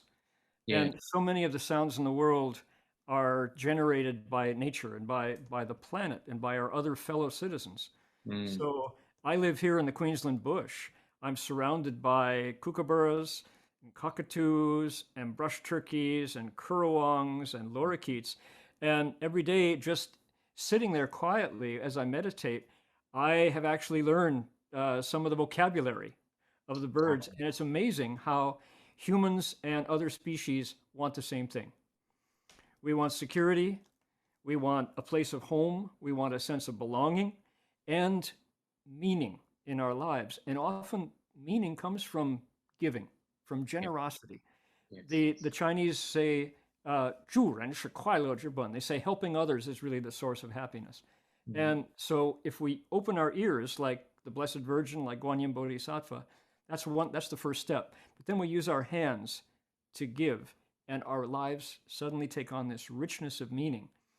Giving needs wisdom. You have to listen carefully to see what's needed so that you can give as is, give the medicine to cure the ills. Yeah. In the lives of compassion, we often talk about, this sense of first step is a sense of our common humanity. Exactly. And it's not what you're reminding us. It's not just our humanity, but it's our commonness with all, all the created order. Then when we have that sense of connection, then our compassion kind of naturally flows. That's our kind of disposition. But we need to exercise wisdom in that around how we actually exercise compassion. In Buddhism, we talk about what's called tongti dabei, same body, great compassion, which is to say the same earth, air, fire, and water that make up this gadget that is recyclable, makes up all the other bodies on the planet that have ever lived and that will live. And Yeah. so if we share the same makeup, you wonder what is different? Well, what's different is what's inside.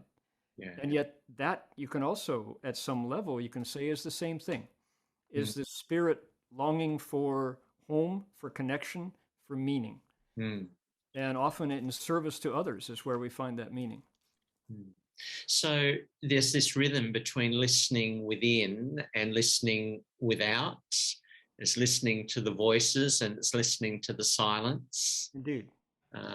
Yeah. So can you tell us a little bit from your own practice and a kind of a Buddhist perspective, through meditation and other things, in a way you're kind of not listening, the idea is to kind of, or to listen more deeply. So you're right, Terry, as Buddhism is, there are many, many different methods of meditation, and yet Buddhists do not have a monopoly on meditation. Pretty much every religious tradition that I've ever had dialogue with has some form of contemplation or inner reflection. And one of the most valuable techniques that I've learned is, beyond the stimulation of sound, finding the silence that precedes and then follows every sound. And when I can sit quietly and let each sound stimulate and then have the silence follow, it's the sense of finding myself home in the universe. And there was an experiment done with a yogi and an ordinary individual pulled off the street for this purpose of the experiment, and then a Buddhist meditator. And the experimenter took two wooden blocks, and found the ordinary person and went clap, clap, clap, clap, clap, like that. And they hooked them up to an EKG. And after a minute of clapping, the ordinary person's EKG went up, up, and then blocked it out. Like living beside a train track. You don't hear it after a while, you block it out. So they put the yogi, and the yogis are famous for being able to control their senses. And it went clap, clap, clap, clap. And the yogi had a flat line from the beginning. He was able to block out the sound and take himself out of the world. And they hooked up the Buddhist, and they went clap, clap, clap, clap. How do you suppose the EKG went? It went peak, peak, peak, peak, peak, peak, peak. So he was refreshing and living vitally in the world with each second. So truly a sense of beginner's mind and a sense of joy and being alive in the moment. And if we can keep our ears clean and not cling to attachments of thoughts, voices we dislike, and not expect and project ahead to voices we're looking forward to, then we're alive and listening to all the sounds in the world, which are often sounds of pain. But that galvanizes us to work. And religious dialogue, interfaith, is a wonderful place to use that sense of inner awareness motivating external action. So the Charter for Compassion being one of humanity's best moments, moving us towards the ability and the desire to listen clearly. Not so much telling you what my faith believes, but listening carefully to the silence that includes us all. Yeah.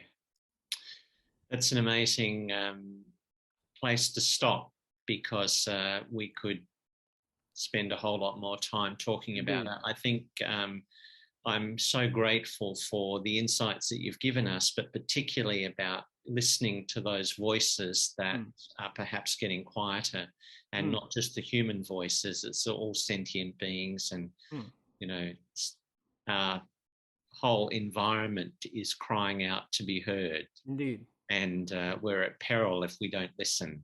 Indeed. And it may be the same in our own relationships with our children and others as well. So, same body, great compassion, one family. Thank you so much, Pleasure. Ursula, for all you do, and for your great compassion and deep listening to us here on the Gold Coast. Thank you so much. Blessings.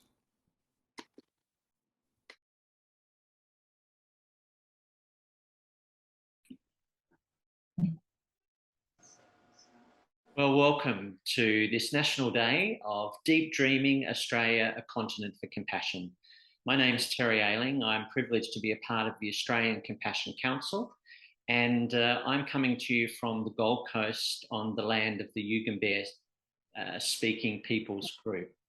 I'm very excited to introduce you to a relatively new friend of mine, but a wonderful colleague and companion in the community, Rabbi Adi Cohen from Temple Shalom Jewish community in the Isle of Capri on the Gold Coast. Welcome, Adi. Thank you very much. Yeah. Look, I'm really excited about this conversation because we are speaking to a number of religious leaders about deep listening and how it comes from their tradition, particularly in terms of the process of contemplation. And I'd love for you to be able to share with us something of your wisdom, your personal wisdom and experience, and from the tradition around perhaps the way that you've been listened or listened to yourself, how you practice that in terms of your daily life and work, and any wisdom from the tradition that you could leave us with. Thank you. So let me start by saying that deep listening is something that hardly comes as a natural thing to do, especially in our modern world that is so full of white noise and different elements on daily basis that try to grab our attention. Yes. And especially for me, as someone who enjoys ADHD and being hyperactive, it takes a lot of practice and intentional effort to really listen, to be present. And the way that I practice it for myself is what I call reach in, reach out, and reach out system that allows me or assists me to go through the day acknowledging or better experiencing the world around me. Yes. Reach in is first of all to listen to myself, to give myself the time to be and to process my thoughts, my desires, my yearnings, my prayers. And I think that in the modern world, we don't dedicate enough time for ourselves. And we're quite afraid of quiet moments. We constantly try to fill them up with entertainment, with TV, with social media, with voices, radio, music. And I think that it's important to designate a time to sit, to be, to shut all the white noise out and to listen to ourselves, to listen to our thoughts, to our hearts, and to do it on a regular basis. Yes. Because if we don't understand ourselves, if we don't dedicate time to listen to our own thoughts, it's really hard to understand other people and to listen open-heartedly to other people. So you can practice that as a religious practice, you can practice it as meditation or me time, but the key is to practice it and to be consistent about it. To start from a few minutes. Reach in. It starts with reaching in. Reaching in. Yeah. Reaching out, I think that there are two things that I would like to connect to, and one is the concept of dreaming. And for me to listen and to listen, really listen and engage with someone is to listen and to acknowledge their dreams. Not just their day-to-day struggles that we all share, but to listen to their dreams, to be part of their dreams, part of the world that they want to be part of, that they want to share with me. One of my favorite quotes is, the crazy people who think that they can change the world are usually the ones who actually change the world. No dream is too big, no dream is too crazy. The only question is, with how many people do we share our dreams, and how many people are willing to listen and to be part of this dream? And as I see deep listening, it's not only sharing my dreams with others, it's about being there to share other people's dreams and to be part of their dreams, to make this place a better place for everyone. In the Jewish context, we call it to be God's partners in perfecting the world. Letaken olam b'malchut Shaddai. To take an active role in making this place a better place for everyone. The other part of reaching out for me is the understanding that we can only hold one note that we bring. Each and every one of us is one instrument, one note in human society, in the world. And deep listening is to listen to the chord, to the magical chord that we can produce, we can make together. And I believe that every religion, every culture, every individual, regardless to their faith, creed, ethnicity, you name it, we can bring something to this oneness that transcends all separations. We can generate a sacred chord, this hallelujah, together. And once I can listen to someone else's music, to someone else's note, that's for me the deep listening that I can engage with this chord that is bigger than myself, that is bigger than the individual, and I can enjoy the blessing of being part of it. Wonderful. Yeah. The third part, the reaching up, is my place with my Creator. And according to the Jewish tradition, when we come to services, when we pray to God, whether if it's a spontaneous prayer or a ritual, one should come a bit earlier and create the spiritual space, the open-heartedness to experience the prayerful state of mind, to be able to engage with something that is bigger than ourselves, something spiritual. Now, it is not something that happens on a regular basis, and our sages established this concept of yenashkeni min shikot pihu, that every now and then we get to be kissed by God and experience this moment of transcendence. Oh, wow. But to be in a deep listening state of mind means that I open my heart to the possibility to engage with something that is bigger than myself, with a spiritual moment that can sweep me off my feet, that I cannot explain in any spoken language, that is not part of my scientific Western discourse. It's an overwhelming feeling that I allow myself to experience, and I may not be able to communicate it, but I can feel it. So that's a listening that kind of resonates, reverberates through our bodies and through our spirits and through the silence. No words, no listening necessary. It just moves us. It's a listening that comes through every single cell of your being.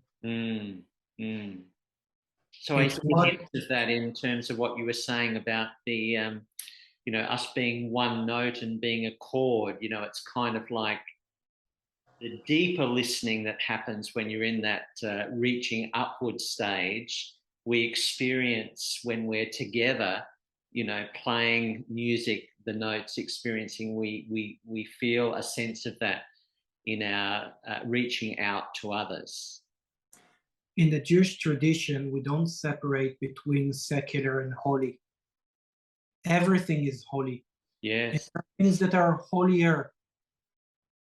And I believe that deep listening is acknowledging this holiness in the other. Yes, yes, yes. And then we can drop the separations, and then we can exist, we can be on the same plateau, and we can really listen to each other from a place of mutual respect, from a place of acceptance, and perhaps not from a place that we are not really engaging in a conversation. We're just waiting for our turn to reply or to speak. And that's a beautiful, reminder of the deep dreaming of our Australia, a continent for compassion, because it's not about the separation between the secular and the sacred. It's not about differences of culture or nationality or faith. So to hear one of our faith leaders talking about that kind of level playing field in which everything is sacred and everything is holy, and the holding space for listening and connecting inwards, outwards and upwards just reverberates through it all. It's a beautiful image, beautiful. And I think that we also need to remember that we are all doing it in a different discourse. We're using different tools to do it. The Buddhists are doing it their way, the Muslims are doing it their way, the Shinto or the Baha'i, Jews or Christians. We are all practicing our spirituality, our religious ethics in order to be better people, in order to engage with the world in a better place, in order to have a deeper understanding and deeper listening to the world around us. And I think that that's the beauty of it all, to say we are perhaps using different methods, but at the end of the day, we are part of the same society. And we see this sacred, we see the importance of being part of something bigger than ourselves. We just use different methods to do it. Well, that's a wonderful spot to finish, and there's so much wisdom from you personally and your experience and the tradition. We look forward to continuing our friendship of learning and growing more through that experience, through Compassionate Gold Coast and the work that you're a part of with the Multi-Faith Advisory and Action Group here. Thank you so much, Rabbi Adi Cohen from Temple Shalom on the Gold Coast. So good to have you with us. Thank you for inviting me to be part of this beautiful initiative. Thanks. Thanks, everybody. We'll see you again soon. Bye for now.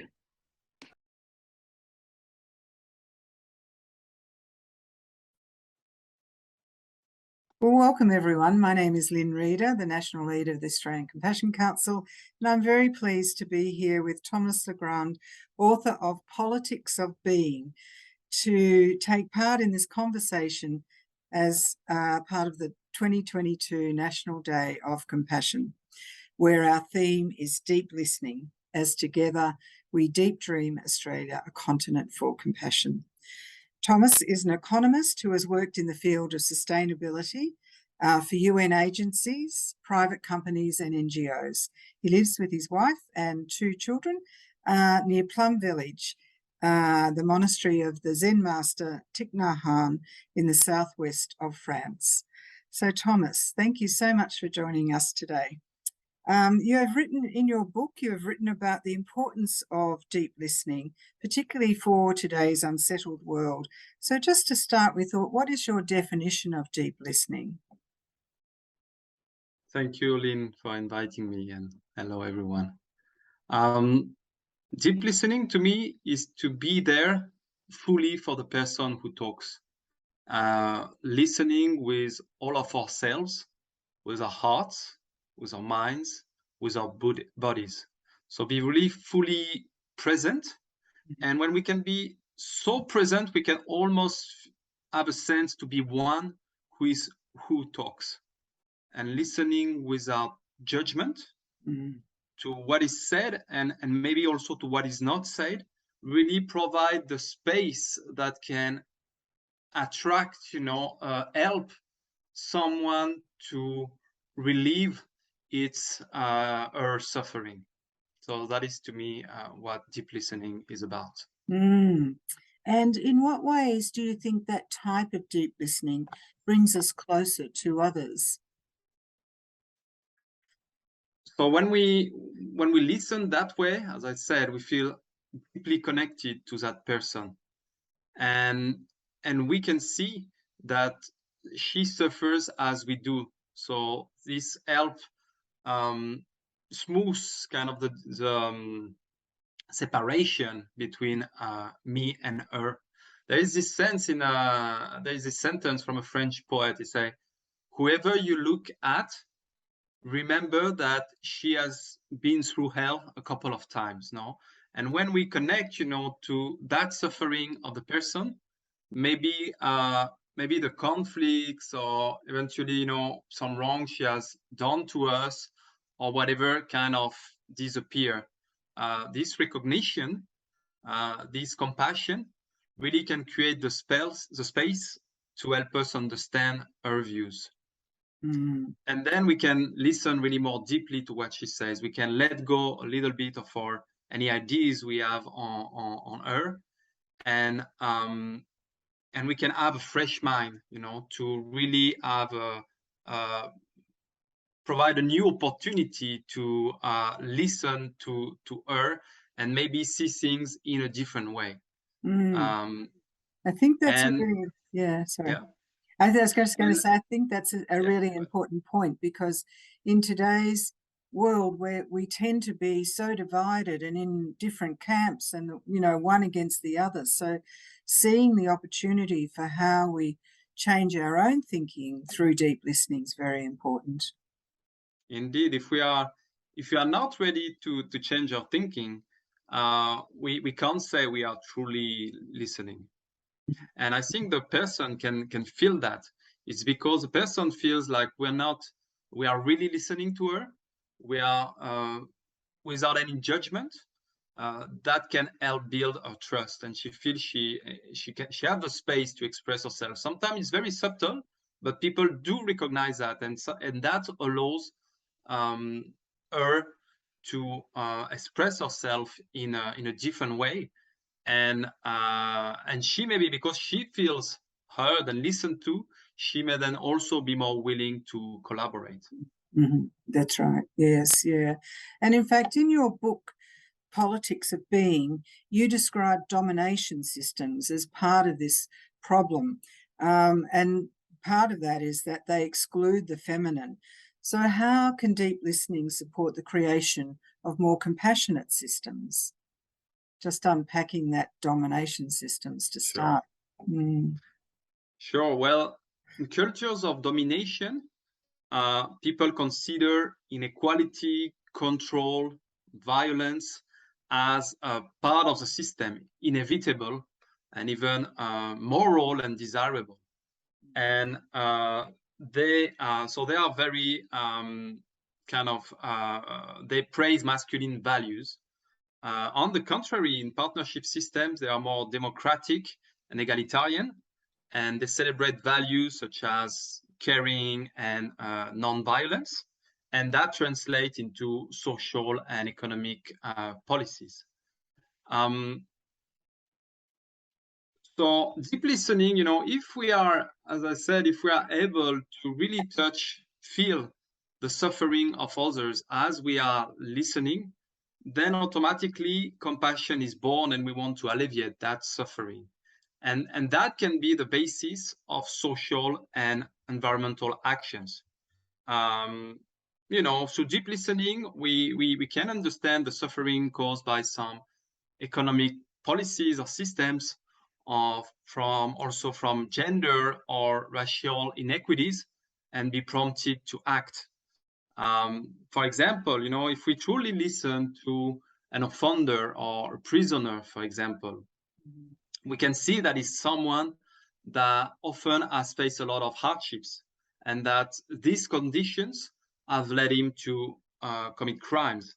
So if we listen that way, we'll probably want to evolve our criminal justice systems, not necessarily to punish, offenders or prisoners, as with a punitive, retributive mindset. We talk about retributive justice systems, but on the contrary, we can see, they are really humans, and that have that suffering have brought them to commit certain things, and we can help them to rehabilitate through a more compassionate, restorative justice systems.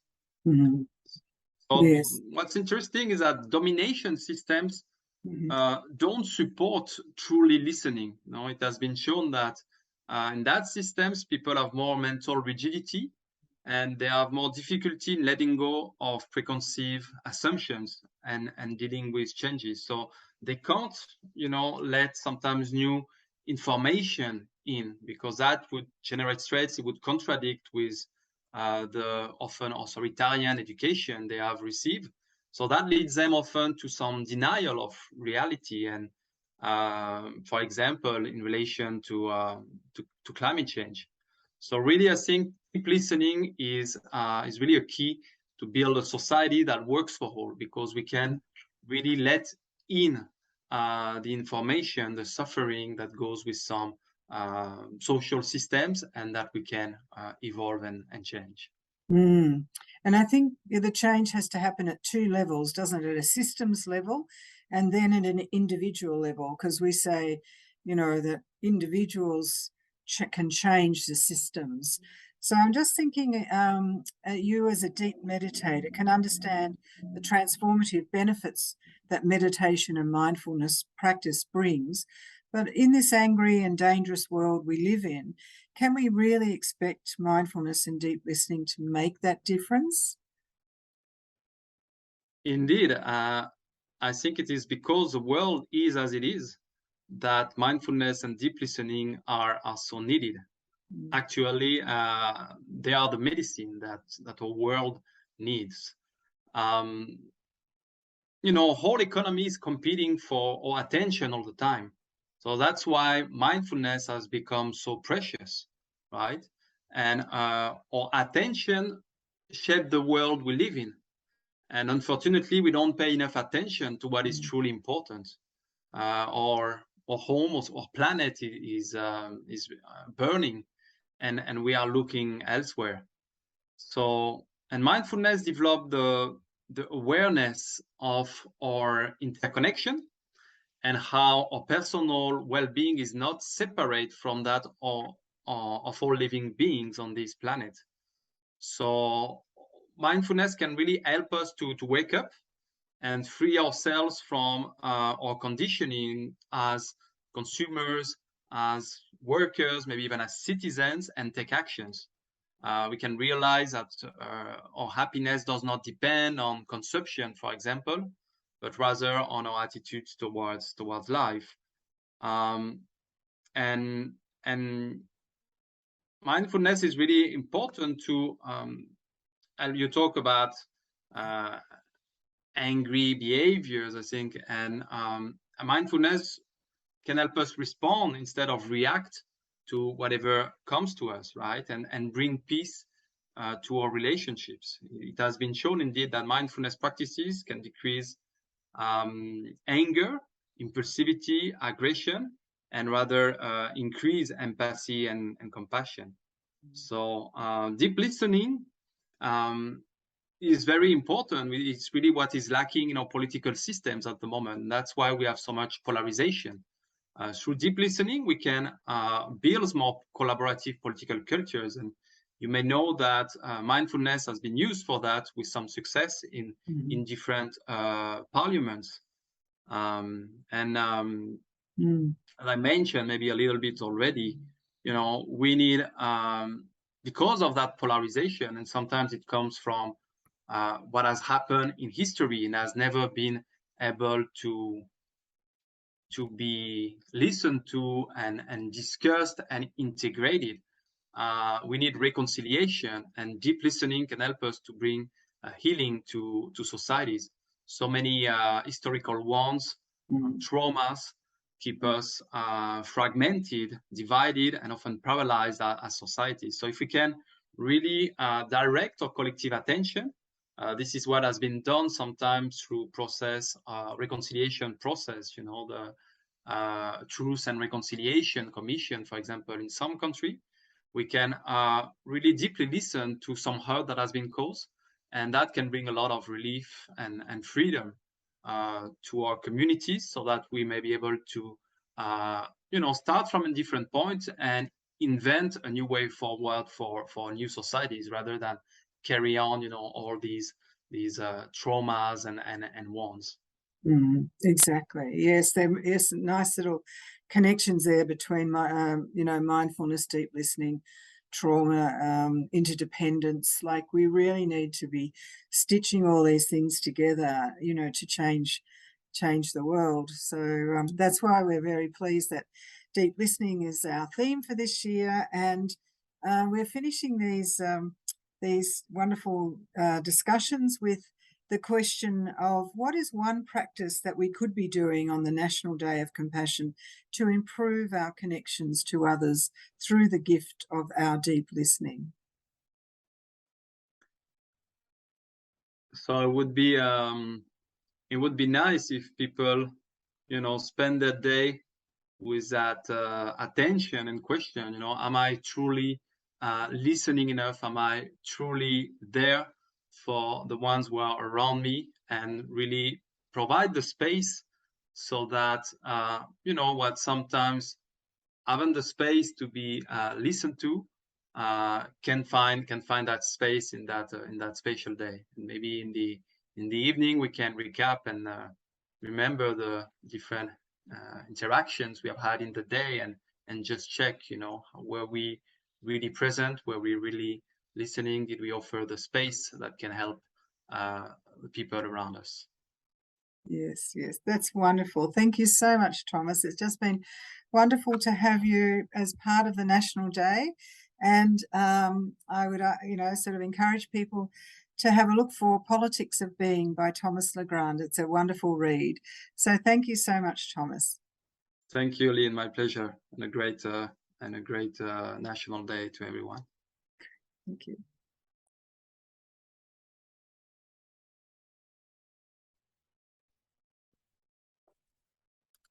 Hello, my name is Gwen Pennington, and I am a council member with the Australia Compassion Council. This interview is aimed at sharing some of the compassionate stories about deep listening that are happening across the country in Australia, as together we deep dream Australia a continent for compassion.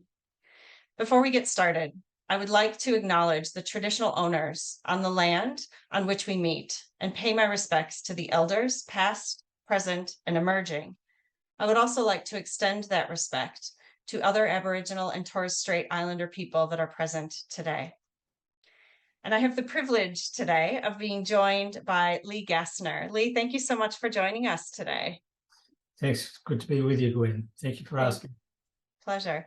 So Lee is passionate about leadership, listening, and social system change. And he says, I seek to foster a listening up culture for leaders, which gives the safety and space for people to speak up. With many years as a government senior executive, Lee works with executives developing their leadership skills through coaching, action learning, and as professor of the Australian Graduate School of Leadership, supervising doctoral candidates in the Doctor of Business Leadership program. Lee is also a co-founder of Leaders Who Listen, and their aim is to develop leaders who make better decisions, build inclusive cultures, and drive growth and innovation by creating safety and space through high-quality listening in their organizations. Lee has worked for many years in the field of addressing violence against women and social system reform, particularly requiring engaging stakeholders with different experiences and perspectives. He is presently chair of the Victorian Coroner's Victorian Systemic Review of Family Violence Deaths Review Panel. He is a member of the Domestic Violence Service Management NGO in New South Wales and has worked on systemic reform to violence against women in South Africa and with Australian Human Rights Commission in China. Please join me in welcoming Lee Gassner with us today. Thanks, Lee. Thank you, Gwen. It's, as I said, so nice to be with you all. Yeah. So to get started, I would love to understand what your definition of compassionate and deep listening is from your perspective. Well, Gwen, from my perspective in relation to compassion and deep listening, is that I think they go hand in hand in so many ways. The ability to listen also requires the ability and acknowledgement of being compassionate. And in so many ways, as we've mentioned, is being able to give safety and space. And that actually means approaching situations and conversations without judgment and with probably trying to see the whole person from the perspective of actually trying to find out what's going on rather than immediately jumping into some judgment that might restrict conversation or actually end conversation. So the issue about compassion is that you're willing to listen to someone and you're willing to engage with them rather than moving to a mindset that would probably shut down deep listening. So compassion is about seeing the whole person, seeing the context they're in, the context they exist within, they live within, they work within, seeing them as a person, as the other person, and also compassion for yourself. So you can actually deeply listen to them. So consciously being aware of yourself and what it is about you that you're bringing into the conversation. That's fantastic. I love the idea of seeing the whole person and being willing to listen and acknowledge that bit without the judgment. So in what ways do you think that deep listening, that through seeing the whole person, brings us closer in maybe an organizational or leadership context? We're probably more likely than as a leader, from a leadership perspective, you're more likely to be curious or trying to find out more about what's actually going on in a certain situation and finding out more what's going on for the person. You may not always necessarily continue to agree with what they're bringing to you, but you may start to understand why it is an issue for them. What's the emotion they're holding around it?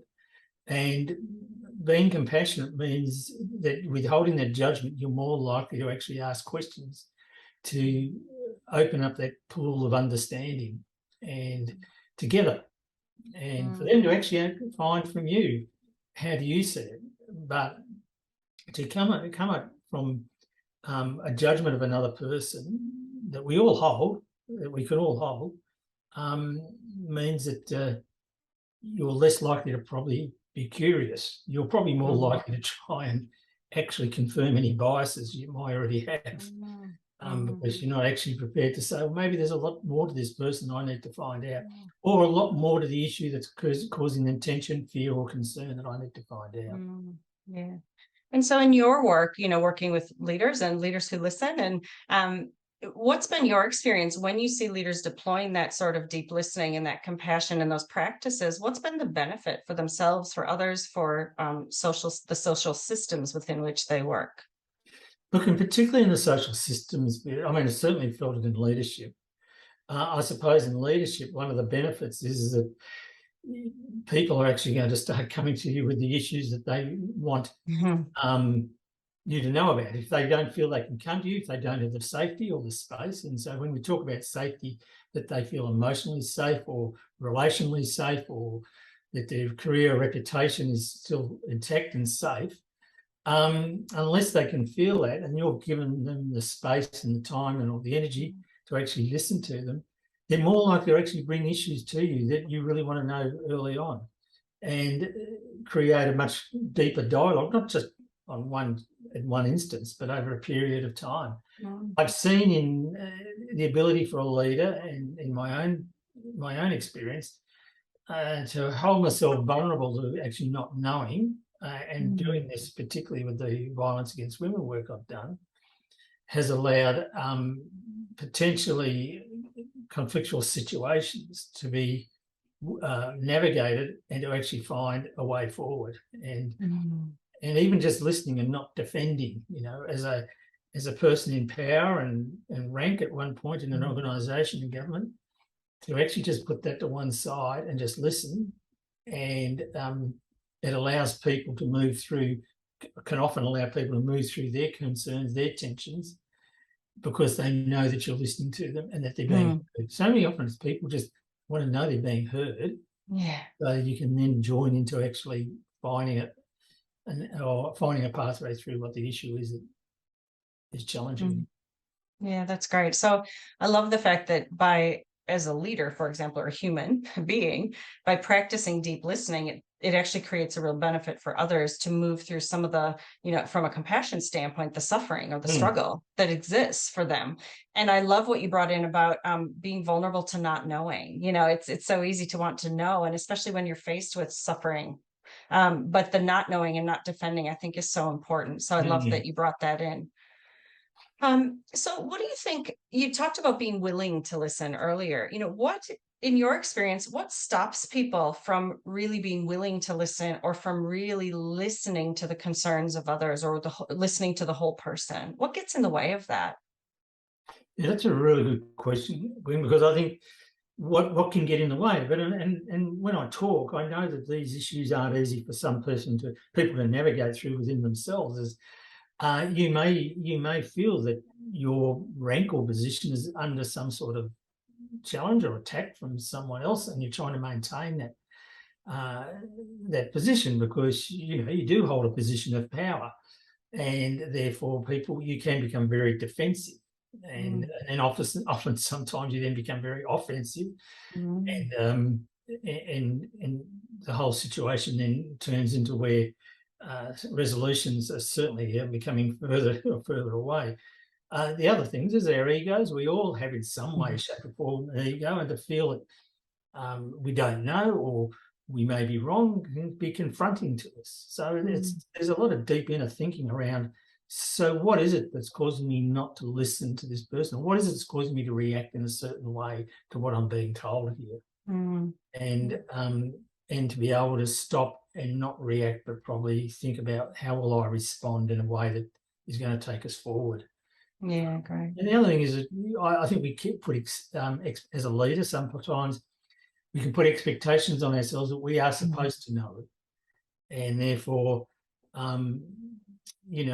we don't necessarily think or realise that that's the other person's got something they can bring that we don't know, we don't see.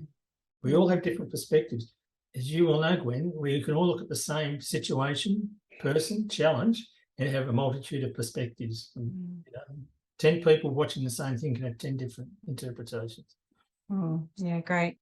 So just, I guess, in closing, if there's for the people listening that are sitting here thinking, okay, he's talking about creating safety and space, for listening in the culture or in the work that we do, what would be the one or two tips that you would give people if they're sitting there wondering, how do I create a bit more safety and space to make room for deeper listening? What would you recommend to people? Well, I think one of the things about safety, it's the emotional safety. So it's, so what's the emotions you're bringing into the space that the person could stop them actually feeling that they can't relate to you? And what's the relationship that I need to actually build with this person to actually get a proper resolution? From the space, is it, am I actually giving them the time in the airspace? Am I actually fully present and not probably doing an email while they're talking? Maybe it's, and sometimes people sometimes they may not need a lot of your time.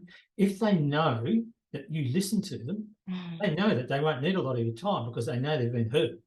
But other times it'll clearly be something like keeping the mental spaciousness, being able to hold and consider differing views. So to actually listen to their views and hold and consider them to help inform your thinking as well. So it is, so the issues about safety and space, we hear a lot about safety, the psychological safety. We're also saying, leaders of listeners thought about this issue about giving the space, the energetic space, the time and airspace, and the mental spaciousness. Yeah, and I think that's so important, especially because nowadays and for a while, we often hear, I don't have time for this. I don't have time, So I love the idea of, how do we create space and be really present, bring presence into when I am with someone and listening. Maybe it doesn't have to take a lot of time, but if you do it consciously and from presence and creating space and safety, maybe it actually is easier than we think and can have a greater outcome. So I love that. Thank you for that, Lee. Is there anything else that you'd love to share with those that are listening in closing? No, look, in closing, I suppose, getting back to the issue about safety and space is in so many ways is giving compassion to both yourself, the person, and the context in which this is all happening. And so this is why I do see the relationship between the listening and the compassion as being very strong and interdependent. Yeah, that's great. If people want to learn more or get in contact with you, what would be the best way for them to do that? They can get me at Lee, L-E-I-G-H, at leaderswholisten, all one word, .com.au. And if they get in touch with you, then I'm sure you can direct them to me. Absolutely. Lee, thank you so much for sharing your perspectives and your insights today. On behalf of the Australia Compassion Council and the Charter for Compassion, we really want to acknowledge you for the incredible work that you're doing in the space of social systems and with leadership and listening and creating that safety and space to bring about more deep listening. So thank you so much for the work you're doing, and it's been a real privilege to speak with you today. And thank you, Gwen, for the opportunity. Nice to have met you all. Sounds good. Thank you. Take care. You too.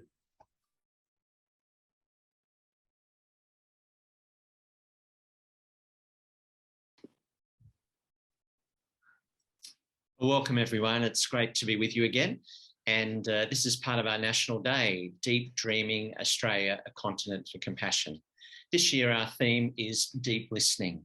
My name's Terry Ayling. I'm privileged to be a part of the Australian Compassion Council, and I'm coming to you from the Gold Coast in southeastern Queensland in Australia, where the Yugambeh speaking language group of our First Nations people have been here. We affirm and acknowledge their custodianship of the land, the rivers and the hinterland over thousands of years, and acknowledge their elders past, present and emerging. It's my very great privilege to have as our guest this afternoon, Councillor Glenn Tozer, City of Gold Coast, which is one of our compassionate cities in Australia. And Glenn was our first compassion ambassador for the Compassionate Gold Coast project. Glenn, it's terrific to have you with us. Yeah, glad to be here, Terry. Happy Compassionate Day. Yes, 21st of September 2022. It's come around very quickly. And, Glenn's one of the poster boys for the Charter for Compassion. Gosh, my wife will be so happy to hear you say I'm a poster boy. I'll make sure I remind her of it tonight. Goodness gracious. Terrific, yeah. Yeah, so if you've been, looking at Charter for Compassion stuff, you're probably familiar with Glenn and the great guy that he is. But we're here particularly today, Glenn, to talk about this year's focus, which is about deep listening. And, as we've kind of worked through this process, it's often around deep listening to ourselves, how we have felt heard, how we've developed skills around listening. And then we're particularly interested to hear how you apply that in your work in the city with all the divergent things that are happening as a councillor, and any gems of wisdom that you've got for us. So it's over to you, my friend. Wow. Well, I suppose I'd start by, I do want to start by acknowledging the Kumameri people. So you talked a little bit before about the Yugambeh language group, and that's a group of a number of different tribes, but the people themselves, the tribe that are in the area that I represent are the Kumameri people. And I want to pay my respects to their elders past, present and emerging. In my own community, we've got a little park in the north of the division I look after called Graham Dillon OAM Park, and he was a patriarch of the local Kumameri people. And if anyone ever comes to the Gold Coast and wants to learn a little bit about our area, I encourage you to duck into Graham Dillon OAM Park. but yeah, that is, listening is an important part of every politician's life. Unfortunately, what you tend to find with most politicians is they love the sound of their own voices. And I'm no different, really. The reality is that when we get into community leadership, we often have something to say. We often have something to say. And the politicians and community leaders that we love best are those that listen well, where they're leaders who make us feel heard and are able to take what we have said and, bring context to it and empathy to it and feel a sense of connectedness to the things that we say. They're the politicians, they're the community leaders that we love the most.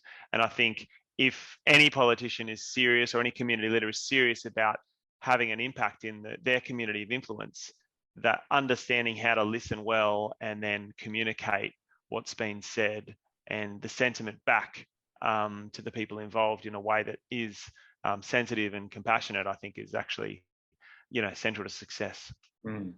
I imagine the challenge, though, is that there are lots of voices in a community and divergent points of view. So for people to know that you've listened to them, that you've been heard, but then you take it to the next level and try and kind of make decisions or try and find a middle ground. How in that process do you help people to feel listened to, even if they don't get their own way? Oh gosh, Terry, you're capturing one of the wicked problems of community leadership and public office, finding ways to have people connect with you and feel heard, even when the outcome that they're hoping for hasn't been realised or can't be realised or won't be realised. The reality of public office is that there's a competition of ideas. Competing ideologies inform our decision making, and sometimes it's the politician's ideology that pushes through, and then other times that politician is clever enough to draw on the community's perceptions or community sentiment about a particular issue and convey that, even when that's at odds with their own. Finding a way to have people feel heard, I think, is really a product of listening well and communicating well, but also transparency about that decision-making process, helping people who are particularly interested in a particular issue understand why a decision has been made, who have been the voices in that decision, and the cost-benefit analysis of any decision. It sounds, when I say the word cost-benefit, it sounds like it's a financial thing, but there are emotional costs and there are personal costs to a thing, and personal benefits and emotional benefits. It's not just about how much this playground might cost, or this road might cost, or this community centre might cost. It's actually, what's the cost of cultural diversity? What's the benefit of cultural diversity? What's the cost of inclusiveness for those with mobility challenges? What's the benefit of inclusiveness of people with mobility challenges? And thinking about that every day and communicating that well to people is central to being successful as a community leader and a politician. And I would imagine, in terms of, the listening as a process, it's not just the one-on-one listening, you as a councillor listening to constituents and different points of view, but if you're then able to create spaces where people can speak and feel as though they're heard and listened to, then in a way that's, it takes the pressure off you, perhaps, as a politician, and say, okay, well, we hear the property developers saying this, we hear the environmentalists saying this, we hear the young people saying this, we hear the people with disability. And hopefully, as you create those spaces where people can talk and be heard, that helps them to listen more deeply to the complexity of problems that you've got to process, I guess. Yeah. I think there's actually 4 different elements. And as I thought about the questions that you posed before this interview, there are 4 different elements or 4 different frameworks within which a councillor or a politician or a community leader engages. And the first is fairly straightforward. It's a one-on-one conversation where someone expresses their opinion one-on-one, a bit like you and I are doing right now. They tell me what they think, I listen, I repeat it back to them in a way that they understand and they comprehend that I've comprehended. Yeah. And that's a very simple. The second method or the second framework, I think, is a group environment where I might be addressing a large group of community members, and there might be lots of different, even divergent views being expressed at once to me in a face-to-face forum. And as a good counsellor, there is a fair bit of that goes on. There's often a community meeting or something, a local issue being raised, and divergent views pop up. And I can recall quite a number from my decade in local politics that have been a little bit heated. Sometimes they go really well, but managing the group's divergent views in a way that is respectful to everyone is definitely a tactic or a bit of a technique that evolves over time. The third framework that I think is much more prevalent these days, and perhaps a new dimension that hasn't been thought of, maybe in previous kind of 2 decades ago or a decade ago, maybe it wasn't so prevalent, is this idea of social media. And that's where you're not face to face, but you've got people sharing lots of divergent views in very even escalated forums where tension is, pretty, there's a lot of tension. There can be a lot of divergent views. People feel empowered because they're effectively sitting by themselves, tapping at a keyboard with no one else around, and no one can necessarily identify them. The other thing is that, you never know with social media whether someone's expressing their opinion when they're unwell, or maybe they've gone through some sort of trauma, or maybe they're drunk, so you're dealing with these unknown variables in social media that make it very difficult to manage, and keeping your cool and coming across as someone who's listening carefully, but also acknowledging that tension at times can be a real challenge. And, there's been lots of politicians, particularly in local government in Queensland and other places, that have been a bit trapped by social media and end up finding that as they're expressing their true feelings about something, and their real and true feelings, they're actually offending someone else, or maybe they lose their cool, and that's kind of a hard framework.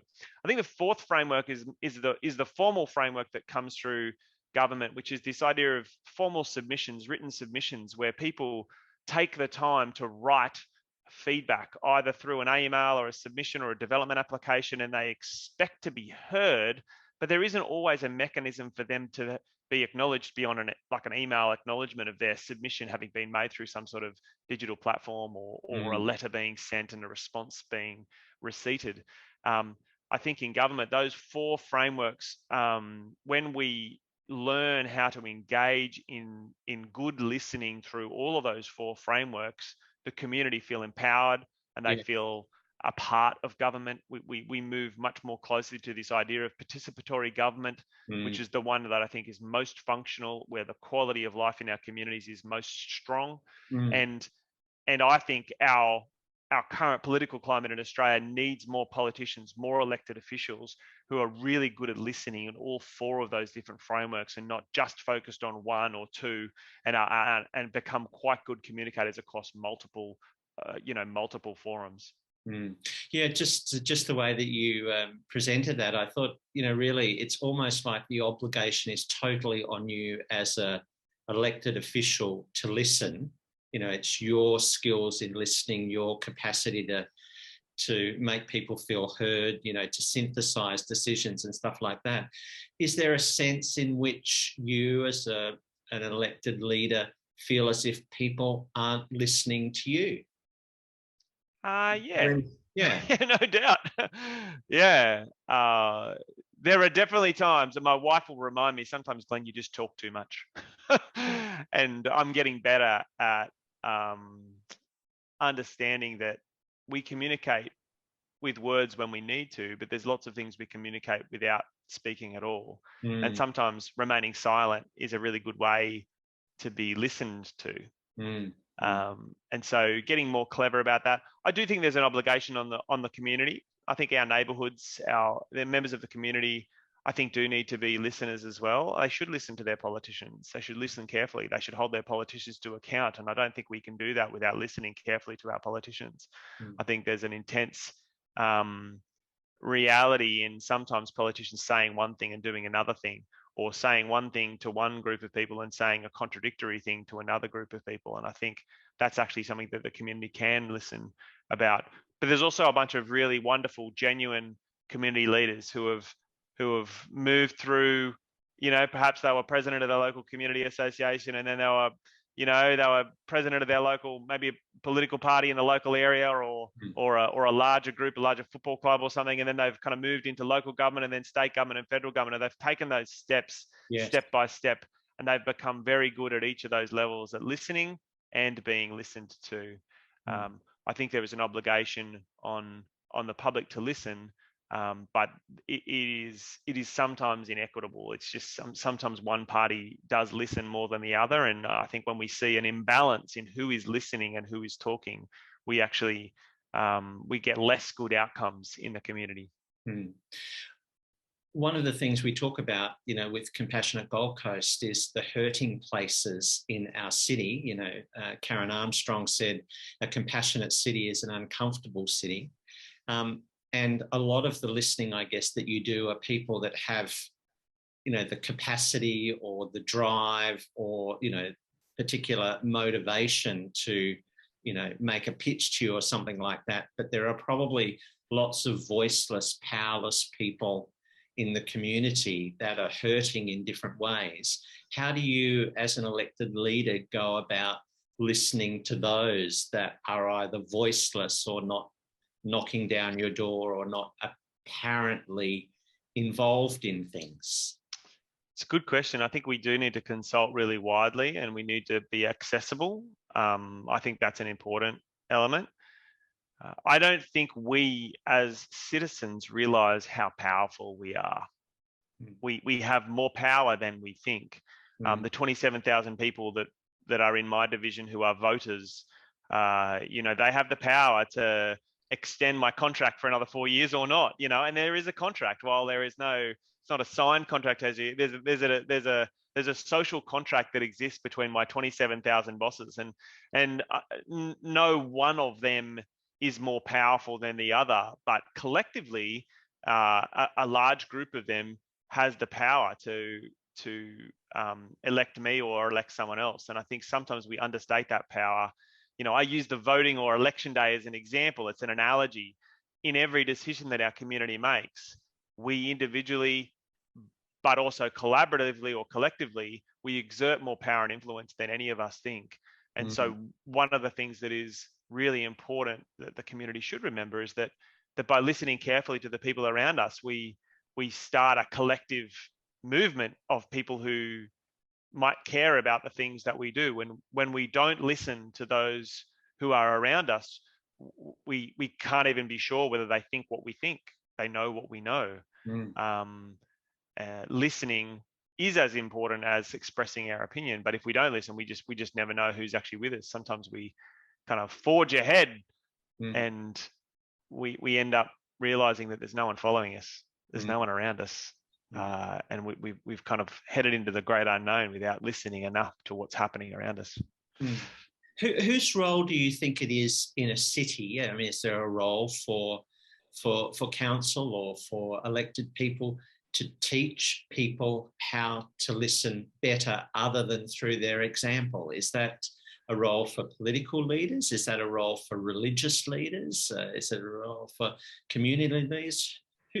Who teaches us to listen better?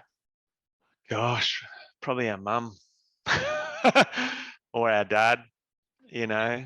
I don't know. I mean, I think the family unit is a really interesting construct. And I use the words mum or dad quite loosely. I know there's lots of different types of families out there. There's families out there with two mums, there's families out there with grandparents, there's families out with two dads, there's families out there with lots of different types of frameworks. And I think it's really important to remember that. But I think there is a sense that a young person growing up is going to not do what we tell them to, they're going to do what we do.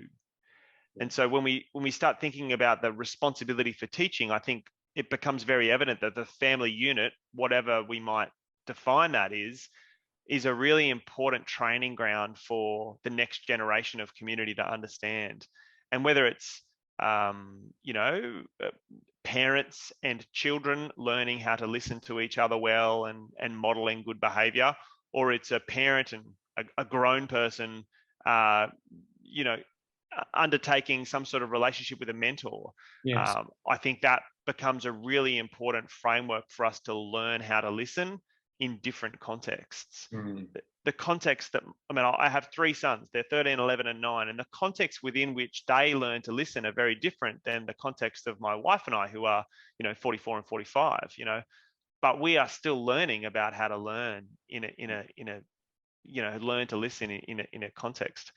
I was in a community meeting last Sunday morning, and hearing a speaker speak about Father's Day, because last Sunday was Father's Day.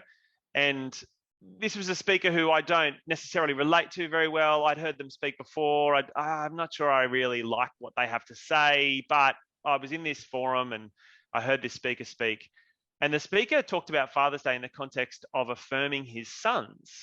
And he was talking about Father's Day, and he brought his 4 sons and his son-in-law up onto this stage in this group that we were in.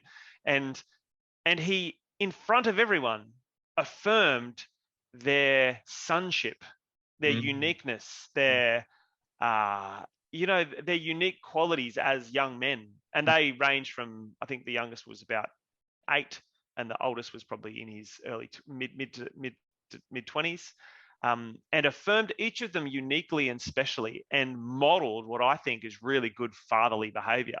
And it occurred to me that even though, on previous occasions I'd heard this person speak and I didn't really relate to what they were saying, as he modeled that, there was nothing, he wasn't even speaking to me. I was just watching him speak to someone else. Yes. And his sons were listening to him, and I was listening to him speak to his sons. And I thought, wow, there was so much learning that I took out of that moment. It changed my frame of mind about this speaker. I thought, wow, this guy I haven't related to before, and I'm a bit frustrated about being in a community situation where I have to listen to this person. But that was a powerful moment of a father expressing affirmation to his sons and them listening, and a group of people listening to him, and there was learning that was happening in that. And so I think the point I'm trying to make is that whether it is a father talking to his sons and there is learning there, or an adult watching good or well-modeled behavior, we need to be open to learning about listening in whatever forum that we are in. Yes, yes. And the listening that we're doing is not just about the words that come out from somebody's mouth. It's probably a whole lot more to do with the way they authenticate it in their life and they practice it. And it's...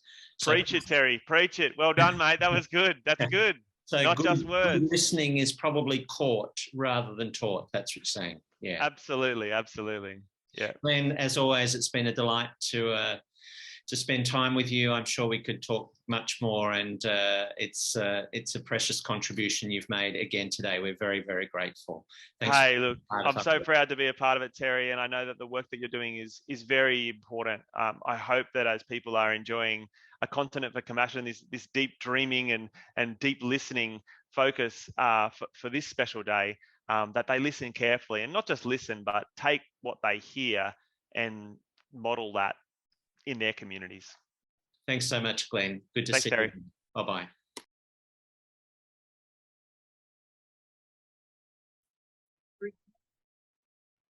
So my name is Lynne Reeder. I'm the National Lead of the Australian Compassion Council, and I'm pleased to be here today and welcome the musician Firefly to this conversation as part of the 2022 National Day of Compassion, where our theme is deep listening. Firefly is a classically trained multi-instrumentalist, strongly influenced by orchestral composers, jazz, blues, along with some grunge and alternate rock. She began writing from a very early age, capturing her thoughts throughout her life, and returned to her music after a long career as a designer. So welcome, Firefly. Thanks for having me, Lynne. So in a recent podcast, I saw that you wrote that we've all come from different backgrounds, different experiences, different hurts, different wins, and that we've each got our own valid perspective. So I was just wanting to ask you, how does that understanding, or how does using that understanding as our starting point assist us when listening to each other? I think that by remembering that we've all come from a different mix of our own experiences, that each listening experience is an opportunity to learn. And I think that when we're learning, we pay more attention. So I think that it's an opportunity to understand each other better and understand ourselves better by listening and interpreting their story through our story. And that's all everything is an interpretation. So I think that if we can all remember that we don't all come from the same package, that it just helps open up those channels to listen, hopefully. Yes, yeah. Well, you also noted that, you know, in talking about that differences, that we actually need to remember how to respect and love one another for our differences. And that valuing of ourselves is really important, as you were just saying. So would you say that respect and valuing the other is the basis of deep listening? Absolutely. It's key. If you don't value someone's opinion, it's highly unlikely you're going to be open to listening to it. And if you don't respect someone, it's also highly unlikely that you're going to be open to listening to their opinion. So yeah, they're crucial. If there's any hope of deep listening, without them, there's no point. It's just not going to happen. But if you come from an open heart and your energy is raised and you're modeling peace and love and kindness and justice and understanding, I think this allows the whoever's in the room in the discussion to move out of fear and an aggressive state of survival, resentment, all those feelings that often get fueled by disagreement. If it helps to disarm, I think, and to, I guess, model the safe, secure space that their opinion is going to be valued and appreciated. I think it helps the feeling of wholeness and connectedness to be the example. I know that's pretty big, but I mean, if you can do that, you can guarantee that you're gonna hear more, and hopefully allow them space to also listen to you. Yeah, hopefully. Yes, yeah. No, it's a great starting point. And I like your idea of being the model as well, because if enough of us do that, then that's a really important way of spreading that listening across difference. Yeah. Yeah. So as a musician, you're a beautiful musician. I really love the sound of your voice. So how has being a musician affected your ability to listen? And what do you listen for in music? Well, I don't think that being a musician has helped me to be a better listener in general discussion. I think that's improved for me with intention and spiritual evolving, being more mindful in general discussion. But when it comes to music, I believe that music is a language that is felt. And as a songwriter, when I write, I'm seeking to understand something that I've experienced. So when I'm listening to other musicians, other songs, I'm seeking to understand, I'm hearing and I'm feeling the story or message that's being shared. So I think as a musician, I'm probably a much better listener. It's not much better, but probably a much more natural listener to music than general discussion. I have to be mindful, and I know that if I've let the world get crazy and I'm not paying attention, then the message will not be heard. But with music, it's the same thing, I guess. If you're not paying attention, you want to pause and you go back and you want to listen to it. But it's much more natural for me as a muso to hear other musos' stories. So, well, I suppose there are things in music like the beats and the rhythm and the spaces between the notes. All those things sort of help us, to guide us to listen more deeply, because there's a bit of structure in it, isn't there?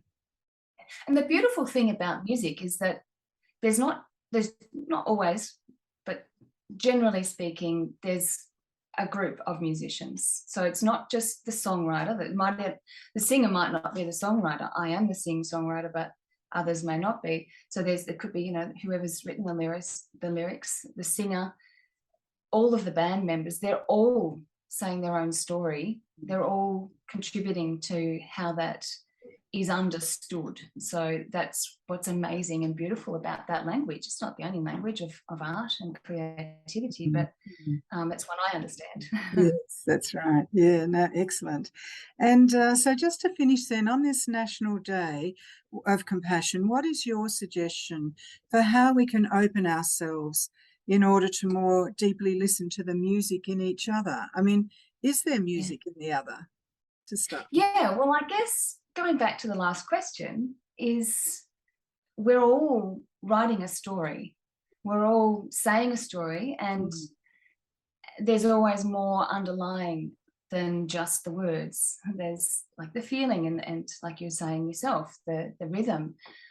It's all part of the story. We all have that in us without being a musician. I think to remain open to that is the trickiest part.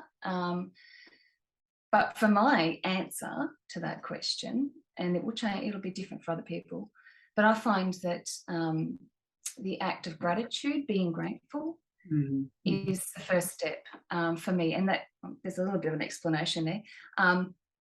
So to be grateful for, it doesn't matter if you've got lots of riches and things, or you've got not much at all. It's about being grateful for what you've got and what you see and what you love. So it might be the $10 that's in your pocket, or the warm breeze, the gentle breeze that we had the other day. My daughter instantly said, "Oh, this is beautiful." So pleased that she grasped that. The way the light falls through the leaves, the roof over our heads. It can be the most basic things, but if we can write those things down daily and meditate on them. So look at each of those items, and to think about that, whatever that one item is, until you feel the joy and the love and the gratitude for that thing, for that $10 in your pocket. You've got money, you've got a job, it's coming in. There's so much more there than just, I've got $10. It sucks that I don't have 50. It's not about that. It's about being grateful for what you've got. And doing that regularly, it raises your vibrations, and it makes you, it really does transform your life into one of joy. And when you're in a place of joy, your heart's open and you can live a love-led life. And I know that can sound all a bit airy-fairy, but it really is just, if you follow those steps, it can be a scientific thing instead of an airy-fairy thing, if you like. But it really does help you to remain in a loving, caring space. And when you're caring, you're not resentful, you're not insecure. You actually understand where people are coming from. And I think that is the way to remain open, is to remain full of love. Oh, sorry, that's my computer noise. So if you can do that, then all the rest should be easy. Yeah, no, that's really lovely, and do encourage people to do that today, and to support the way they relate to the world and others and themselves. So that's wonderful. Yeah. So thank you so much, Firefly. That's been wonderful for your contribution to the National Day of Compassion, and I encourage everyone to go and have a look and see search your music as well. So thanks. Oh, absolutely. Thanks, Firefly. Bye now. Bye. Bye.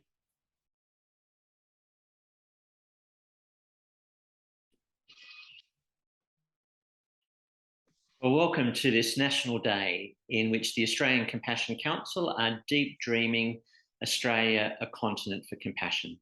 It's my privilege to welcome you on behalf of the Compassion Council. My name is Terry Ayling, and I'm a member of the council. And our theme for this year is deep listening. I'm coming to you from the Gold Coast, which is the land of the Yugambeh speaking groups of the First Nations people. And I'm delighted to welcome our special guest, a really good mate of mine, a wise sage, a philosopher, an actor, and a drama and acting teacher, Dr. Patrick Mitchell. Good to have you with us, Patrick. Thank you, Terry.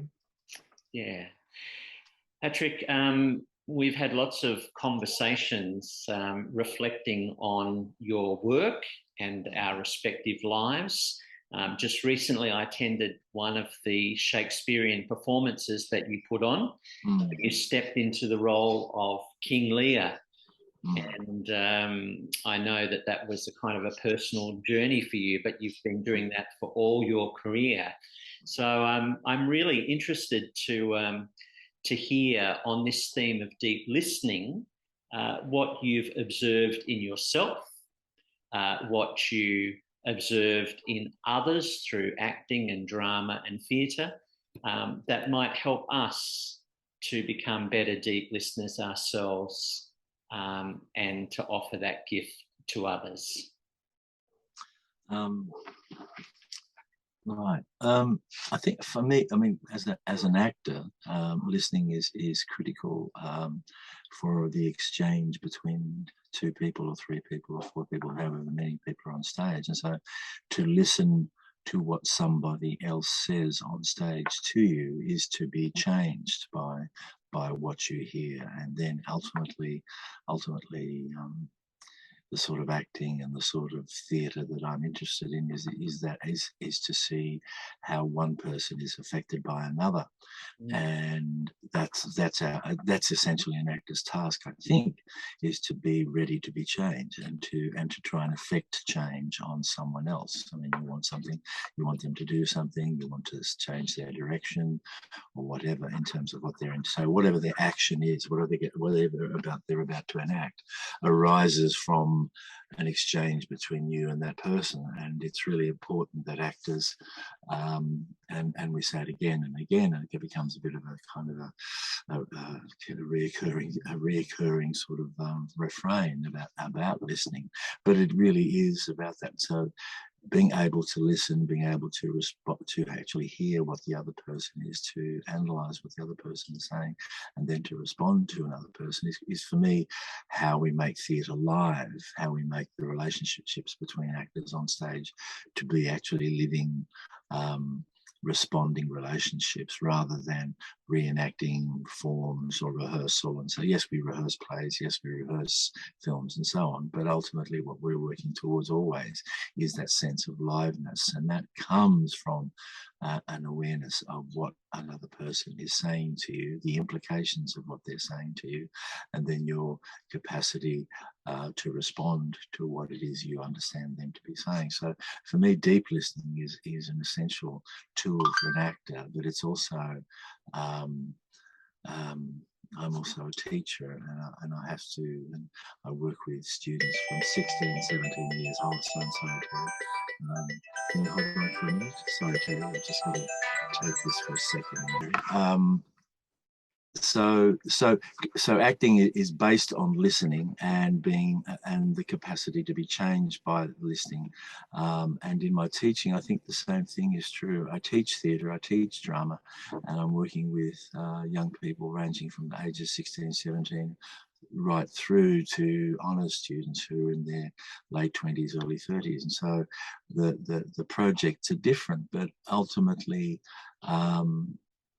helping those people find their way into whatever the project is requires not only me to have some idea of what those projects are, but also to know what their particular individual pathways are. And so And that again requires listening. That again requires me to try and understand exactly where they are, and then to be able, so my relationship with an honest student is really about not necessarily wanting, they have to own the knowledge, they have to develop the pathway. So my job is really to facilitate that, and not tell them what to do. They have to own they have to own their process, or it's not worth it. And I think the same is true whether I'm working with teenagers right through, is that ultimately to become good actors, and I think to become good actors you have to have strong human skills, and so for me listening is there's a exercise I've started to like to do, which is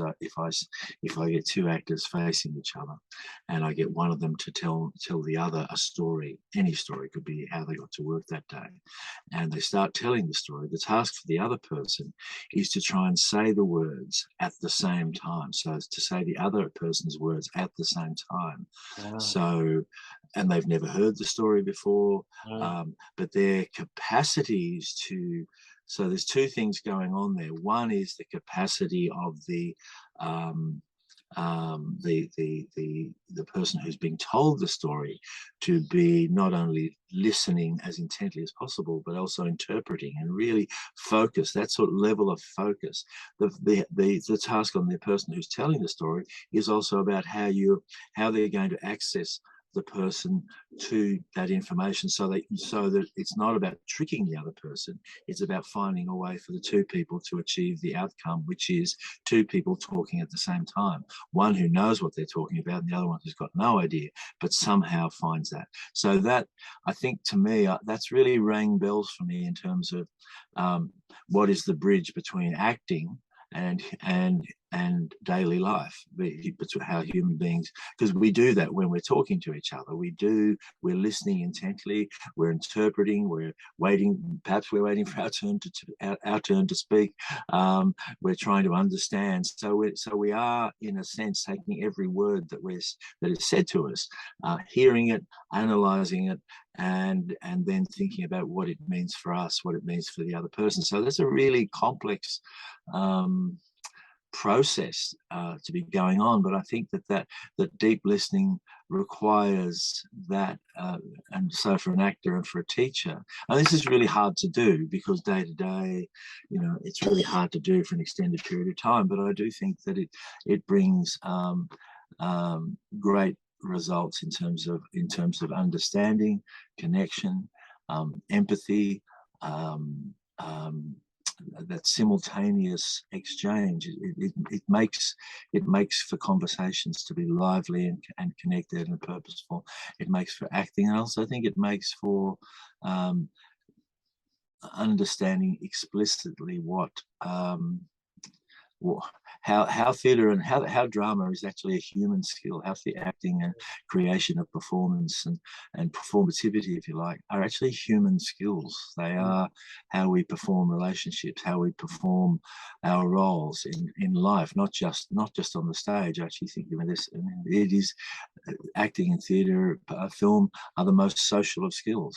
Yes, it's interesting because when you talked about the aliveness before that comes through the intentionality of acting and listening to each other on a stage, there was a part of me that thought, well, but how is that different to life? But you talked about that aliveness that comes on the stage. So is there some sense in which you think that in acting that's a much more conscious process that then becomes lively, whereas it's less conscious process in terms of human living? And if that's the case, some of the conversations we've had about you moving into and out of character, and you might like to talk a little bit about that, what it's been like for you to step into a different era and a language and a culture and an experience and a character, but how the actor then brings together their humanity and their sense of embodiment now with the character that they're stepping into, and how that enriches your process of listening and alignment. I suppose at base, the aliveness comes from relating to the other person, finding a way of responding intimately to what they're saying. The rest of it, the time, the place, I kind of rely on the script to do that. I don't want to indicate or show that I'm necessarily I kind of think that the words that I've been given by a Shakespeare or whatever, if I'm playing a father, then the words that I'm given will be a father's words. Yeah. And my task is to make sure that as a that in the role of father, my character responds immediately. He wants his daughter to do something. She doesn't do it. The play causes him to respond violently, explicitly to that. And so my task is to have set up a range of needs that I need her to respond to. And then I need to feel the impact of those needs not being met. And depending on the night and depending on the degree of the interaction, that can be quite a shocking moment. It can, my task is actually to make it as because I don't have a lot of time to explain what I'm doing. I have to go from one state to another state. So it has to be, so I have to set up myself in such a way prior to the moment that when she doesn't give me what I want, then the reaction is immediate, because the script is immediate.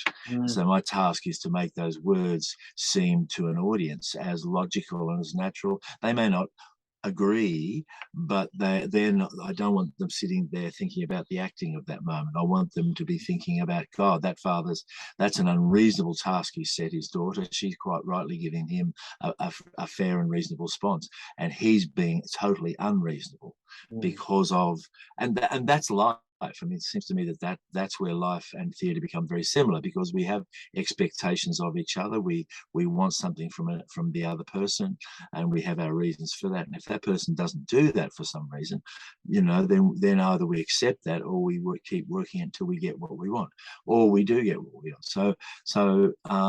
So I have to listen. I have to be very clear in my head about what it is I want. And then I go for that. And if I don't get it, then I have a reaction. And there's a really simple 3 words, which I'm struggling to remember right now, which is in fact encapsulates in a very simple way what acting is. And and it's something like see, feel, and believe, or see, feel, and anyway. So and I think that. And I think that's, when I think about deep listening, I think that's the conscious tool that we use on stage to create, because the only thing that's real on stage is the human exchange between the actor and another actor. That's the only real thing. Everything else is costume. Everything else is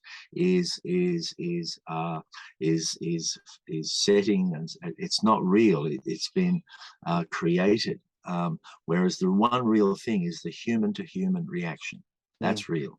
But it seems therefore I think that in life we take listening for granted. We're actually not listening, or we're waiting for our turn to speak. I have number of conversations with people where in my own terms, I'm conscious I'm actually waiting for them to draw a breath so I can say what I think, which it may or may not have come about as a response, a direct feeling response to whatever it is they're saying. I may be only thinking about myself. I think deep listening actually causes you to think about the other person, and you have to in acting, but I don't know that we do that in real life. We know. I mean, I think I said to you a couple of weeks ago, I remember going to see another counsellor, just for not because I was really upset or anything, but I heard this person was good. I felt like a bit of I sort of went along and I came away thinking she really listened to me. She really, I felt not that our conversation was of any consequence. It was we were talking about theatre, we were talking about football, we were talking about traveling. We weren't engaged, but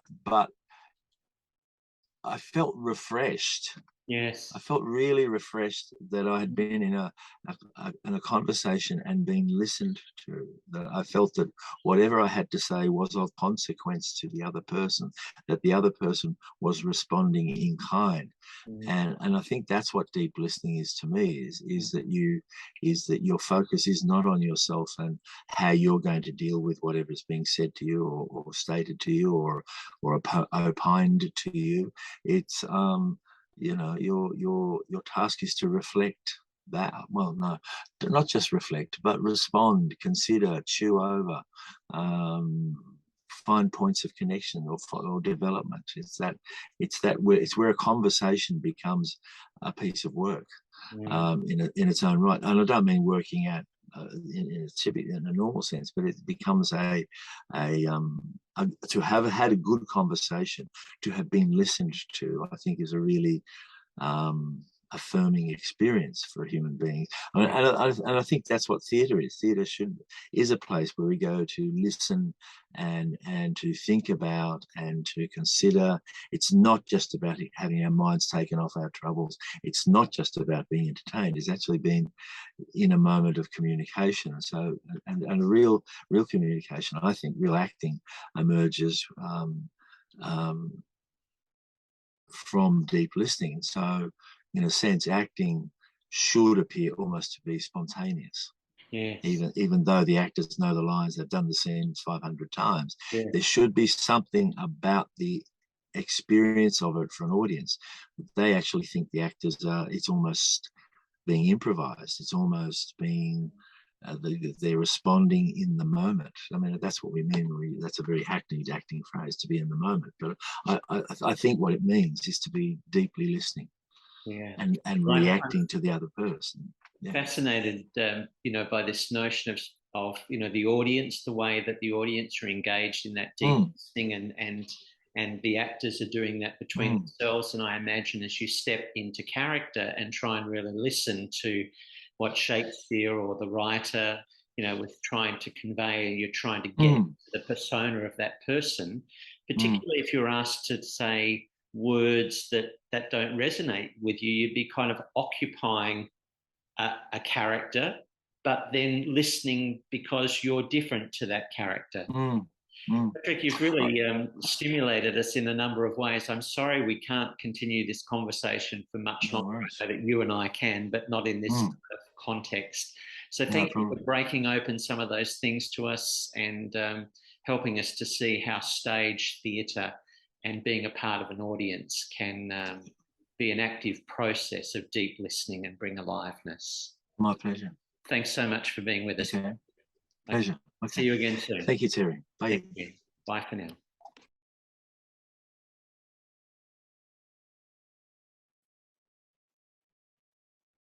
Welcome, everyone. My name is Lynne Reeder. I'm the National Lead of the Australian Compassion Council. And today I am joined by Dr. John Langmore to this conversation as we deep dream Australia, a continent for compassion. These conversations are being recorded as part of the 2022 National Day of Compassion. And our theme for this year is deep listening. And so John Langmore is in a very good space to be able to comment on that in the context of diplomacy. So Professor John Langmore is chair of the board for the Initiative of Peace Building at the University of Melbourne. He was previously director of the UN Secretariat Division for Social Policy and Development at the United Nations, and also the UN Secretariat Division for Social Policy and Development. He has been a professorial fellow at the School of Social and Political Science at the University of Melbourne, where he has initiated graduate subjects on the UN, social and political development, and nuclear disarmament. So thank you, John, for joining us today. Well, thank you for having me, Lynn. Good. I thought we'd start with that base question of, well, at its core, what is diplomacy? Well, diplomacy is a task, isn't it? It's a job, and the job is to explain the qualities and the policies of the country which the diplomat represents to the people of the country where he or she is posted, and also to learn to understand the country where they're posted sufficiently well to interpret that to the department and the politicians and the community in the country from which they come. So it is a complicated job, a very demanding job, and it requires, if it's going to be done well, quite a range of qualities. In fact, could I read to you from a big book? This shows how much could be written about diplomacy. But one little point to give the flavour of it is their description of what it takes to be a good diplomat. The skills required of professional diplomats include intelligence, tact, discretion, circumspection, patience, self-control, teamwork, adaptability, creative imagination, and so on. There are quite a lot of other qualities as well, which are about what they do, learning to understand enough about the country they go to, its history, its culture, its the diversity within the country, and interpreting those to the country from which they come. It's hugely important. And the reason it's important, of course, at this particular moment is that there is more conflict in the world than at any time since 1945. So in a period of about of over 75 years, there is more conflict now than there has been at any time earlier in those 75 years, which is a frightening thought. And what it means is all kinds of things, but one of them is that we need to be trying to understand what's causing those conflicts and what can be done about them. And that's one of the major tasks of diplomats. Yes, that's right. So that upfront understanding is very important. But then the communication skills needed to be able to connect and, I suppose, demonstrate that you understand those cultural differences that you've been outlining is really important. So what are those communication skills aspects of diplomacy then? Well, one that's simply and clearly centrally important is that the diplomats speak the language of the country where they're posted. And that's quite demanding. I mean, they're often posted in half a dozen different countries during their careers. And there are, of course, some lingua francas that lots of people speak, and we're fortunate in being English, having English as our language, because that's the language that's spoken more widely than any other. But it's not the language that's spoken by the largest number of people, because that would be Mandarin, I should think. And to learn a language like Mandarin or Russian or Spanish or let alone the indigenous languages of countries where they might work, there's a very big task, and quite an amount of effort is put into that. But I would like to emphasize one quality beyond that, which is absolutely essential, and that is diplomats need to be empathetic. They need to be able to sensitively understand the people that they're mixing with, that learn to interpret accurately what they mean in terms of what they're saying. And words mean different things in different cultures, of course. It is a very complicated task, so it does require a lot of intelligence and a lot of hard work, in fact, in trying to understand the basics of communication. Yes, that's right. And as you say, empathy is a very important component, because understanding where other people are coming from really gives you that ability to hear underneath the words.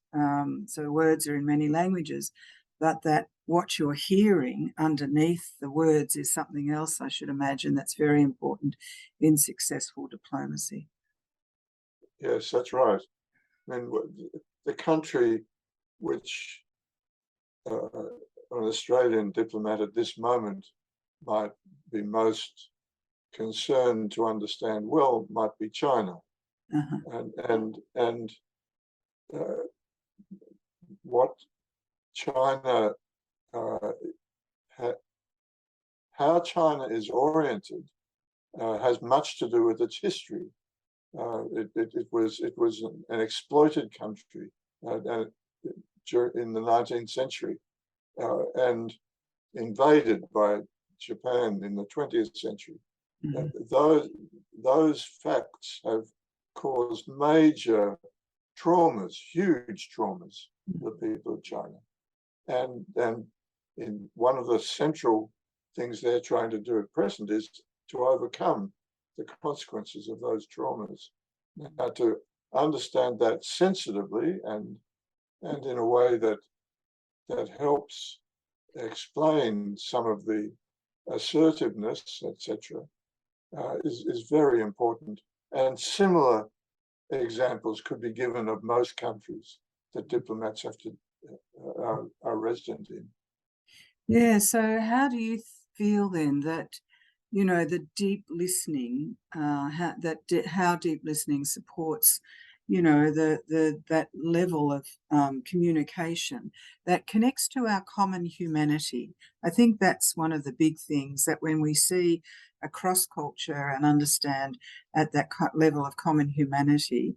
So how do deep listening skills support that outcome, you know, in a world that needs it at the moment? Yeah. Deep listening is absolutely fundamental. I mean, at the level of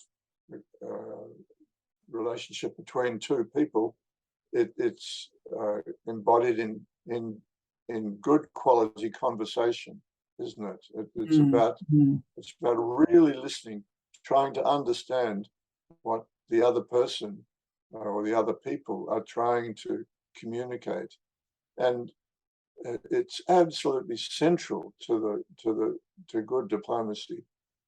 A good example of that is Australia's relationship with the Solomon Islands, which caused some concern during the election that we went through, and a problem for the Solomons' relationship with Australia is that they feel that Australians have been condescending to them and have regarded themselves as superior, technologically better equipped,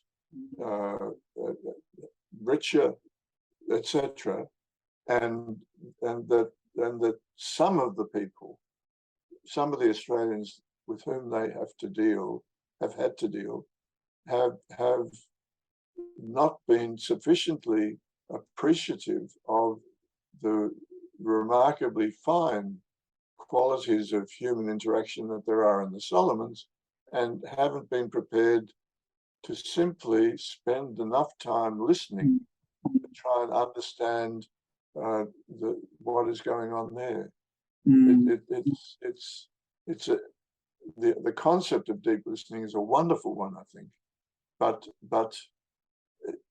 it is difficult to achieve, isn't it? Yes, well, that's why, you know, it requires practice, and that's why I was interested to see that something like diplomacy, which, you know, by its nature is addressing some of those issues that you're talking about of respect and understanding and taking time, and it's already inherent in what diplomacy is. So I thought diplomacy has something to tell us about, you know, how to do deep listening well, or I suppose also how deep listening can support better outcomes, you know, in diplomatic discussions. Yeah. It is a problem for the diplomats because they have to write daily reports on what's happening in the country where they're located or on which they're reporting. They have all kinds of other quite concrete tasks to do, lots of forms to fill in, lots of reporting to do, and that doesn't provide the best possible basis for sitting quietly and attempting to hear carefully what someone else is saying. Mm. So that is central to what they have to do. That's if right. they're doing the job well. Yes. So in the work you're doing at the University of Melbourne at the moment, John, in the peacekeeping work, so are you bringing in some of these skills into that work that you're doing there? Yes, we are. Mm-hmm. We're trying to do so, for example, in relation to Myanmar. In Myanmar, there's a military takeover, which is brutally repressing the democratically elected representatives of the people. We're fortunate in Australia that quite a lot of people from Myanmar have come here to escape that repression, or have come here to study and have stayed on a while. So there's quite a large body of people from Myanmar living in Australia, and we and others who are permanent Australian residents have been trying to welcome them and help them think through what they can do to try and restore a democracy in Myanmar, and that to work on a sensitive subject like that requires the building of trust, and so you need to spend long enough and share enough meals, good meals. That's not a hardship, I guess, so that people get to know you and you get to know them sufficiently well to be able to talk, to converse about the difficult political decisions that have to be made in the campaign to try and restore democracy in Myanmar. We're fortunate. Do you think there are new skills that you're bringing into that, or are they skills that are there that you're tweaking? I'm just thinking of, certainly the work we're doing, with the new learnings in compassion and empathy and mindfulness, some of these skills are coming in as well. Yes, they are, I'm sure.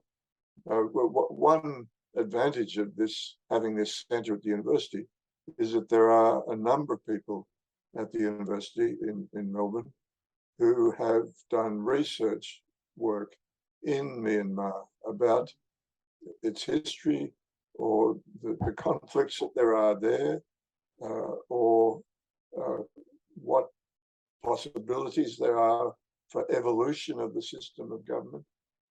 And so they're lawyers or anthropologists or economists or whatever, and they can use those professional skills in trying to analyze what are potential next steps for Myanmar. So there is an evolution. Yes, that's right. Yes, and we hope that deep listening is one of those new skills that are emerging more importantly in this, work that needs to be done if we're to hear each other better than we seem to be doing at the moment. So, across the world. Yes, that's right. That's exactly right. Good. Well, thank you so much, John. That's been really good. I think it's an important component of deep listening. And so thank you very much for contributing to the National Day of Compassion in 2022. Thank you. Thank you for letting me take part. Good.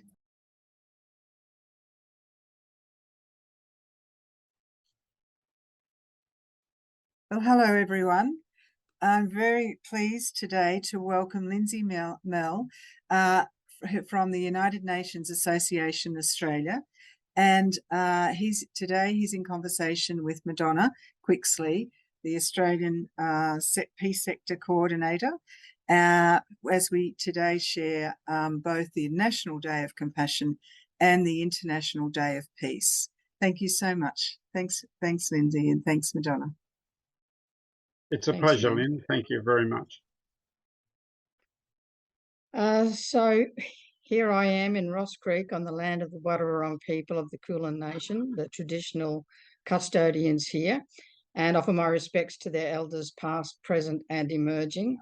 I also pay my respects to all Aboriginal and Torres Strait Island people as custodians of country, waterways and oceans, whose ancestors maintained peace here for thousands of generations. So welcome, Lindsay, and thank you very much. We're going to explore deep listening in the context of deep friendship, which is a very interesting way to get into things on this National Day of Compassion. So we'll start off just asking you, from your perspective, what might be the nature of compassion? Right, thanks, Madonna, and it's a pleasure to be with you here today. And I'm on Darug land, so I acknowledge the Darug people, the elders past, present and emerging, and all the First Nations people that are associated with this area and beyond. So thank you. Yes, it's a good question, Madonna. I have a sense that compassion is, first of all, compassion, just to do a bit of derivation from the Chambers Dictionary, which I find most helpful in that respect. It comes from the sense of fellow feeling. So it's about fellow feeling, but essentially it's based in feeling. So feeling's a core aspect of what compassion's about from that perspective. And also sorrow for the sufferings of others. So there's a sense of suffering there, and we're together in that process of realizing that and appreciating it. It runs from late Latin to French and becomes compassio, which is to suffer with. So we actually suffer with the person and our feelings with them in that sense. I like to add the sense of passionate to that. Passionate compassion, because I think that really develops the sense of feeling that's there whenever I'm expressing elements of compassion, and that relates to being moved by passion, showing strong and warm feeling and intense, fervid feeling in that respect. So it's an important development for me, and passio also relates to passus, which is step, and so we get words like compass, which relates to process. It's a sort of a circling around different elements of a process, which fits in very well with what we'll be talking about today. Thank you. Thanks very much. And obviously for most people who are motivated by compassion, one of the prime things is to help relieve that suffering that we might observe. So I'm just wanting to ask you, how have your deep friendship research narrative tributes, that is your narratives of appreciation for people that you have contact with, how have they blended with your community engagement projects for the UNAA and the UNAA New South Wales specifically? Could you expand on that, please, Lindsay?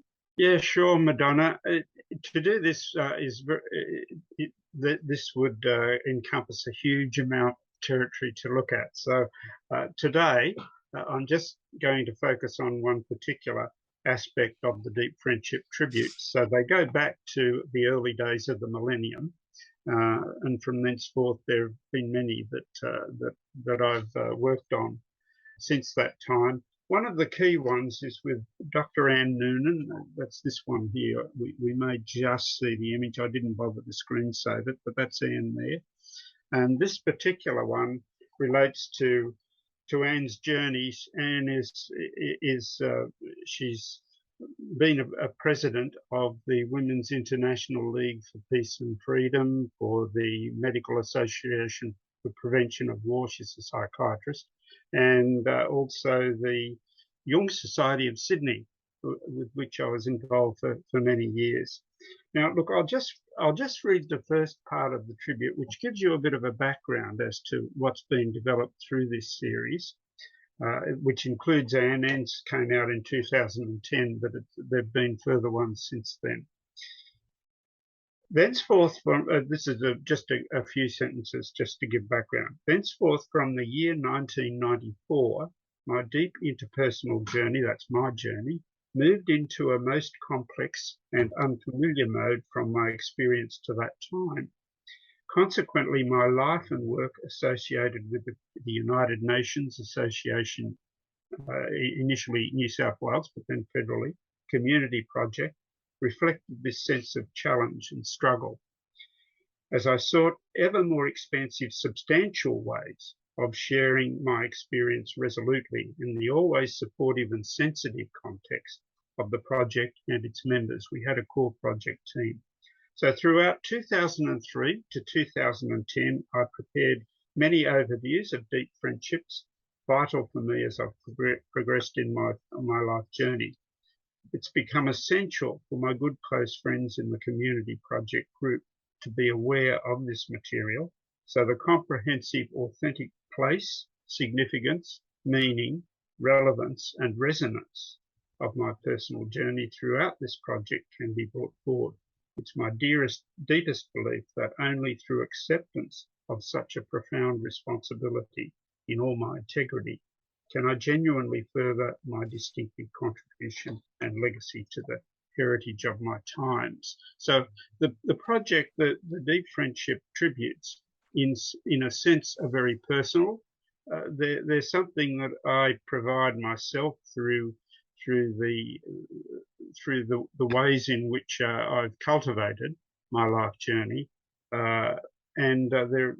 I don't think anyone else is actually writing up these tributes because they become seminar papers. So it's just a way of contributing back in a way from all that I've received from other people, the wisdom and the various aspects of feeling and relationship. Thanks, Madonna. Thanks. Thank you. Thank you. So can you cite a credible process through which your deep friendship narrative research work links with everyday contemporary experience, particularly relative to deep listening and peace reflection, concern, and action? Yes, thanks, Madonna. There is actually a double loop, what I call a double loop learning process involved here. It's derived from Gregory Bateson, the systems theorist of the mid 20th century, and actually Nora Bateson, his daughter, still carries on his work very credibly too, and very ably and astutely. So Bateson's process was, and we might actually, I'll very quickly outline it first. So we have a learning journey through different aspects of what we learn, and it sort of moves in a sort of a cycle in a way. So we're getting back to that passus part of compassion. So let's say that it's a cycle to begin with, a basic cycle, and we go through different learning stages.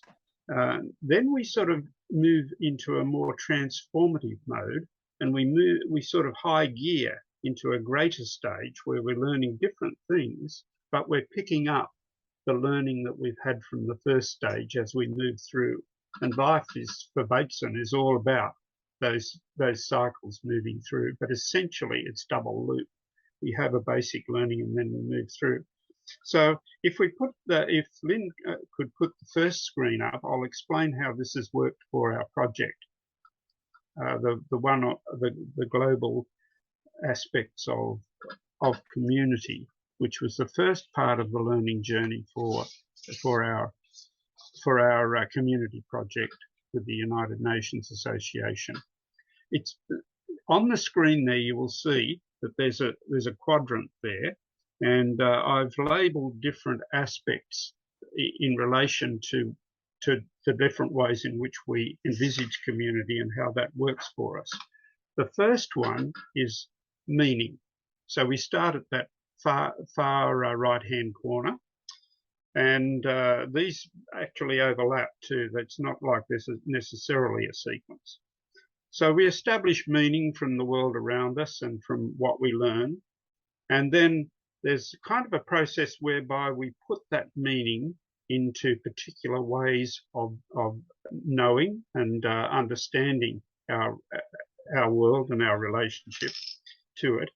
And we can call that significance. If you put the two elements of meaning and significance together, it means interpretation in the broader sense. I'm working from a particular angle here, which I won't explain sociologically because it would take some time. But let's say that out of our life journey comes meaning, and we put that meaning in a certain context, and it becomes significant for us. Through that significance, I cite that there are two other processes that go with that. The first is that we need to, that significance that we've developed, we need to make that relevant for the different aspects of our life experience.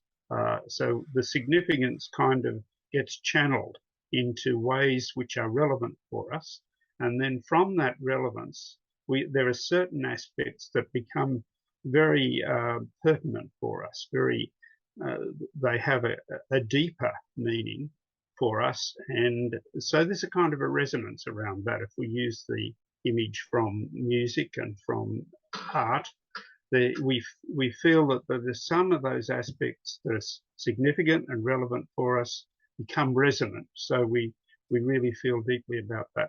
So that's the first part of the process. The second part, which we may not be able to get the screen up for, but from all that sounds very much thought-based, sort of coming from a very thinking perspective. And it is important that we acknowledge thinking, but we also need to acknowledge feeling. So if we translate that process into a sense of purpose graphic, which is another further development from that, we can look at the ways in which feeling comes into that process. And this is like the second part of the double loop learning. So feeling comes in with our connection, and particularly through relationship. And from relationship with each other, we have that connection acquires certain aspects of feeling as we move through. So the connection is really more about affinity than it is about a connection as such. That feeling intensifies, so we have affection happening between us or among us. And if we do things together, the feeling deepens even further, and we have a kind of an affiliation because we're actually doing things together, and we can recognise through that process that there's a feeling element to that.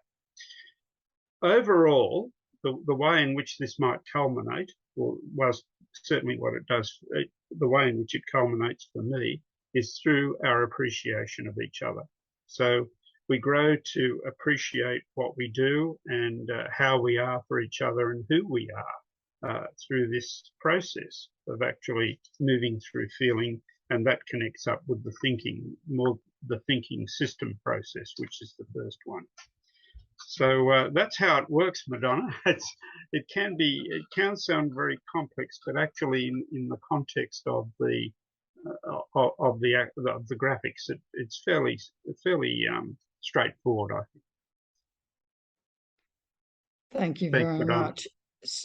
So in some of your work, you mentioned the term mutual relational experience. So what do you mean by that term in the context of deep friendship, deep listening, and peace work? Yes, thanks. It's a good question, Madonna, and it relates to, I think what we can see from the elements of the first, my response to the first question and the second one moving through now, we can see how feeling is core to all this, and that's important that we acknowledge feeling and its particular place in who we are as people. And if we talk about deep listening, deep listening is not something where you would necessarily, of course you have to home in, you have to focus on what the person's saying, you have to take in the different elements of that. But it's not like we're sort of cardboard people that sit back and just analyze all this stuff. It's important to do that, but we also need to be engaged in the process, I believe, if we're actually deep listening, And to be engaged, our feelings need to be engaged. So when people say what they do, respond in particular ways to a theme or an element that they're considering, they certainly invest feeling in doing that. So we move in with them into that feeling in the sense of compassion, and tune in to where they're coming from. So feeling is a vital part or a vital aspect, an element of how we communicate and certainly how we relate to each other. I recently came across a book which it's been written by or edited by Jade Little with Kate Larson. Now these are Indigenous people. These are you can't see the title there because I've got it the other way around, but it's called The Relationship is the Project. And that, for me, it's made up from different contributions of big people who are involved with Victorian associations. And it's really succinctly expresses the reality that the projects that we work on, the different ways in which we're trying to volunteer and provide contributions over time to what we do with communities and in our community work, it really is front and center about relationship. Relationship is at the core. So the outcome from that for me is that there are certain ways in which we can consider relationship. And I've been exploring those recently and have kind of got them. If we think about just that term, mutual relational experience, mutuality is about how we relate to each other, and it's our connection. So from that connection, we have relationship. And if we consider the different aspects of our experience over time, that kind of provides the sense of purpose for our mutual relationships. So I kind of coined this term mutual relational experience because it seems to express those aspects. And what would be the elements of mutual relational experience for me? It would start off with the reality that we're all in some way involved in a learning life journey. Our life journeys or journeys are actually about learning. So we learn throughout life. That's now a common phrase.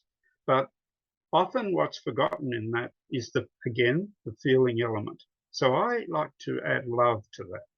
I call these our loving learning life journeys.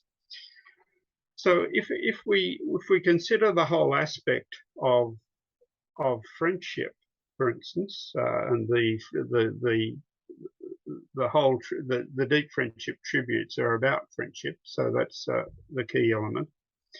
Friendship has this aspect of feeling, but the feeling doesn't necessarily stay in a particular way. It kind of develops over time. It evolves, if you like. So the evolution of friendship, that connection that we have in friendship, for me, is a trajectory which kind of moves through to the point where if that culminates, there's a sense of love there. So for me, friendship and love are deeply entwined. And so if we're considering any aspects of friendship, it's worth thinking about that trajectory, that's probably what happens. We start with friendship, and then that becomes a kind of love. There are different kinds of love, of course, so we need to take that into account. So if we could say, what is the thread that remains with that connection as we move through? I would say that the key element of that is passionate compassion. Compassion is definitely there and encompasses our feelings. And if we really have a deep sense of friendship, then we're passionate about that, and the same with love. So passionate compassion becomes really a core element of how we move through life. I add a couple of other qualities here that sort of worth explaining, and I've written extensively about them in seminar papers. I'll just mention them here. There is a sense in which I believe that probably as an ideal, as an aspiration, if you like, in the modern terms of how we express an ideal. It seems to me that as we move through as people, that we try to aspire towards a kind of a sense of equilibrium. We acknowledge change is there, but we like to have a balance in the context of that change. And it needs to be a fluid balance. It needs to be responsive to the different elements of our lives. So we acknowledge change, and change is definitely dynamic. That kind of seems to be the expression that encapsulates change. So change is there, but we also want that sense of balance, if you like, that even sense of balance to be there and to be our go-to element as we move through. So dynamic equilibrium for me expresses what that aspiration. It's a kind of an encapsulation of that aspiration. And if we could sort of consider the disposition that we might have, that the attitudinal response as to our journey as we move through and to the different aspects that we're trying to aspire towards, I would say that equanimity these days pretty much encapsulates that. That's a fallback attitude that people have. They may not know what the word is, and they may not know the meaning of it, but this sense of being able to accept what's there, but also with a view to working with what's there, working with those dynamic aspects of our lives as we move through. And that's relative, because of course it'll be subject to change depending on our circumstances and our situations. One further aspect which relates to actually the last question which you developed, Madonna, what is one thing people could do today to deep listen in a meaningful way, to develop the deep friendship that is so crucial to peace building? I would say that one thing we can do, certainly to communicate, to connect, and to listen in that context of feeling as well as thought, to develop that feeling element that I've discussed throughout the questions today. But also another aspect, the way our lives are structured currently is that we like to kind of we like to have a sense of things being worked out. So often we'll structure our lives in such a way that there are sort of these boxes of things that elements that we hold dear in life, or that we prefer to have in life, and we kind of think that that's a sort of a group of things that we'll go towards, and we will hold those as dear. And the way in which that works, because we work in this structural way, is that we talk a lot about values. Now, values are important. We need to have indicators as to what we want in life and what we need in life. So those values have their place. But if we just stay with a notion of needing to find value in what we do, because we understand that usually in structural terms, that's what will happen. We'll come up with some sort of numerical or whatever way of expressing that value. So to me, what I feel that we could be doing as we move through into the future is to look more at the personal qualities that we have, the personal qualities and attributes that naturally come out of our learning journeys and out of our experience, our mutual relational experience. The personal qualities that we have that we contribute to what's going on around us. rather than necessarily all the time focusing on values and making those the key criterion to where we're heading. So qualities really, in many ways, reflect our contribution, but they also reflect who we are as a person, more so than values, it seems to me. Thanks very much, Lindsay. Yeah. Really appreciate you taking your time to explain your research about deep friendship and deep listening in the context of peace. Thanks so much. Yeah, it's been Over a pleasure, to you, Lynne. Madonna and Lynne, and really appreciated the journey. And thank you so much for the opportunity. I noticed on the brochure that I'm up there with the likes of Hugh, Mackay, and John Langmore, who really are national treasures. And it's just a pleasure to be in their company.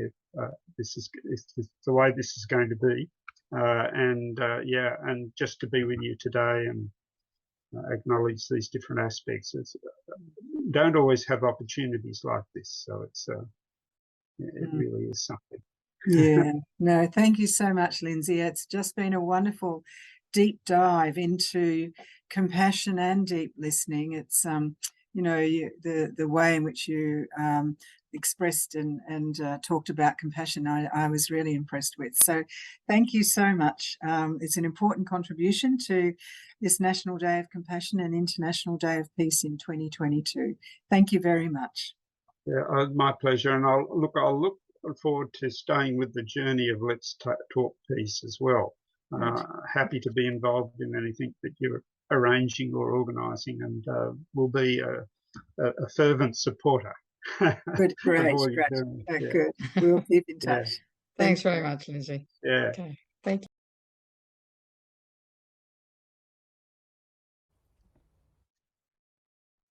Welcome, everyone. My name is Lynne Reeder, and as the National Lead for the Australian Compassion Council, I'm very pleased to welcome Shoshana from the Initiatives of Change and Madonna Quixley, who's the National Lead for the Peace sector for the Charter for Compassion here in Australia, and the co-convener of Let's Talk Peace Ballarat.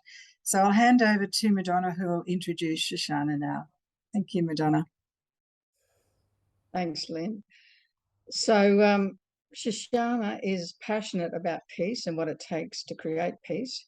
She began her journey on this path as one of the co-founders of the Conflict Resolution Network, which was established in Australia in 1986 to develop and spread skills for handling conflict. She is the co-author of the best-selling book, Everyone Can Win, Resolving Conflict Constructively, published in 6 languages. And Shoshana has delivered over 1,250 workshops in corporate, government and community contexts on a range of skills that contribute to better relationships, teams and meetings. She is a guest lecturer at the University of Sydney's Department of Peace and Conflict Studies, where she runs workshops on the practical skills for conflict conversations and collaborative approaches to advocacy. Shoshana has been actively involved in initiatives of change since 2010 and is currently an international coordinator for Creators of Peace. She develops and mentors women internationally in becoming peace creators and creators of peace circle facilitators. Now she's begun facilitating a new course called Engaging Constructively in Challenging Conversations. So welcome, Shoshana, with such an incredible wealth of expertise and experience with conflict resolution, peace building and constructive engagement with challenging conversations. Seems to me you would be intimately familiar with deep listening. So just wondering how you would define compassionate or deep listening, and can you give me an idea, or give us an idea of what it means to you in practical terms? Okay, so what does it mean? You're right in what you said about it being such a key tool to conflict, well, just not just conflict resolution, but peace and doing life together. So all of those things. So what does it mean to me? It really means, you know, we're getting beyond everyday listening just to hear what someone's saying, but we're really getting into being totally present to what's going on, both for the other person, So beyond the words, and really, and also I want to say also what's going on inside yourself and what may get in the way of you being able to be present.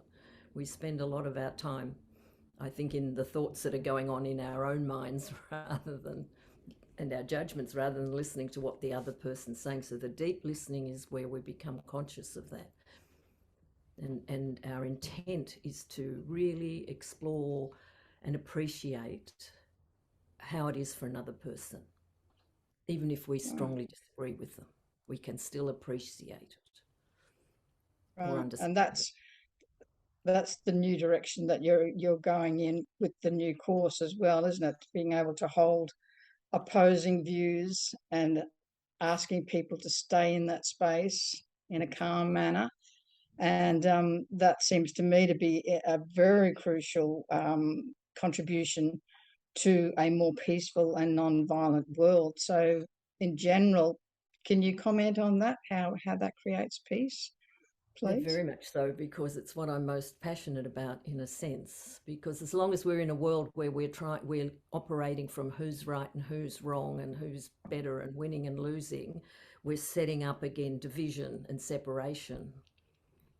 And that's what we're often conditioned to do. So it feels quite natural a lot of the time to do that, although it doesn't have to be. So what I'm looking for and what I feel so strongly about is, can we actually have differences where we will, because we are different human beings, and we will of course have differences and different views and different needs. Can we actually stay connected around that, rather than have that cause us to separate and go, and divide and polarize? And, currently in the world, there seems to be so much polarization and so much kind of wanting to hang around with the people, like-minded people, because that is comfortable. And that is comfortable and nice. And can we also hang out with or accept and be present to people where, who are different in all sorts of ways? And that, to me, coming back to your question, is what peace is about: being able to be together, to be able to collaborate or coexist, and find. And so find ways to be with each other rather than separate from each other. That's what we're saying. Yeah. Yeah, I mean, in Indigenous ways of being, with deep listening, that really comes across as a sort of a healing process as well, doesn't it? Yeah. So do you find that relationships become healed through using deep listening in the context, the many thousands of contexts in which you've used it? Yes, I think so. And I'd like to pick up on your comment about the Indigenous deep listening, because my understanding is that they use a term called Deirdre, which is an even deeper level of listening. So as well as listening to another and listening to yourself, it's a deeper level of listening to yourself. It's almost taking yourself, this is my understanding anyway, that it's like almost taking yourself into a silence and a space where you're moving beyond the level of just the words going on in the head, but really hearing what wants to arise. And, those things and thoughts only arise in silence. I mean, this kind of deep silence is practiced in many different ways in different cultures, from mindfulness and contemplation and quiet times. But it's also a great deep listening. It's another level of deep listening. And I think, that's where new thoughts or new ways of being that allow us to be present to other people, that's where sometimes that arises. Yeah. I also beautiful thought that, because. Go. No, go on. Sorry, I interrupted you. Finish what you were saying and I'll come back. Oh, no, I was just sort of thinking that whole thing of being present and just being sort of seems to also encompass that thing of being in nature and being very sort of aware that we are, if we're with someone else, we are present, immersed in nature. And so that's a sort of a unifying thing anyway, isn't it? Yeah, and that's a place to unify, exactly. And it's also, a great place for practice of being present to yourself. And that kind of practice then translates to when you are with another person, because it's so easy in a conversation and I'm sure everyone can relate to this, they very quickly, when somebody says something, particularly if it's something, you know, we don't like particularly, it's so easy to get into some very quick judgments and thoughts. Oh, how could they say that? That's this, that's that, you know, etc. And very quickly one wants to do something about that, you know. So we either do something by withdrawing and judging a person and shutting down, or we might do something like wanting to shut them down in some way, or correct them, or put an end to this. So when one knows about that practice of just being able to be present to how it is, whether it's nature or what someone's saying, that's what deep listening is about. It's going beyond all the, you know, the superficial. So why do you think that this is so important in this day and age, and for the world at this present moment? I mean, you've sort of touched upon that with the polarization, but would you like to expand on that a little bit more, perhaps? Well, yeah, I think we're, I guess there are lots of things happening in the world that bring us in contact, you know, contact with difference, whether we're, you know, meeting more people from different places or different religions, whether we're being more exposed to it, and, you know, whether we've got more different needs around the environment. All these things are happening, and I guess that where it makes a difference is, can we move towards these conversations? Can we keep you know, watch that first reaction when you're with somebody who's different. You know, so quickly we want to move away. So can we be with that? So if we can practice that in our lives personally, you know, how can in a world level, how can we learn to look at the different conflicting needs on the planet and work out solutions, or collaborate towards solutions, rather than, you know, use violence? You know, I mean, and that seems to mean we need to develop some sort of predisposition to be curious about the other, doesn't it? So I'm just wondering how deep listening informs your work and your relationships and your community and the future. Like, I mean, I'm really interested in the fact that, you know, you've gone from writing your book, doing all these workshops, and now into this different space, you know, because, you know, the book sort of like, you know, oh, we can all win, but now you're coming to this point of sort of like, not sure how anybody can win, and how can we be together in love and community. So would you like to comment on that, please? Well, I think that is winning in a way, you know, being able to, you know, that is in a sense, because there's that's winning rather than winning over, which is the way we tend, you know, we tend to use the word winning means you've got to beat somebody. So we're talking about how can we do that. So there's lots of thinking and mindsets that we have to kind of undo a little and you know, unpractice to get to that place. I'm not sure I'm answering your question. It's interesting. Sometimes we just kind of have to be able to stay in a process and wait for solutions to arise. And it's my experience over the years of mediating and other things that when people can be together and hear each other and hear their different needs, new solutions, eventually something does arise. And it's something that wasn't in anybody's mind beforehand. It comes out of the process. But we still operate. I just feel that if we can, that's not the only answer to one of the world's problems, but it's certainly a big answer. You know, we started to look at different ways. So we're partly where we see that war's not an option. It's not a solution. Yeah. So what is one thing that people could do today to deep listen in a meaningful way to develop their capacity for peace building and engage constructively in challenging conversations that we all will come across sooner or later? So would you like to? Well, I think there's one thing you can do first is the intention in your head. Like you could be asking yourself in that moment, can my intention be to actually listen and connect in this moment as a starting place? You know, that's the first. And then really to start watching your own reactions, to get curious, to actually be fascinated by how another person sees things or how other people are or why they have their beliefs or views. I think that's, So yeah, you know, and yeah, no, I also mean, have ways to share your own. And there's also that factor is also to yeah, eventually be able to share in a non-violent or in an open way that doesn't attack somebody else's views, but simply expresses what's important to you, what's behind what's important to you. Oh, look, thank you very much for all that. The feeling that I'm getting from what you're saying too is that you're really encouraging us to connect at that level of heart, which does help us to pause. So thank you very much, Shoshana, for sharing with us today or your experience.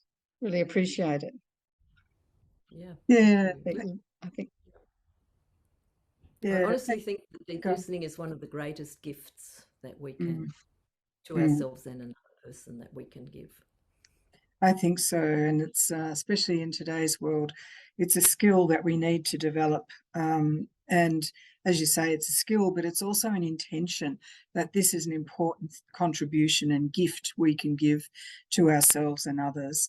So thank you, Shoshana and Madonna. That was a wonderful conversation and really contributed to the National Day of Compassion, which, as we say this year, is a focus on deep listening. And certainly the Charter for Compassion values its partnership with the initiatives for change and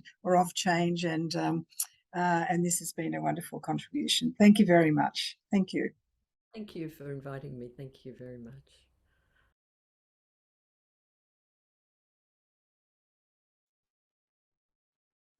So hello all, my name is Lynne Reeder. I'm the National Lead of the Australian Compassion Council, and I'm pleased to welcome Andrea Putting to this conversation as part of the 2022 National Day of Compassion, where our theme is deep listening, as together we deep dream Australia a continent for compassion. Andrea is an international speaker, author and advisor, and since 2019, she has been championing the causes of passionate people making a difference in the world through her podcast, Social Mission Revolution. The podcast highlights inspirational people and businesses who have an authentic influence on the world. Andrea is also the founder of Chocolate and Coffee Breaks, and since 2016, she has been bringing people together to connect with others from different cultures, religions and backgrounds, to listen and connect in a way that promotes a safe environment. So Andrea, just starting then with the chocolate and coffee breaks, why did you create that opportunity for people to come together? Yes, well, the story behind that is more, it was my response to what happened in 2015 at the Lindt Chocolate Cafe in Sydney. Now, if people remember, there was a siege there that happened, and a gunman claiming that he was doing this in the name of Allah walked in and held the patrons and the staff hostage for over 24 hours. And what happened then is that at the end of that, two of the hostages sadly passed away, and also the gunman. Now, at the time, there was a lot of fear. It was like, well, what's going to happen? Is everyone going to go out there and retaliate against the Muslims? And they were afraid, and they were taking off their religious garb or staying home because they were afraid to get on public transport. And as a response, what actually happened was not the worst thing. It was a beautiful thing. It was that over 150,000 people put up on social media, #I will ride with you. And so people were reaching out and saying, we want you as part of our society, and we care for you, and we know that you're not responsible for this. And so that was a beautiful expression. But why do we have to wait for a tragedy for people to express that we want people, a variety of diverse people in our culture, and that we're loving and accepting of all? And so 12 months later, it's like, well, why isn't something happening? I want to see something greater. I want to see people really coming together. And so then I created Chocolate and Coffee Day for Religious Harmony, which is held on December the 15th every year, when I just encourage people to reach out and have that conversation with somebody, share a chocolate and a coffee and have a conversation. It's easy. And that's how we break down barriers. But of course, we don't want to just have chocolate and coffee on December the 15th. We want to have it all year and open up those opportunities for people to come together and for communities to grow and develop by stopping and listening to each other. So that's really important. And at one level, you can say it's easy to do, but at another level, it takes a lot of courage to do that and to connect with difference. So I'm just wondering how you use deep listening in these gatherings.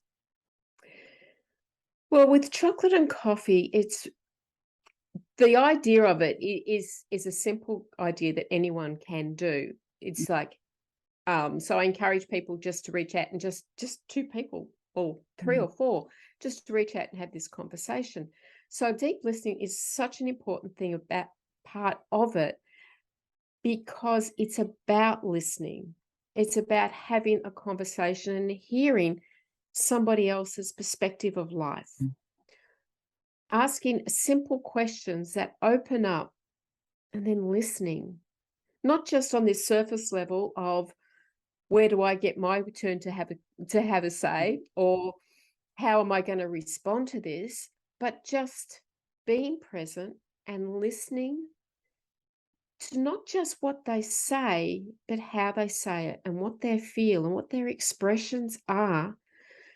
Because in that, we really grow to understand who other people are and what they are about, where they're coming from in their thinking, and how they respond to things is very much about those things that we're going to pick up.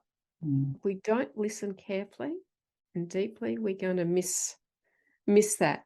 And it's in that we break down the barriers that divide community. That's right. Yes. It's getting to our common humanity, where we see, the other, in that light. And you also, Andrea, do work with senior managers. So why is deep listening important in the workplace? You've described in the community, but why is deep listening also important in the workplace? It's vital, and I actually call it the skill of the silence, being able to stop and listen and to hear and understand. And for leaders to be a good leader, they need to listen and understand where their people are at, to make sure that they know what they understand, the messages that they've been given, but also that they can hear where the people are coming from. When leaders take time to listen and get to know their community, I call it community, they're going to say their workplace, but I always use the word community. Okay. But when they treat it like community and take time to listen to each person, then they're going to have a new perspective on their business. So it doesn't just improve their relationships within the business, which means that people are going to be more interested in their business. They're going to be interested in what they're doing. They're going to develop greater relationships. And when people have good relationships in a workplace, they're more likely to stay in the workplace. When they feel heard, they will stay. And they've got a lot to offer. If you're willing to listen to them, they're the ones who know what's going on in different areas in the business, and they know that if what can change, what needs to change. So if a leader's willing to take time and listen, really listen, not on this surface level again, but to understand where their employees are at, then they're going to have such an incredible different type of business. So we're going to have happy employees, we're going to have a better business, and we're going to be able to serve our customers so much better. Without listening, I've seen so many businesses that just people aren't happy. If the leader isn't listening, generally speaking, people are not happy in the business and things don't go well.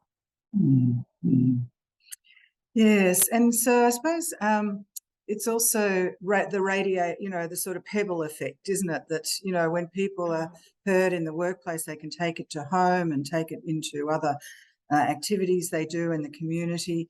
So it's that sort of link between also deep listening and compassionate responses. Yeah, exactly. And that's what I talk about in one of my books, Compassionate Prosperity. Yeah, so when we do that and when we listen to people, then it allows us to grow and develop and give something back to society, to the community that we value. We have to value our customers, our community. There I am with community again, but we have to value them and make sure that we are listening to them and providing them with what they need, not what we think they need. Yeah, exactly. Yes, exactly. Yeah, so here we are on the National Day of Compassion. And just to finish then, I wondered if there's one thing that, each of us could be doing to support ourselves in becoming a better listener, practice that we could do throughout today, what would that be? That's an easy one. That comes back to my little catch tag. Share a chocolate, have a cuppa, and enjoy a conversation. So reach out to someone that you don't know and invite them to have a cuppa with you. Going along and sharing chocolate with people just opens up an incredible world of things that you never thought of too. So reach out to somebody. It could be out in the streets at a shopping centre. You see someone sitting on their own. Why not stop and have a conversation with them?